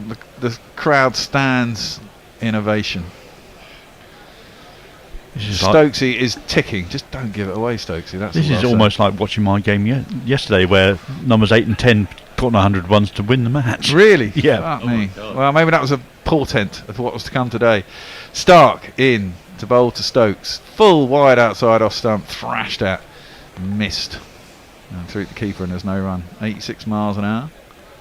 Now that was Green did that as well, didn't he? Is this now part of the mix as well as half trackers? Well, quite possibly, but I think you're less likely to get a wicket with that ball than you are on a short one that's going to be. Mind you, he's timing everything, it seems. Yes, you're less likely. The draw has gone out, 0%. Win predictor very rarely gets a draw down to 0. It usually has a 1% or something. It's 50-50 now. As Stark is over the wicket. Oh, that's got to be a no ball, surely, as it's pinged down to long leg. I'd want to have a look at that. I think that's pretty close, but I think he's just dipping enough. Do you think? I thought it was above waist height. No, they didn't give us a run. I think England will feel also more confident if they can get it up to 3 figure. That's above his waist, man. That's got to be a no ball. Stokes isn't complaining, I don't think. No, yeah. I think all that stuff to him's superfluous at the moment, isn't it? He's just thinking ball back, hit. Well, he's in his own batting bubble, I think, at the moment. He absolutely is. You can absolutely tell it, can't you? Poland not really into cricket, says somebody on. Well, outside off stump, very full, not really timed, just jabbed out into a space by Stokes, gets himself a single, moves on to 149, Broad's on 11. Stark has 2 for 74. You'll be able the one thing they've done since they've made the change is that they've damped down the scoring rate, haven't they, a little bit? It's starting to get a little bit more, a little less wild. Yeah, but I don't. Well, clearly that doesn't matter. I mean, 2 overs ago, last Stark over got hit for 2 sixes, right? So as long as when it's there and he hits a couple every once in a while. But I think from their perspective, they will be thinking that that's one little notch in their favour. Possibly, but they still need the wickets, don't they? I mean, yeah, absolutely, yeah. I mean, they've got to get They've got to get the wickets now because that's it. The draw's out of the equation. There's hours left in this game, overs left in this game. I mean, how many overs have they had? They've had 60. Is that 67? So the new ball's due in 13 overs. I mean, it could be over before the new ball is due, and I'm sure that's what Stokes is thinking. Stark is in to Broad. Ooh, very full. Keeps it out. And there's no run. So his pace is down to 86 now. Second spell, third spell of the day. Well, I don't think he's in any rhythm. But going back to Twitter, Grand Theft Auto says, Stokes can't do it again, can he? Surely. He's the kind who puts the bollocks in hyperbolic. Yeah. The Bull says 3 very hungover mice in Greece after one too many arseholes, a famous Greek liqueur. Listening to your comedy, I can't get onto TMS. Thanks, guys. Well, very welcome. Very welcome. And Brian Barrow says, "Good day, cricket nerds. Just catching up. Good day. You're American, aren't you?" Ah, well. Just catching up on being away a day or two. We have a saying: balls don't lie. It was a catch. Johnny B shouldn't have walked away. Everything is in balance. And Gradon Plateau says, Aussie team's reaction to Bear's dismissal, all self-congratulatory. It's like me fluking a 3-cushion shot in pool and then saying, played for and got it. Yeah. At least say sorry, mate. Rules is rules. Yeah, exactly. 294 for 6, England. 77 required to win. Stokes on 149, facing up to Cameron Green. He's gone for 63 in 11 overs. And he's bowling at Stokes. Short, bashed out to deep cover. Is he going to take a single? I think he's decided no. See, I would let Broad face Green, and I would let Broad face Hazelwood, and I would try and keep him away from Cummins and Stark, would be my general feeling about this. I think that's a well, good I think Broad is capable. Yeah. What has happened, I think, is that the time for the occasional bowler has been and gone. They won't see Head or Smith or Labuschagne now. No. Short, guided down to... Oh, he might come back for 2 here, as that's put between the 2 fielders in the deep, and he goes to get back in time for 2. Well done. Stokes makes it to 150. We have jingles for that now, don't we? You we do. Have 150 jingle. Here we go. You shall not shift me. You shall not shift me. I have made it to 150, and you shall not shift me. His highest score was what, 250 odd, wasn't it? 258. Yeah, that was it. I was there. You were there. I remember watching that. And we still nearly ended up losing that game, or could have done. Yeah, we were 5 down on the last day, and if they'd got a couple more wickets, it would have been interesting. It would have been interesting, and then it rained, didn't it, or a bad light or something. And we were quite happy to get away with a draw. But we dropped Hashim. Did you get triple ton or something? Hashim double. Way down leg side. Temba Bavuma got his maiden Test 100. That's right. But we dropped. And Johnny Besto got his maiden 150 as well. Exactly. But Hashim got dropped about 4 million times, didn't he? I don't recall. That was a day we didn't go to the game. Yeah, I think he got dropped about 5 times, Hashim. It was ridiculous. We really let him get away with it. And shouldn't have done. Rooty first to get up and congratulate the ex-captain, congratulating the new captain. And what an innings. I mean, he started off in the most traditional and careful of ways. Exactly. Ducks underneath that one. That's through to keep no run. A chance, didn't he? And then he's been able to go ballistic in that way that we know he can. Yeah. The crowd are going crazy. Lord's crowds are generally quite sedate as well. It's like Edgbaston has been transplanted to Lord's. Yes. I think it's Cheap summer and beer and a possibility of beating the old adversary. Yeah. Unexpectedly beating the old adversary. Well, let's be fair. If England win this out of nowhere, you'd have to say Australia were ahead pretty much the entire game until we won, and you'd have to say that about the previous game when Australia won. So, swings and roundabouts, eh? Stokesy facing up. Green gets it in. 5th ball of the over. It's very full, and they have got someone in finally. It's Warner at short mid-wicket, and he fields that, and it'll only be the single. Yeah, they're definitely starting to mix up their lengths a bit more now, mix up their lines, so you don't set for one shot and then you can twat it out of existence. Well, that's true, but exactly. But then there's a space now over the leg side, isn't it? So he gets it slightly wrong, and there's a boundary over there. But it was like the bowling equivalent of England taking on the bouncer in the first innings. Yes, they just seem to just carry on regardless. Full and bunted up towards long on by Stokes. He just ambles the singles, not going to think about coming back for 2. The score moves on to 297, and he retains the strike. Because this is the thing, isn't it? Beforehand they were like making large strides into that total all the time, and now they're just sort of nibbling away at it, aren't they?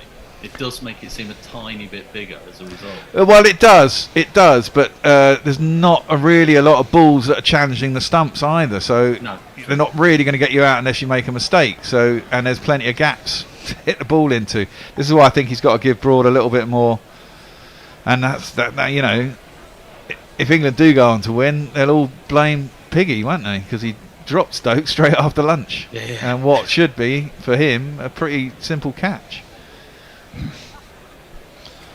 We're getting a bit of a montage here. Shall I get through some tweets? Yeah. Well, we're due for a change. I presume that's drinks, actually. Yeah, it is, yeah. Light Roller says, can I take it all back? Stokes Colin ball has me utterly confused, but it is bloody exciting finish. And Raffles, the gentleman thug, says, let's hope the winning margin isn't inside the 10 runs that we gave them for the last wicket yesterday. Well, that's true. Clueless middle-aged man says, 75 to go. I swapped team after my Aussie team stopped playing in the spirit. Right, we're going to have a 3-man change. 3 men on Zoom. We haven't had that for a while. I presume Tony was supposed to be in here, that's why. I'll do that first ball. That is precisely what happened. driven up to mid-off, and there's no run. You 3 are on. Tony is going to thing. We're just going to sit next door and enjoy it, so we might rush in if there's a jingle required, but don't expect Well, them. hopefully you will. We might do. Yeah. We might not do. Good thinging, Tony. Oh, well, I'll give it a go. 297 for 6. 74 now is what. How is your nerves? James, how are your nerves? Well, listen, I should apologise. I'm very quiet apparently, but I'm ticking. Listen, I'm eternally optimistic. I think we can do this. Since that Johnny Bairstow madness, Stuart Broad is still there. He's only added 11, which, let's face it, is 10 more than Jack Leach did. And we wait for Stark. It's full, and that's whipped away towards mid-wicket. 2-3 bounces. Travis Head. Fields out there on the deep mid-wicket boundary. Did they take a single, or did they choose not to? I think No. they must have. Yeah, no, they didn't choose to run. This is interesting. But they've been doing this a lot, haven't they? He's still not backing Broad to do more than half the over at best. Whereas, interestingly, in 2019 at Headingley, he pretty much said to Jack Leach, of course, if the ball's in your place, you know, I don't think he stopped any runs to protect Leach. He trusted him. He clearly doesn't have the same trust in Broad, but Broad is still there.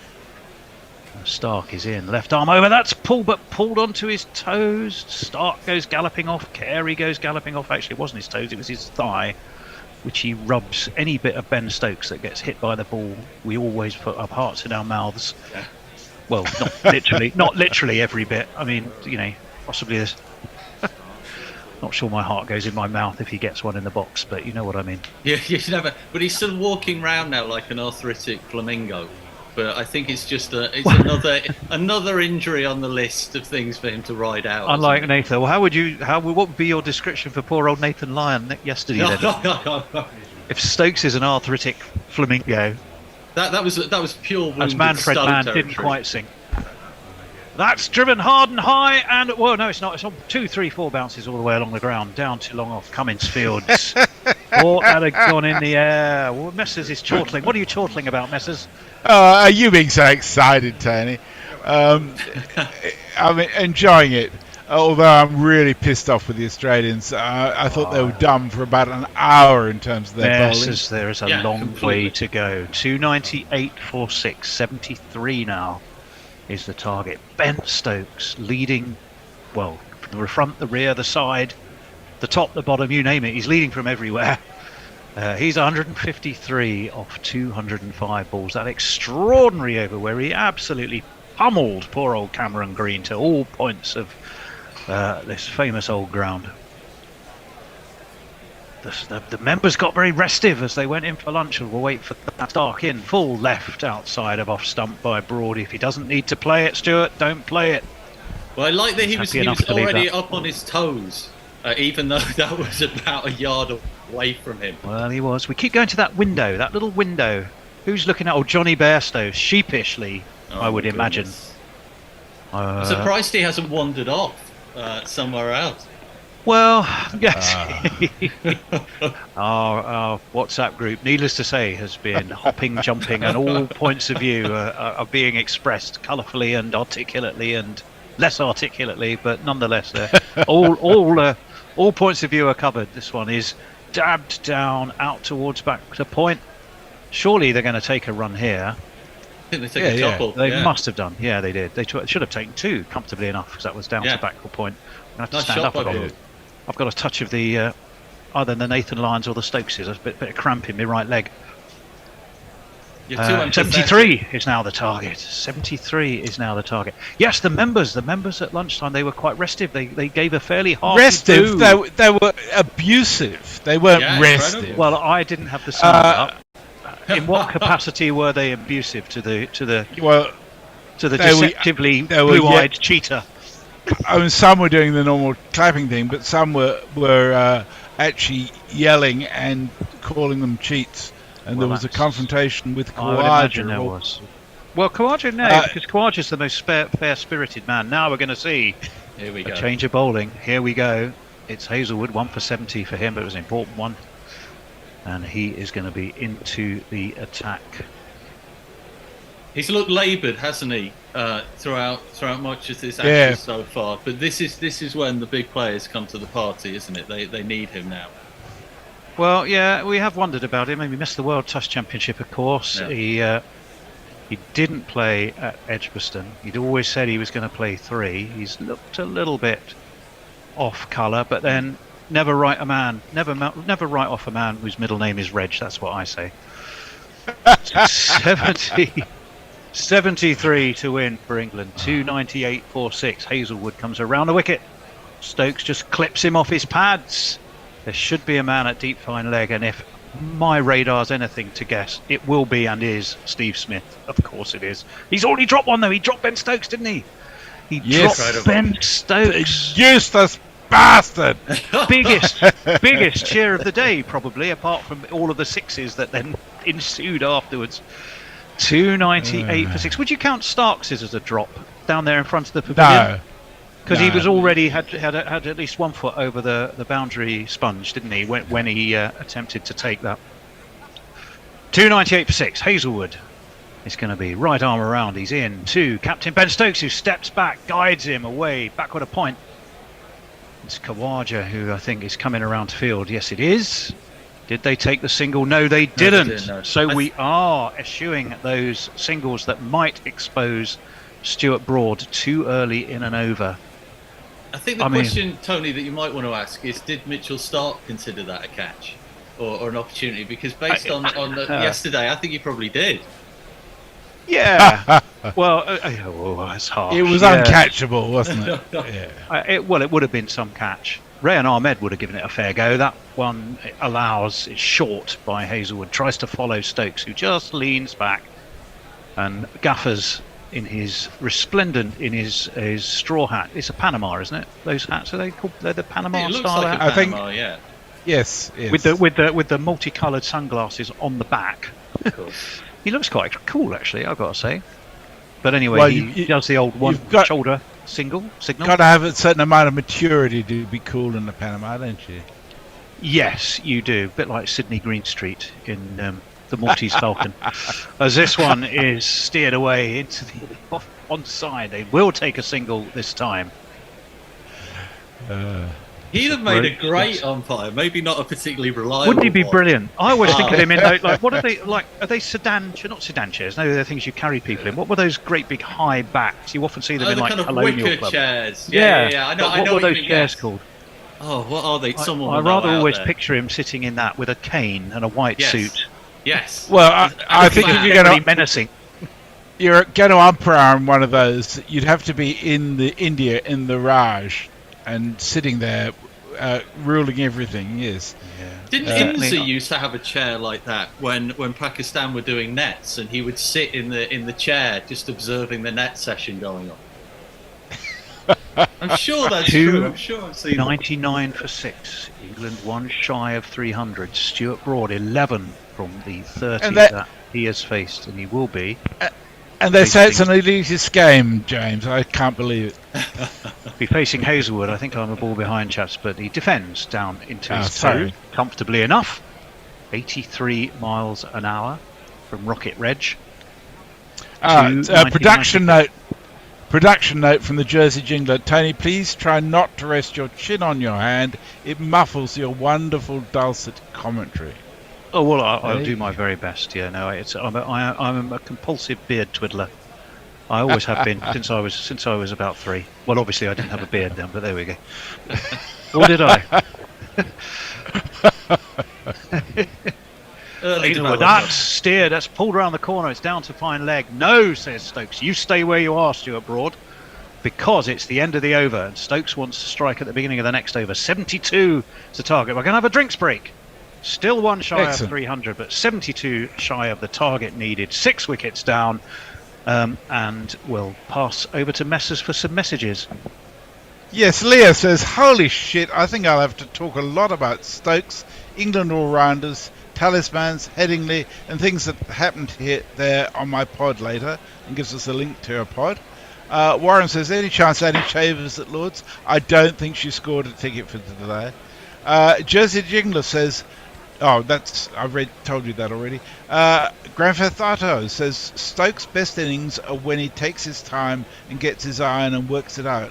He can smash it from the off, of course, but in the final analysis, he is a better test than T20 batsman, in my opinion. I agree entirely. Yeah, absolutely. Yeah, that's spot on, Grand Theft. Tom M says, I'm scared to tweet in case I kind something. I know, we know what you mean. There's several words you could have used. I don't think kind was the one you meant, but there's insert appropriate word for banjaks here. Farong says, I did say 2 days ago that this pitch would be lower on day 5. Australia did start with a spinner, whereas England didn't. If Lyon was bowling on this pitch, the test would have been wrapped up already. I agree with that.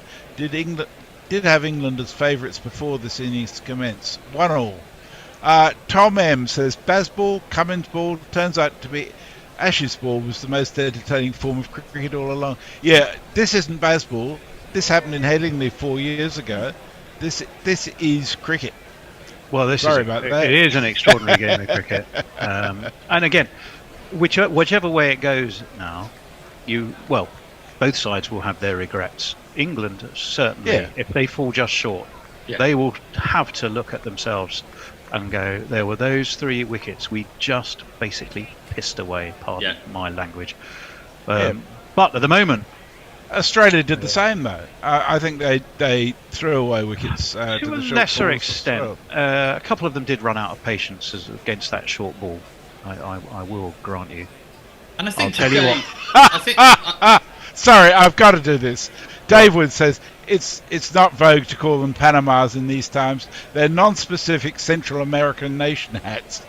Non-specific Central American nation hats. Well, yes, they are. We're watching Johnny Bairstow absent-mindedly deciding that a little stroll up St John's Wood High Street would be just the thing that's needed in the heat of an Ashes battle. Is absent-minded a synonym for stupid? It was absent-minded. It was absent-minded, but he'd done it before. It wasn't like a first time. That was the extraordinary thing. But Messi, I wanted to ask you, do you think Australia, if they lose this match, will also look back on the period, the half an hour before lunch, where they just kept doing the same thing to the same Absolutely. Smashed to the boundary? They're not been reactive enough. I certainly hope they look back on that, because I think it was really dumb cricket. I thought they were playing into Stokes' hands. Yeah, agreed. Just hold that thought for a second, because it has been a drinks break. But both Stuart Broad and Ben Stokes disappeared off into the pavilion, which is quite unusual. Have they been getting special words from BMAC? No. Well, Stokes is in the toilet together, like girls at a disco. No. What's going on? Stokes has been getting an injection for the pain in his knee, and so Broad kept him company. But I like the idea that they were putting on Lippy together, though, Tony. I think that's right. Just touching up the old lip gloss. Surely it'd be extra sun cream in the case of Ben Stokes. But it's still 299 for 6. Stokes is blowing on his hands. He's clearly trying to. He's worked up a sweat. I wouldn't be at all surprised. He's 154 not out. He has bludgeoned this Australian attack around the famous old Lord's ground. But the job's not done. The other thing I would say, Tony, is looking back on this game, if England win, I do hope they don't ignore the fact that there were some things seriously wrong that they need to deal with. like Bairstow's wicket keeping, which was appalling. It was awful. I agree. The shit that needs to change, and the fact that they had a bowling attack that couldn't actually get fast enough to do anything reasonable. I mean, it's a legacy of a long period of failing to produce those cricketers, but it's distressing to see it, to be honest. Cummins over the wicket, wide of the off stump left, rather disdainfully, I think, on that occasion. That's the new tactic, isn't it? Is to bowl it wider so it's out of their reach. They're trying to slow them down to the point. Yeah, exactly, where Stokes does something crazy. Try and entice an error from Ben Stokes. He's got time, not really the issue now. Weather conditions perfectly good. Sun is shining, the clouds are high. It's just a question of whether Stokes can stay there. You really don't want to see Robinson crunched by Stokes, but it's going to be down to long off. There'll certainly be a man there. Yes, there is. And will he take a single? No, he won't. It's Mitchell Starc down there who's looking at the ball longingly, I think, thinking that, well, in just over 9 overs time, just under 9 overs time, we can have a new one, and then things are going to look very, very different. The run rate just a shade over 4, which is pretty much what we were all saying earlier. We calculated it. England would be about maybe 45, 50 short when that new ball was taken. And you really don't want that. Carved by Stokes down to third man. The ever popular, likeable man of the season, David Warner, does the fielding. But I think that they're trying to. And they still don't run. They're trying to slow everything down, aren't they? And then hope that the new ball can produce a bit of magic. But of course, it'll go to the boundary quicker as well. Well, yeah, they do say that. Now, I've got to be honest here. I just wonder if Stokes shouldn't show a little bit more trust in Broad. Yeah, I agree. Because runs are being left on the table. This one, he carves out through cover. There's going to be a man down there just waiting. Is it Labuschagne or Renshaw? And they still haven't taken that single. 300. Oh, they must have done, because the 300 is up. It's just the scorecard was just too slow to get moving. The 300 is up. Lords to a man, woman and child are up on their feet, applauding that. Stokes is limping to go and have a chat with the eternal Stuart Broad at the other end. Penny for the thoughts of Robinson and Jimmy Anderson. And have I missed anyone? Who would come in? Well, Tongue. Yes, the tongue twister. I don't think Robinson has a lot of thoughts, to be totally honest. Well, I think we can predict them. If he does, it's probably what they're worth. But yes. Yeah, that's about right. Cummings round the wicket. Oh, and that's wide and left by Broad. Given as wide by Ashan Raza. Well done, Ashan lad. We'll take Don't let him get away with that. You're going to bowl that defensive trash. Cummings looked a little bit rueful. I think if McCullum had had more of a sense of humour, Messi, he would have sent in Robinson instead of Broad after the Bairstow dismissal and just seen what had happened. There would have been fisticuffs. Yeah, he certainly didn't. He's done the right thing. Now, if Cummings is bowling just to get through time, that's crazy, because he's got Broad on strike. Bowling around the wicket, short, ducked under by Stuart Broad, who has a look back at him somewhat quizzically. What's he looking quizzical about? There was also, high comedy that you may or may not have watched. Hopefully you did see when Stuart Broad very pointedly at every opportunity put his bat down and practically ground it into the popping crease to make a point as to where it was, and he left it there so that the Australians who were trying to walk round him had to literally step over it. It was the first time he did it was hilarious, and then he did it about 10 more times. He did. Still the two men either side, and that one keeps low and is possibly a slower ball from Cummings. No, not really. 83 miles an hour. Just didn't get up. Slightly fuller length, and Broad jabs it out into the offside. It means at the end of the over, 301 for 6, 70 more to win. A new ball though is on the horizon. So many things in play here. Wow, Messers. Still another eight overs away. Grand Theft Auto says, I see why Stokes is shepherding Broad. If I wanted someone to stay there till the end, I would back Jack Leach to block. If I got out first and 27 left to win, I would want Broad there to nighthawk the hell out of it. Tom That's M. interesting. I like that thought, and very well put. Tom M says, shows how nervous I am that I can't even spell jinx right. So he also jinx says, was the word we were looking for. Yeah. What was it? It came out as? Kind, I think. Something like that. Kind. Yeah, kind, fine. Yeah, Kind, yeah. kind, something like that. Look, Nothing like I jinx. got pretty fat fingers too. I can relate. He also says, surely Bazball's greatest achievement has been to turn the long room into your average 1970s. Hazelwood. football Oh, Stokes, terrace. I'm not sure he's got all of that. Where's it gone? Oh, it's gone absolutely nowhere near. I think they've taken it. I think it's gone. Hazelwood's got his man, and he's got Ben Stokes. Ben Stokes was looking to haul it out to mid-wicket. He top-edged it, and he top-edged it away towards point where it was duly taken. He gets a pat on the back from Steve Smith. I think he needs that like a hole in the head. Pat Cummings. Yeah. Well, they're all saying well done. Now, all the Australians, to a man, are walking up to him and giving him a kind and sporting pat on the back.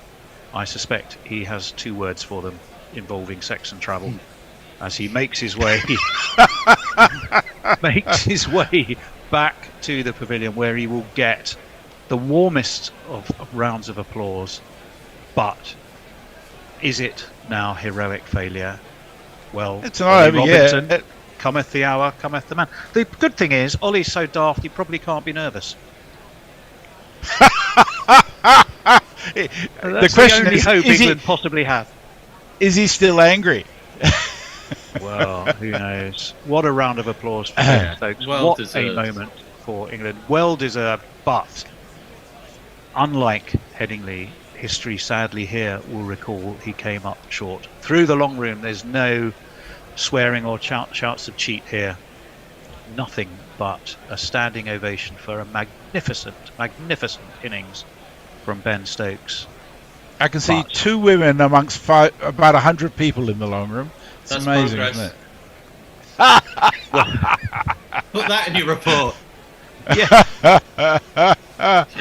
Calculated messes. And we can also see a steward clicking his fingers to anyone who was trying to film it on their I'm phones. impressed that from all those miles away, those old eyes can immediately alight on the only 2 women in the room. So, you know, Messrs, congratulations. What do you mean those old eyes? I've had them I've got bionic implants. I've got multifocal lenses in each. I can see anything, Danny. Estkab Gupta says, big up to guerrilla cricket. Great way for expats in Europe to follow the Ashes 2023. how kind.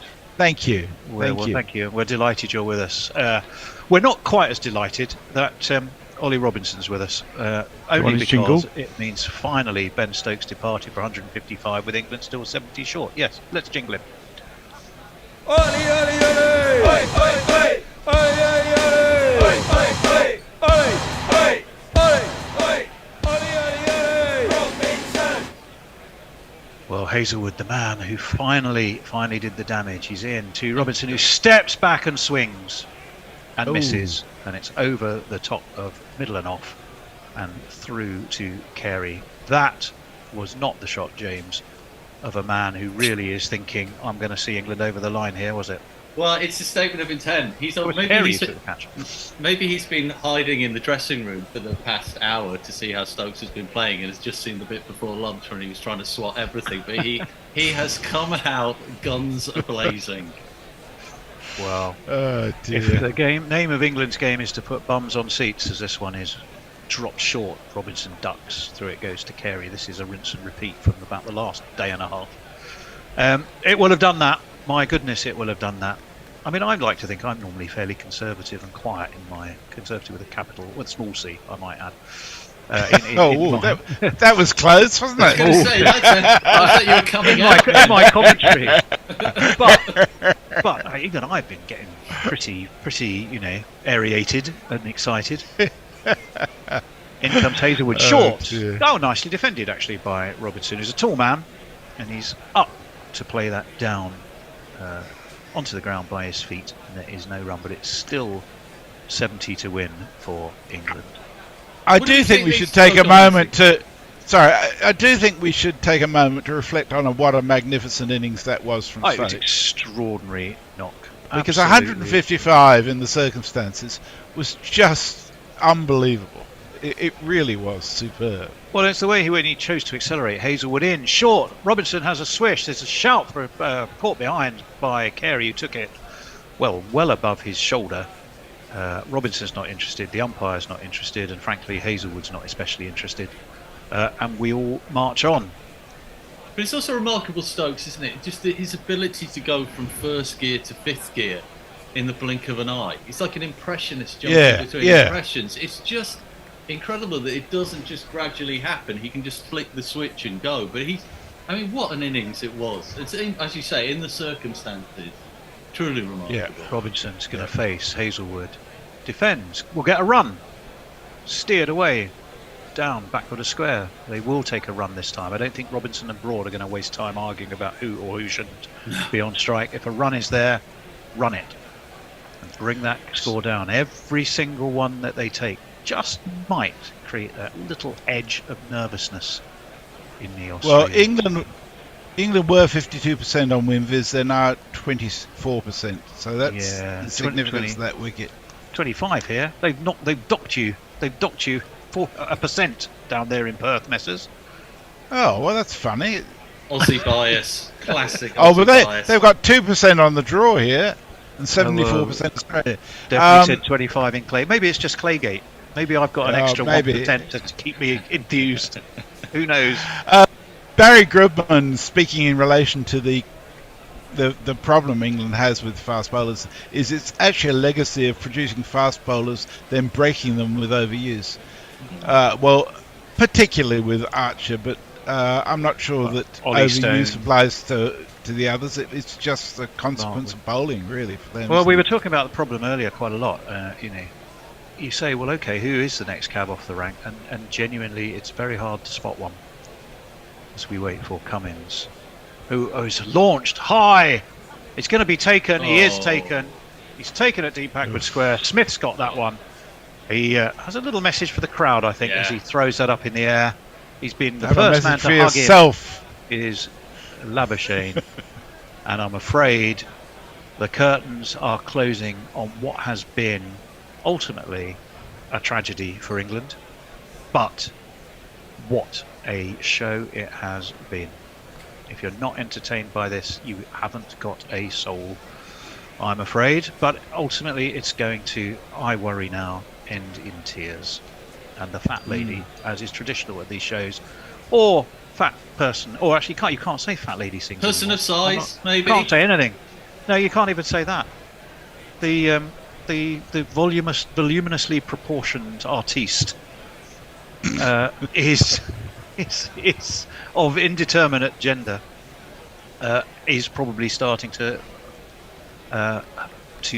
loosen his or her or their vocal cords. Rather sadly. The Messers, anyway, dig me out of a hole, for it's too late. I probably is too late. I think it's past time, mate. Raffles, the Gentleman Thugs, retweets a comment of Brad Hogg's saying Brad Hogg didn't like the Bairstow dismissal. Well done, Brad Hogg. The Pornbot says a couple of bumps on the run for Stokes and Broad. Leah, what's the German word for Stokes, Broad and Charlie? I'm not entirely sure I get that. Grandfath Arto says if only Wood and Stone and Archer and Leach were fit. Long-standing injury issues with England's bowling, that's certainly true. Imagine the second change with Archer and Anderson bowling and Leach to keep it tight. Yeah, I'm so sad that wasn't the way, because we would love to have the best of both sides at once. Well, here's a man who's, I think, top first-class score from memory is 49. Only leaving us with 20 to get. That's great. Yeah.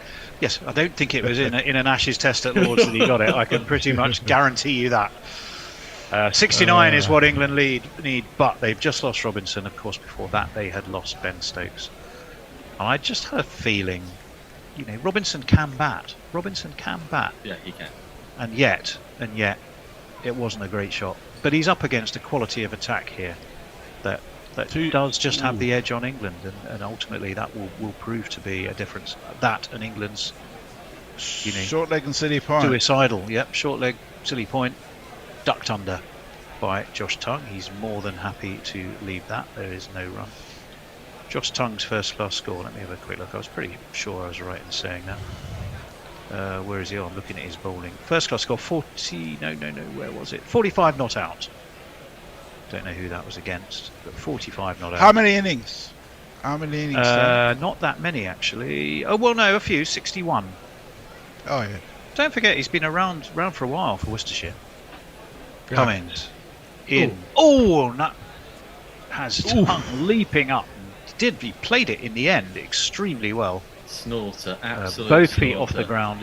I thought he'd got some bat on it, but he's taken off his helmet to inspect any damage, and that probably means he got that one on the head, not anything else. Yeah, he did. He absolutely. The bat was up, and it looked as though he probably had played that defensively, but it beat the bat and thumped into that helmet. That was a zeroed-in missile there from Cummins, wasn't it? Absolutely tremendous to it. Well, it was a terrifically accurate bouncer. I mean, Cummins is a class act. He's got 3 for 65 now. 302 for 8 England. We're going to wait while Josh Tongue. Okay, well, I'll catch up a bit if I can. Please do. Farong says Stokes couldn't run early in his innings last night. However, today, more horse tranquilizer than wine drunk at Gorilla Towers will be the difference. My knee is buggered at present, but my only pain-relieving substance is rum.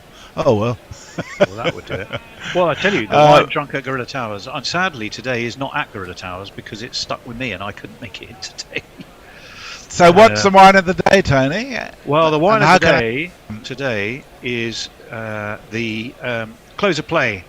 It's the Close of Play Langhorne Creek Cabernet Sauvignon. And if you do want to try some of that, and it is absolutely splendid, I'll have to tell you after this ball from Cummins, which is defended by Tongue, down towards that man at Silly Point, but well short of him and kept safe. Yep, it is the Cabernet Sauvignon, the Close of Play Langhorne Creek Cabernet Sauvignon, soft and silky, generous red berry fruits, touches of mint and clove.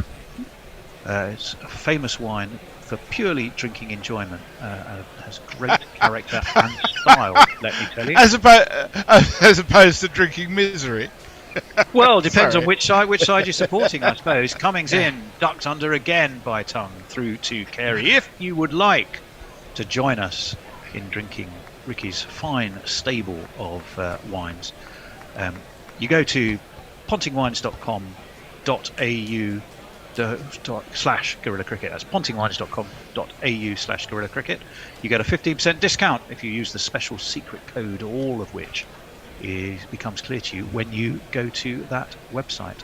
But 15% off, and it is cracking stuff. Cummings is going to be in to Josh Tongue. A Tongue obviously being extremely useful in the tasting of wine. Well, presumably also, if you want to join Messi in drinking misery that he was highlighting there, you can go to whitespirits.com and use the code DeathJuice. Yep. I don't normally drink much while I'm on air because it sends me to sleep, but I have had some wine from Brian 001, which you can only get if you work at Gorilla, which has been superb today, and it's really helped me through the tension. Yeah, medicineterps.com. Mike says I took a nap drinker. Yeah, Mike says I took a nap after the first drinks break this morning, woke up just now and suddenly a big wicket for the Aussies. Come on, game is going down to the wire. You missed so much, Mike. It was fantastic. Well, there's Johnny Bairstow who's sat up. He's come out and he's ventured out into the open now. Sat on the team balcony. He's not doing his Sudoku puzzle. Man who wandered out of crease without thinking to put his bat down, as this one has a flip at. T something something T. Fill in your own answer. 4 letters. Johnny. I think it's quite indicative of where we are now, that we're, rather than being told how many runs England need, we're being told how many wickets. Aussie need 2 yeah, wickets. That's always a sign, isn't it? Yeah. For the record, we can tell you it is 69 that England need. be still the beating heart of the pawn bot. We've got some fan mail. Oh, just hold on until wait. this delivery, which Hazelwood is coming round the wicket to delivery. Swung, is it in the air? It is. It's taken down at long leg. It's 9 wickets down. Cameron Green, he's old safe hands except for one in this test. Broad's vigil, without the calming head of Stuart Broad to help him, has come to an end. It's only 1 wicket now, 302 for 9. The end is nigh. Messers, you were about to tell us something to try and cheer us up, but it won't work.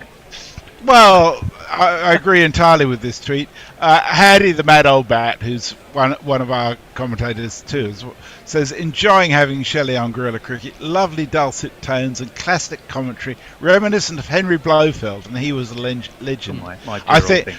I think Shelley is considerably more sober than Henry Blofeld too.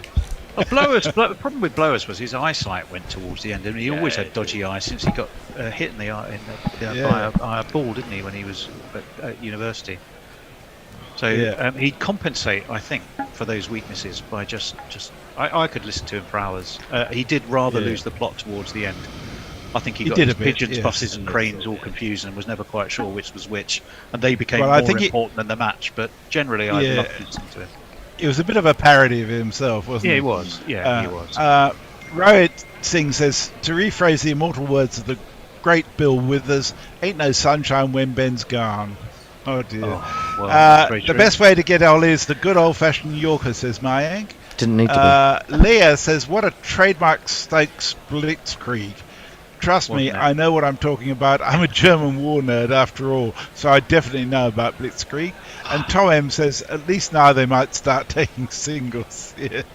Well, we are down to Josh Tongue and Jimmy Anderson, neither, James, who really are displaying the demeanours of men with great belief. No, it feels like I'd like to say I'm wrong, but I don't. No, they very much got the demeanour that the Aussies had about 30 minutes ago, where they all looked like they were lost boys in the middle of a marketplace. This is what can happen. This is what can happen. Sadly, what a game, though! It has been a phenomenal game. Jimmy is taking his guard. He's scratching his mark. Are we about to do a change? We are actually due a change. Probably should we wait to the end of this over? No, I'm coming in. I'm taking over. He's coming in. Okay, Hendo. Kind of you're not going to let me be there for any victory, are you? Well, no, you can stay if you want. No, Jason's coming on, I think. He's just waiting to come on. Okay. Hazelwood round the wicket to Anderson. Anderson prods. They're going to run. They might get 2.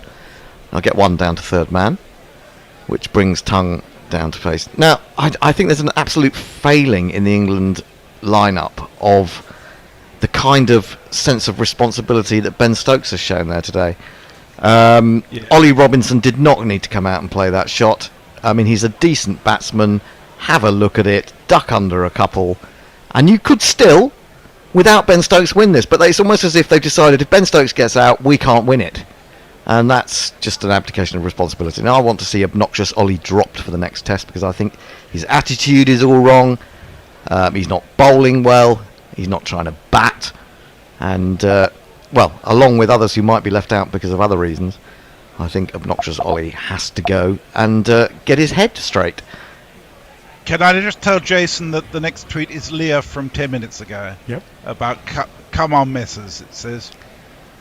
68 required, 1 wicket for Australia. Round the wicket comes Hazelwood, and Tongue tries to get inside the line and whip that away, pull it away, but can't get anything on it through to the keeper. And there is no run. Who else am I joined by? Russ! Now, Russ, you were saying to me a few minutes ago when we were last on, yeah, but you've got 4 wickets. Well, see how quickly they tumble when Ben Stokes isn't there? You should never have been worried if you're an Australian fan. It was all about getting Stokes. Was England. Maybe that's fair point.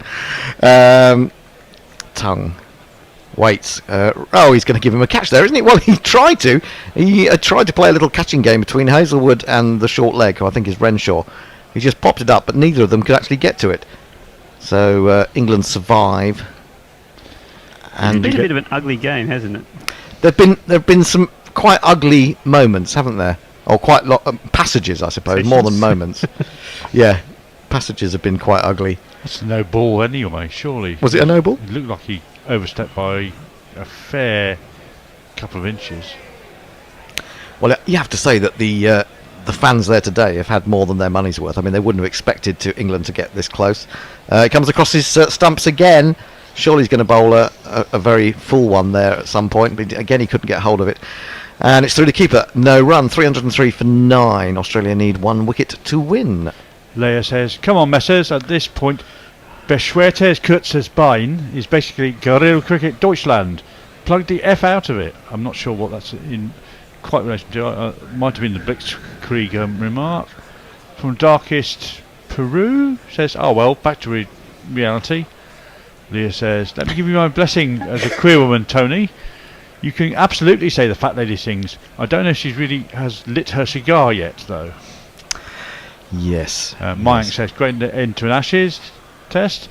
Ashes may be over, but for England it's finally getting spicy and fun. Too bad that it'll mean nothing." Well, this is what I mean. This is what I mean about England trying to, even if they're not going to get within 30 runs. It would have been handy if England could have hung up out there after Stokes got out, because it just puts more uncertainty into the minds of Australia. The thought that this tail could wag a little bit. Anyway, Cummins is coming in to bowl to Anderson.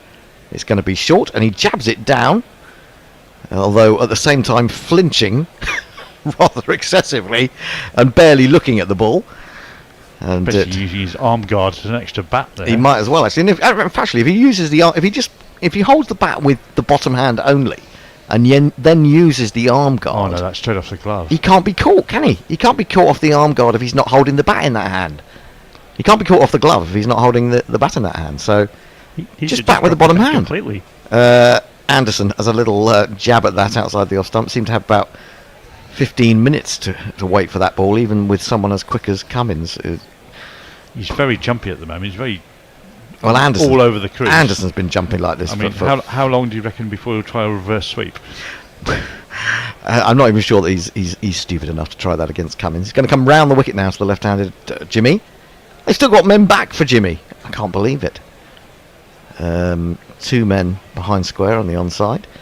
Cummins is in, bowls, and he's going to get some runs here. Oh, just the one, sadly. I thought they might have gone off the glove down to fine leg for a boundary, but they've got someone fine there.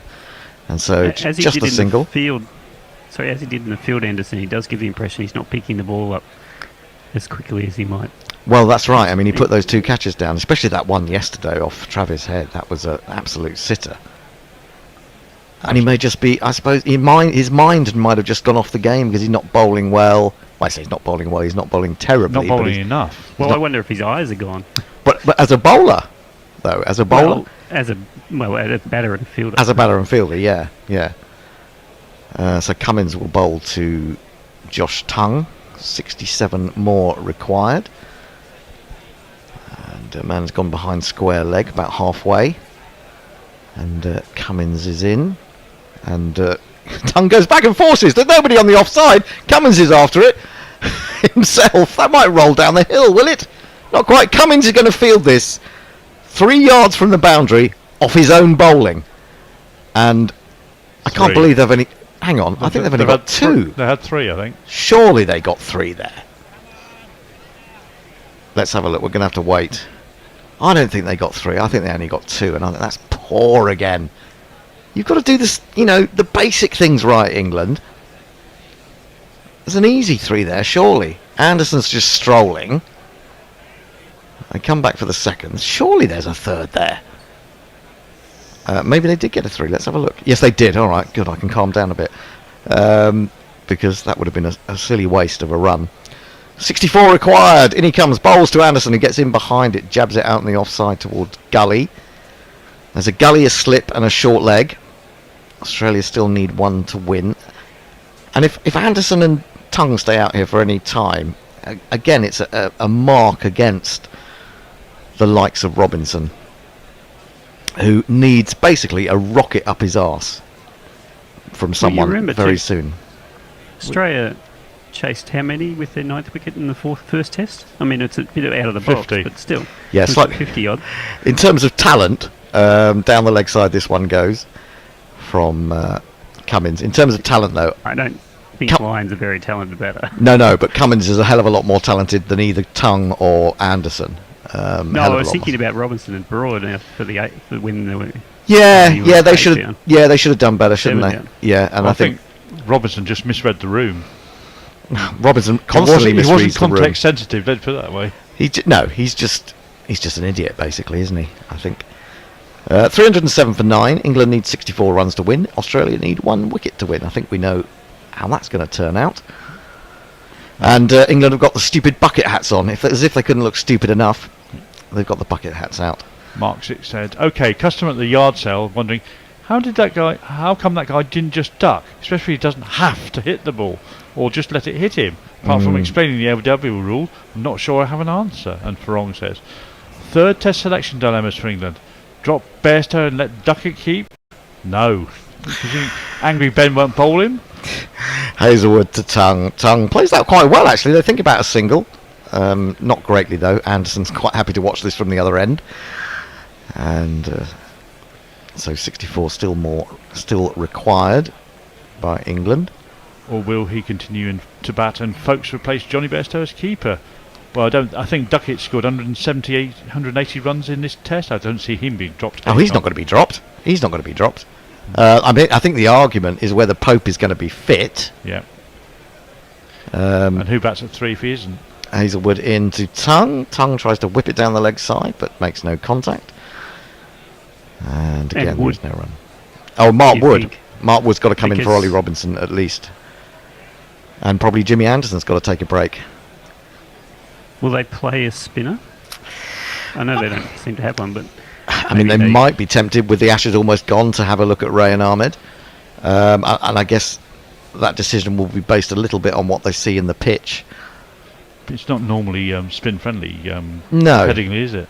Hazelwood bowls again. He goes right across his stumps and tries to swing it away down the long leg, and for the third time he makes no contact. It's taken by Carey. Will Anderson play? I mean, you'd think Headingley would suit him. You would. This is the thing, isn't it? I mean, it's a really difficult decision. You think he's not had a couple of good games. He said himself those pitches are a bit dead for him, and certainly the one at Edgbaston. And this hasn't been that much different. That was a no ball, by the way. England needs 63. In comes Hazelwood again. Full ball, driven quite nicely actually into the onside, but unfortunately there is a mid wicket there in little David Warner, and so there is no run. That's the first confident shot, I would say, from Tongue. I don't really know anything about his batting skills apart from what I can see in front of me, which isn't over impressive, but what he's done in county cricket, I'm not sure. They certainly think they can get him out with the short ball policy. I'm just wondering to get to the. Sorry. No, go on, Russ. There's a lot of boundary riders facing the 10 and 11. Well, yeah, I know. He's back over the wicket now, Hazelwood, to the right-handed Tongue. He's in and he's given himself loads of room and then plays it into the offside from about a yard outside leg. There's no one there to take any sort of catch. It was in the air for a little while, but it survives that. But yeah, I think more, obviously it's guttingly disappointing when Stokes got out from an England perspective. But then to see Robinson and Broad then just give the wickets away without really scoring more than one run between them after that is massively annoying. He's in again. Oh no, he's got to step back to that, and he's kind of creamed it through the offside. Actually, didn't time it quite as well as I thought he had at first, but he'd opened up his stumps and it was bowled in there quite almost Yorker length, but he drove it quite nicely and gets himself a single. Pirate Badshaw says, as England lost their wicket, they resembled Forsaken Ronin, with the malevolent Lord Carey orchestrating their inevitable downfall. Lord Carey. Well, I did say at the beginning of the series that Carey would be a significant figure in it. Yeah. More so perhaps than Bairstow, and in fact they both ended up being significant figures for one reason or another today. Adrian Lowe says, why Ollie? Very selfish. Yeah, well, Ollie, I think Ollie may be quite selfish. Hazelwood into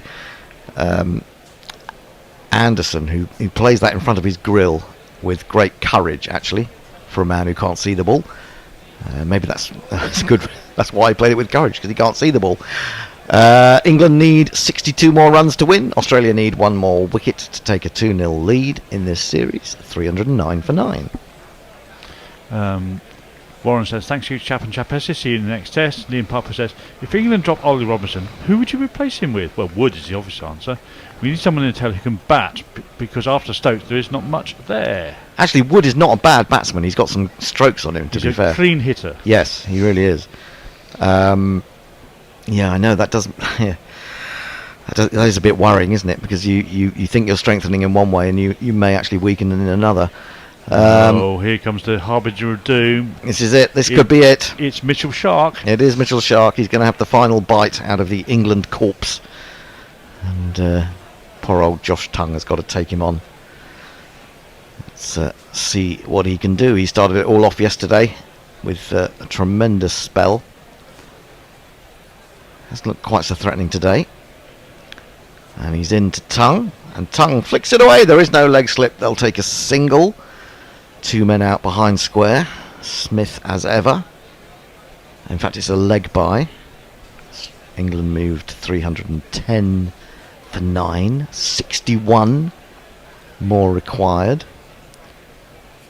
We didn't actually take the new ball, did we? In the same way as England didn't yesterday. Am I right in that? Am I right in thinking that we haven't taken the new ball?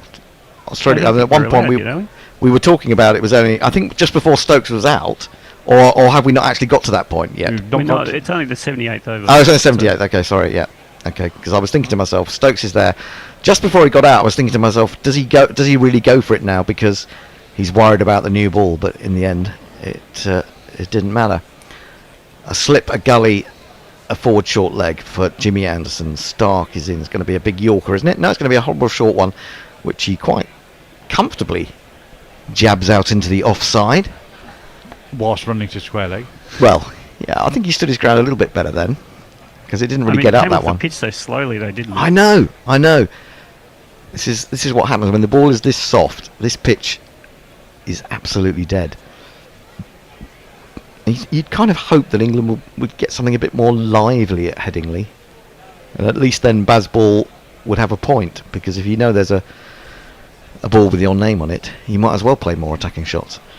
In comes Stark, and down the wicket comes Anderson, who's been poleaxed by that and has gone down in a heap, but immediately said, despite the concerns of the Australian close fielders, he said, I'm all right, but there will be another delay because he's been hit on the helmet. I just want to see just how close that ball went to the stumps. It looked like it went about 3 inches past it. I'm not sure that sort of kind of running down the wicket to Mitchell Stark when you're a number 11 aged 40, nearly 41 is the right way to go. Who's the best batter you could bring in as a concussion sub right at this point? Has to be a like-for-like replacement. Does it have to be like-for-like?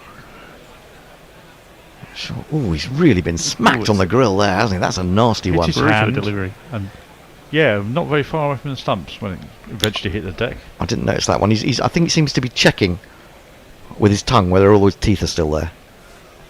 I remember Jimmy Anderson knocking out. Do you remember Daniel Flynn, the New Zealand left-hander opener? Oh, the man who had no teeth afterwards. Well, exactly. You can see in slow motion the teeth come flying out, can't you? When he got done by Anderson, of all people. I guess Anderson was a little bit quicker in those days. But I got the impression that Anderson was trying to run down the wicket a bit there. He was well outside his crease, wasn't he?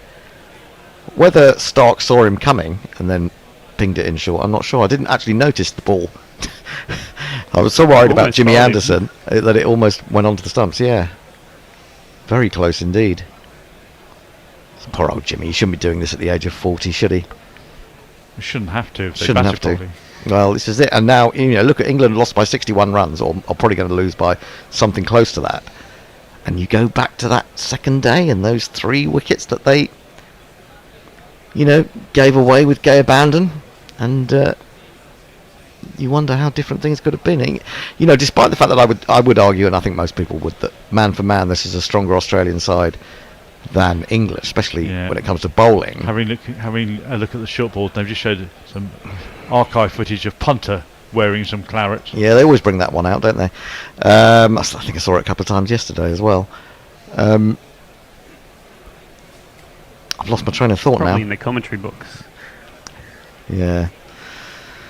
Anyway, don't know where I was going with that, but England need 61 more. So, we're going back to the, giving away those wickets. England, although Australia have, man for man, are a better team, I think. And but for a few moments of stupidity or lack of professionalism or whatever you want to call it, England could still have been well in this Ashes series. And actually, they they're could have been 2-0. Yeah, it could be 2-0 up. They could be 1-1. It could be 1-0. I mean, they've gone. They haven't been terrible, and that's the point. They've just been terrible in short periods, and they've not driven home their advantage when they've had it. I feel in England, basically since 2005, every series, most of them have been decided by the team that collapsed the least at key moments, which in general has been England, because Australia's had a very brittle batting lineup. I don't think Australia's played particularly well in this game. Well, I think we've shown that the underbelly of Australia is actually quite insecure. When Stokes is a genius, so maybe you can't argue that, and he can do things that other cricketers can't do. So maybe in doing so, he makes Australia look weak in certain areas. But I don't. There's ended up not being that much between the teams, and I think England really have to be massively disappointed that they're going to Headingley 2-0 down. Anyway, it's a little like, I'm trying to remember which year it was, where Australia ended up losing 3-0, but it actually was not a 3-0 type of series. Yeah, it was. Yeah. Well, 2015, where it was 3-2, and there were 5 very one-sided games. Yes. And in fact, what we've had here is actually 2 very close games, or relatively close. So trying to score 371 on the final day is very, very rarely done, if ever. Anyway, finally, I mean, why has it taken so long for helmets to come out? I don't know. They showed us the sub looking through 2 coffins full of new helmets. Oh, really? Is that what it was? Presumably to find the one that's he's not happy. Jimmy sized. Yeah, he's not happy with the first one that's been brought out. He's got 2 with him, and then he'll have to refit it and fit the guard on the back, which they have to wear. That's already on there, though. I think on that particular one, isn't it? Isn't that the guard at the back there? I think it is. No, he's not happy with that one either. Maybe England are trying to force the draw here by staying out there a long time while changing helmets. And of course, they all have to be brand new as well, because it's a one-shot deal with the helmets. It's a long time since I bought a helmet, but they're pretty expensive, aren't they? They are. What are they these days? Well, when I bought mine, it was 6-7 years ago. It was about 80 quid. Really? For a titanium grill helmet, so it was nice and light. I don't think I spent more than 30 quid in the 90s. They're probably more than like 110 now. Blimey. Everything. Cricket equipment, massively expensive these days. Even more so, I think, than it was. Maybe that's another thing that puts people off the game, because it's just got out of the reach of a lot of people. Anyway, it looks like finally he's chosen a helmet that he's happy with, and in comes Stark. It's going to be the full one, isn't it? No, it's going to be a nasty bouncer, you rotter. And he rides that one on the chest, and it loops out beyond the man at silly point. So he's taken one to the head, he's taken one to the heart. What else is left? The spleen?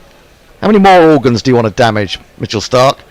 Came off the glove, actually, in the end. Could have been a catch. To be fair, if you were Mitchell Stark, if the roles were reversed, Anderson would probably done something very similar. Yeah, but Anderson bowls at 8 miles an hour, 10 miles an hour slower than Mitchell Stark, and Mitchell Stark is a much more capable batsman. So in comes Mitchell Stark, bowling to Anderson, and it's again short, and he just dabs it down behind him. Carey dives across to his right behind the stumps to do the fielding, and there is no run. 310 for 9. How much longer is this going to go on for? It's almost over, isn't it? Cameron Green is warming up. Well, we're probably about to hit tea, which means we'll get an extension. We won't hit tea because they're 9 down. 9 down, yeah. They'll have the extra half hour. So yeah, settle in. We've got another 30 minutes. Yeah, absolutely. That would be fun. In comes Stark. Can he finish him off? No, he plays it down well with glove. and Renshaw slides away at short leg to do the fielding. So a brave performance from Jimmy Anderson, I have to say. Yeah. Australia still have like 5 people on the boundary to Anderson, and I really don't understand why. Any of those ones that popped up could easily have gone to a close catcher if they'd just crowded the bat. Yeah, I don't remember Jimmy. I mean, there are 1 or 2 shots that he has. The reverse sweep, strangely, is one of them. The other is the cover drive, but he's not got anything to drive. I don't think he's going to be a puller of a ball that's travelling towards him at 89 miles an hour. Yeah. So I think you're right there, Russ. I mean, they Right, let's get some tweets in. Grand Theft Auto says, going to tune out now, and watch next week's. We'll read the match report after tea, unless we are somehow hanging on. Probably not. Messenger says, ironic to think that after putting in 9 men on the boundary for so long, it was the keeper who caught Stokes in the end. Yes, it is slightly ironic, isn't it? There was no one anywhere near apart from him. Tongue gives himself room and then flaps this into the air over the top of Cummins, is it, or Hazelwood running back? It was a very odd shot indeed, but it's brought England 2 runs. That was Cam Green, I think, wasn't it? Was it Cam Green? Whoever it was running back thinking, can I catch this over my head? But it was a little bit too far. Let's have a look. He goes outside his leg stump and then scoops it up. Short ball. And it was indeed Green. Good spot. He followed him. How far outside leg stump was it when he made contact with that? About 2 yards. Hazelwood again in. And he drives! Lovely shot from Josh Tongue. The England tail is wagging and there's no one anywhere near it, so they're all having to run after it. It's not going to make it to the boundary either. So it's Cameron Green who comes across. And they get back for 3. England 315 for 9. Oh, Ollie Robinson, I'm looking at you. You could have done a bit more. But that was... He's inventive, certainly. Josh Tongue with the bat. Well, he's a moving target, that's for sure. Well, he's moving around, yeah. He's not exactly... You can't pin him because he's running left and he's running right. He's having fun. He's having a bit of fun. Why not? Australia really, hopefully, will do a bit of a post-mortem on what happened when Stokes was out there and how they've got to approach in those circumstances, because it was a very haphazard approach. Short ball from Hazelwood, which again loops up with this springy bounce. And in fact, I mean, the big danger to the batsman is he's going to be too early on the shot more than anything. Is it just looping up? And the batsman's expecting it to come at the sort of 80 plus miles an hour that it leaves the hand, and it's ending up coming at about, I don't know, 40, something like that. Well, Mayank is trolling for the draw. He says 62 needed for 40 overs after this ball. Hazelwood again, and somehow that has missed all parts of Jimmy Anderson. I'm not quite sure how. I'm not quite sure if he knows how, but he kind of flinched, ducked his head down a little bit, and it missed by a sliver, really. So yeah, Mike says 62 needed 40 overs or so left. Draw could still be on in your dreams. Big Sexy Barry says, can we get Wokes on as a concussion sub? Oh, Wokes, I suppose you could think about Wokes for Anderson. Short, has he got an edge to that? They all think so. Certainly Steve Smith thinks so. Josh Hazelwood thinks so. It's not been given, but it's going to be reviewed. This could be how the game ends. This could be how Australia take a 2-0 lead. Not with a bang, in the Ashes with a whimper. Jimmy Anderson's not going. So I don't think he's touched it. I don't know whether he has or not. Smith thinks everyone's touched everything at every point. So I don't think you can necessarily take his word for it. Yeah, I did drop that one. The ground came up and hit me. Yes, indeed. We'll wait to see. Front on. Let's have a look if we can see. It's unless it's brushed the glove. Well, he hasn't got a glove on the bat. Oh yes, good point. That'll be not out then. If it's not the front glove. If it's the back glove, it's not out. If it's the front glove, it's absolute scratch. It's the back glove and it's not out. Oh my goodness, Michael Kaprovich, where are you now? That's that's extraordinary. It's missed the front glove. It's hit the back glove, which is not in contact with the bat. So that, under the laws of the game, it's nothing to do with sportingness. or anything like that, it's not out. Not out, not out, not out, not out. Well done, Jimmy. Remains on 2 from 15. Tongue is on 9 from 18. England 315 for 9. And Hazelwood is in again for his final ball of his 18th over. And that's well played by Jimmy Anderson. Jabbed down, we're not quite sure with what. Maybe his forearm into the ground. And that is the end of the over. England 315 for 9. The second new ball is available in 1 over. Tom M says, sure, Josh Butler could be the like-for-like concussion substitute.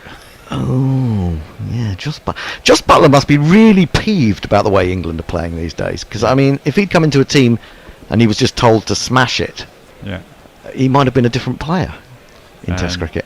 Another suggestion from Warren Davis, he says, concussion sub for Jimmy, Baz himself. I don't think he qualifies on residency yet. Fair point. Stark will continue. What time is it now? Is it actually tea time if we were going to have 5 minutes past tea time. Okay. Well, it looks like we're going to continue till this final England wicket falls, or until they pass the Rubicon of 371 runs, which is unlikely. But no one's leaving the ground. They're all enjoying the spectacle. As Stark is in, bowls to Tongue, and Tongue plays that over the top of Gully, and will get himself a single down to Travis Head at third man, and he will get his first score in double figures in Test match cricket. 316 for 9. Tongue has 10, Anderson has 2. England's bottom order doesn't seem to have woken up to the fact that you can get useful runs and irritating runs from your last 2 or 3 batsmen. Well, whenever I'm batting at 10 or 11, which is normally 50% of the time, I always have a bet with the other bloke. No, it's a point on which one of us stays at the end of the innings. Stark in, short, jabbed down by Anderson. There is a fly slip for him in case he tries to uppercut. I mean, Anderson's a foot back in his crease.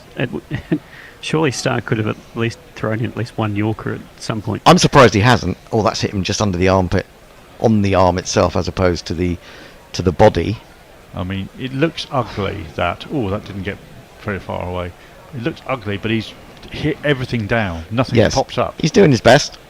He's working hard. Stark is in, and he jabs that down in front of the man at Silly Point. Just hopped into the air. It's a very courageous battle being fought here by Jimmy Anderson, although it'll be in vain.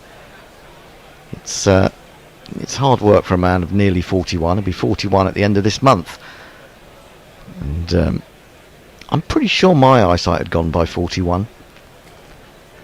Not that I was playing much cricket by then anyway, but so it is very possible, especially with those 2 drop catches, that his eyes are not what they were. Stark in, short again, and he armpits it down into the man at short leg. Good use of the armpit from Jimmy Anderson here. There's a surprise Yorker is coming eventually. He's using his armpit in the bear pit. That's what it is. Messages is getting a bit riled. He says, "What the Australia doing? Having a great fast bowler bowling to number 10 without a effing slip." Yes, I may have had another glass of wine. You think you're angry? Stark again into Jimmy. How much longer can he frustrate these boys? Oh, he's almost dropped that onto his stumps. Somehow that dropped down off his body between his legs, but just wouldn't drop on the stumps agonisingly for Mitchell Stark. And Jimmy Anderson lives to fight for one more ball at least. It's just been short stuff, hasn't it? Oh, he nearly trod on his own stumps as well. Goodness, he could have got out so many ways in that ball. Oh, ball just misses the leg stump. He nearly backs into his stumps. Stark is in again. Bowls down the leg side, and I don't think if he wanted to, he could have got anything on that. It's the end of the over. England still need 55. The second new ball is available now. And Warren says, a gorilla commentating on the state of anybody's underbelly is the epitome of pots and kettles. Yes. I mean, it's not. We haven't got so much underbellies as overbellies, Yes. overhanging bellies. I think you'll find. And Edge Accounting says, that's out in England under the Casper rule, talking about the... Oh, yes. Well, we didn't have DRS in those days, did we? 2005, I think. No, I don't think we did. Starting. Well, no, it would. It wasn't being used. No, because if it had been, a few years away. if it was there, it would have been used, wouldn't it? 316 for 9. These are very bare margins, as it's often been said. Cameron Green. He's going to bowl. There's a new ball available, but they don't have anyone to take it. Yeah, they're all knackered. He's going to come in and bowl his 13th over, the first of a new spell. He's going to be bowling to Josh Tongue. What will Josh Tongue create from this delivery? Round the wicket he comes, and he goes for the big pull shot, and he's got that, and he's got himself 4 runs. He's got that fine enough. He's been trying to do that for a while, and he's picked up a very useful boundary, 51 to win. 1, 2, 3, 4. And now Ben Stokes is sitting up there in his silly hat thinking, why the bloody hell didn't I put him in at number 9 instead of that idiot, obnoxious Ollie? I can't work out whether Tongue is kind of scared of the ball or nervous or what, but he's constantly moving around. He is. He's given Whether it's himself a loads of room strategy there. He's about 5 yards outside the leg stump and still clips it into the leg side. Should get back for a second. Does. England need under 50. 49 more runs to win. Josh Tongue is just enjoying himself. This is all a bonus for him, isn't it? He's had quite a good game with the ball. And anything he can do with the bat is going to be helpful to his career. Quite smart in the circumstances because he knows the short pitch bowling is coming. Therefore, the quarter, the long leg and fine leg, you can only put 2 fielders down there. So yes, that's true. As long as you He's get hit that from Shortleg's face. He has, He's so far off the pitch. The ball. He was standing on the green part next to the pitch by the time he hit that ball. It was crazy cricket. It's quite fun. It's quite funny. The short leg's gone deeper now. I think that makes sense. Green in again. And bowls an awful ball down the leg side. That has to be a wide, surely. Surely that has to be. Oh, come on! How can that not be a wide in any form of the game? It's about 1.5 yards down the leg side. Well, Tongue stepped the foot outside off this time instead of He did. leg. Doesn't matter. It's still that far down the leg side. It's still a wide in my book. Anyway, It's touch and go if he hasn't moved. But the problem when he took the last one so far down leg, how do you know? well, Cummins is in again, and he's gone right across the offside. The ball's bounced healthily over the stumps by some margin. And England need 49 more runs to win. Australia need 1 wicket, 3:22 for 9. I don't think we thought we would be here at 4 o'clock, or gone 4 o'clock this morning. But England have made a great effort. Ben Stokes, 214 balls for his 155, 9 fours and 9 sixes. Green in again to Tongue, goes across and then jumps up onto his toes, dumps it into the offside where players are back saving, 1, and he'll get a single. 3:23 for 9, 48 to win. ridiculous fielding because you've got 10 and 11 out there. Why aren't you attacking every ball? Well, again, this is what it's showing. This is what I was talking about, the Australia insecurity with generally the Bazball approach, I suppose.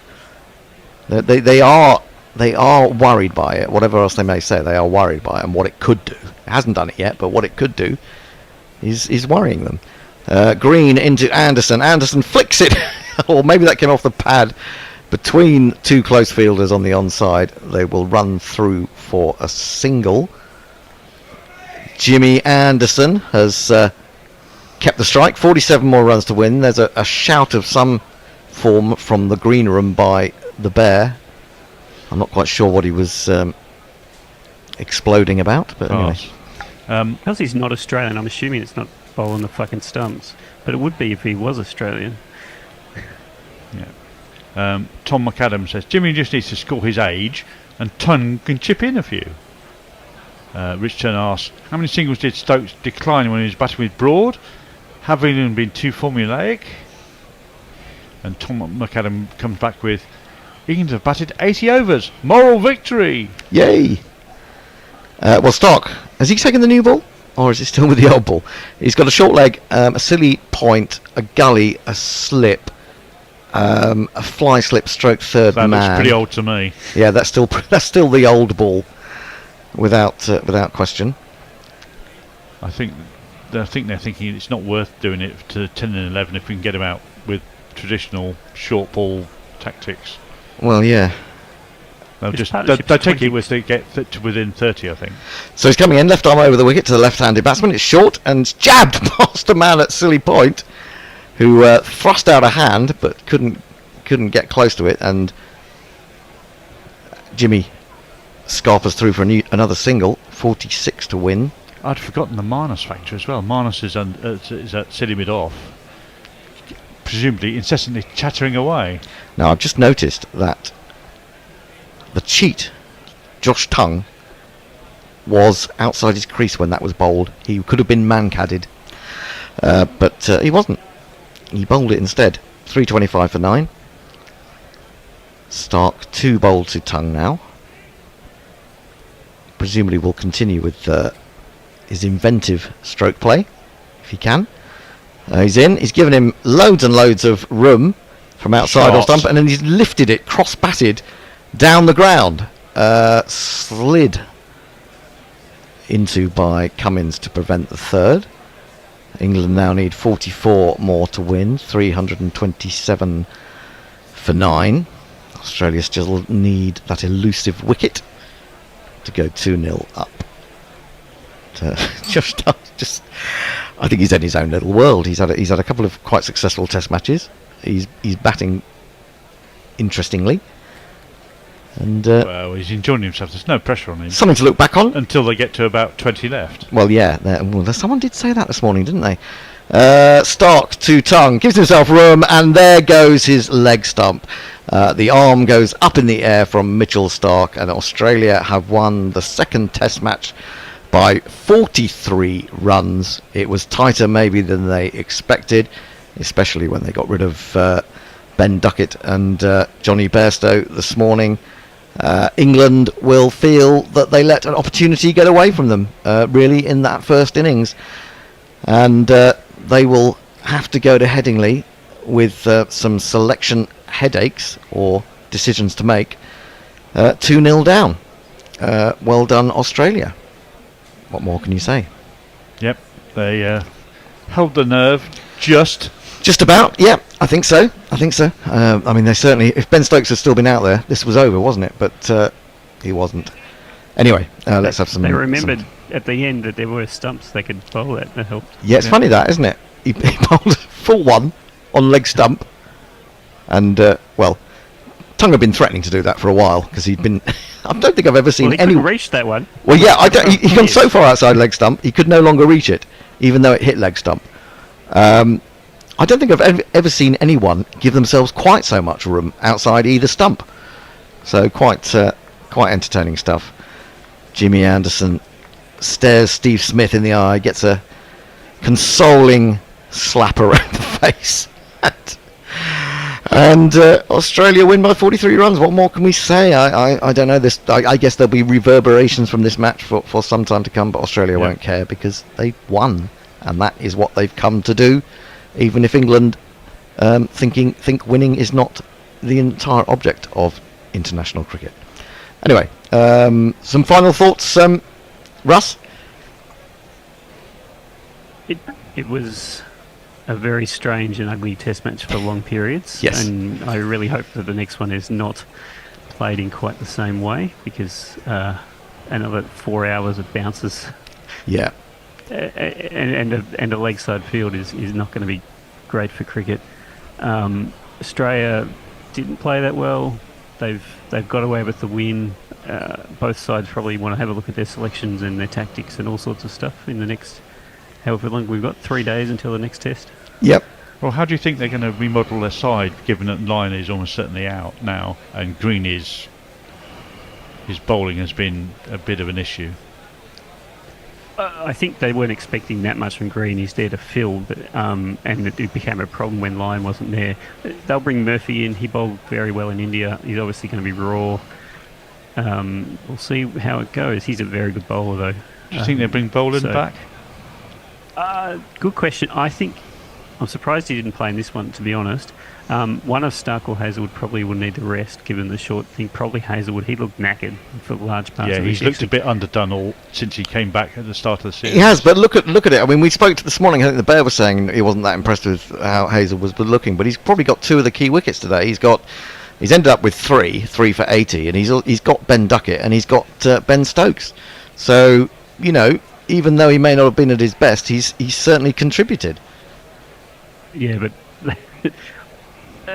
so many of the wickets in this match were just luck. Not luck, maybe that's quite the word, but they were gifted by your bold batsman. Well, yeah, or it's just that batter was taking a huge amount of risk, and it happened to be that was the bowler they took the risk against where it didn't pay off. So, but I wasn't hugely impressed with Hazel in this match. I think Boland will be pretty useful in Headingley, so I definitely want to bring him back. And Stark, he gives you that X factor, which maybe Hazelwood doesn't. So, and of course, he played a couple of seasons for Yorkshire when he was starting to get into the Test side, and he knows the conditions there well. Yeah, well, that's only 3 days away. Thursday morning, England have they've got an impossible task really to regain the Ashes.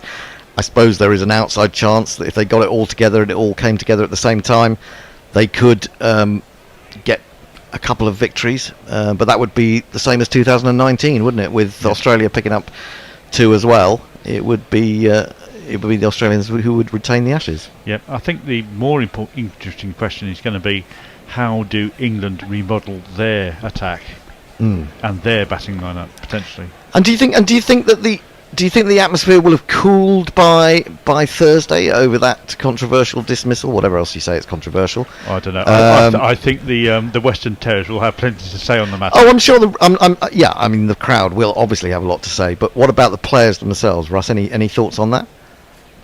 I don't. I think the players will recognise, except maybe Broad and Robinson.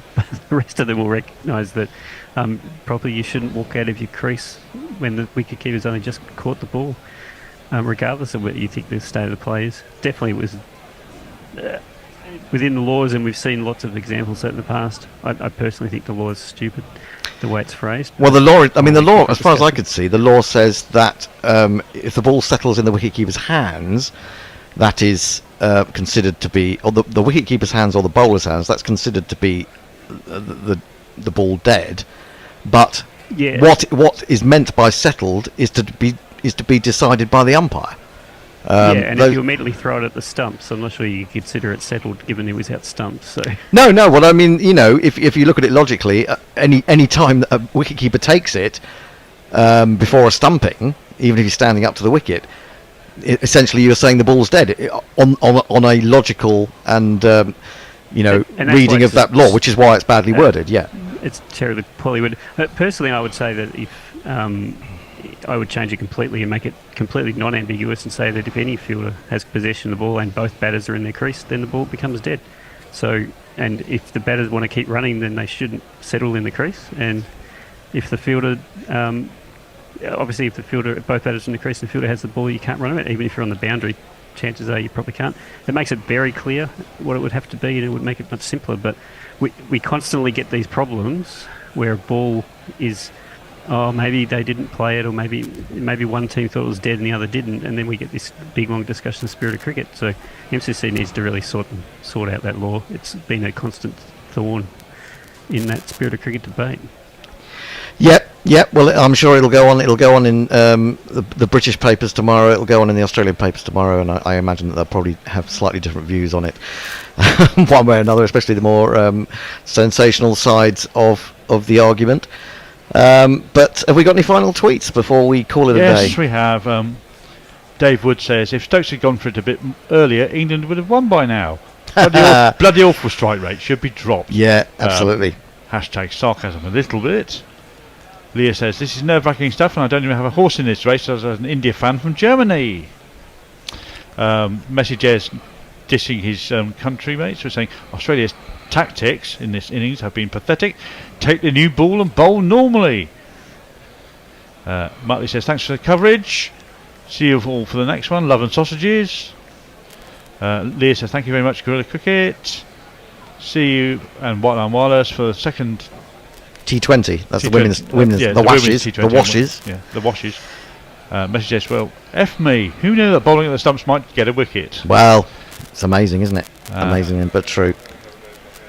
Basto says fee-fi fuckery balls. I think that must be immediately after the wicket had been taken. Tom M says thanks for the coverage. Tom M says congratulations to Australia for being a team that tried least hard to lose. Haha, that's maybe a good point to make. And Jeff replies to Messi saying monkey see, monkey do, Messi. Okay. Let's have a very quick look on YouTube. Go on then. Very quick. You look on YouTube. Frank Rockefeller says Bazball is a challenge to the nerves of opposition, and also Bazball is an embarrassment at times. Well, yeah, it is. I think that all those things are true, and I think that's probably as good a place to finish as any. Yeah, I think so. Everyone's had their say. It's been good fun. Well, I think the bear might want to have his say. No, the bear doesn't. He just wants to get home. He needs to go to Bluewater, no doubt. So until Thursday morning, where England will try to resurrect some hope from the ashes of these two defeats, it's goodbye from all of us. Thank you very much to Pontings Wines. Thank you very much to you who've listened and contributed to the programme. But until July the 6th at 10:50 a.m, it's goodbye from all of us. Bye-bye. Guerrilla crickets. Whoa. Guerrilla crickets. Whoa. Guerrilla. Take guard, man the barricades, patrol the cover boundary. At last the time has come, this is a cricketing emergency. Hear this call to arms for every cricket revolutionary. Take up your bats and stumps for the test match insurgency. At first they tried to silence us, but we would not be silenced. They threatened us with lies, so we threatened them with violence. Che Guevara, Sangakkara, Joseph Stalin, Douglas Jardine, Robespierre, Darrell Hare, Vladimir Lenin, O'Brien Kevin, Guerrilla cricket.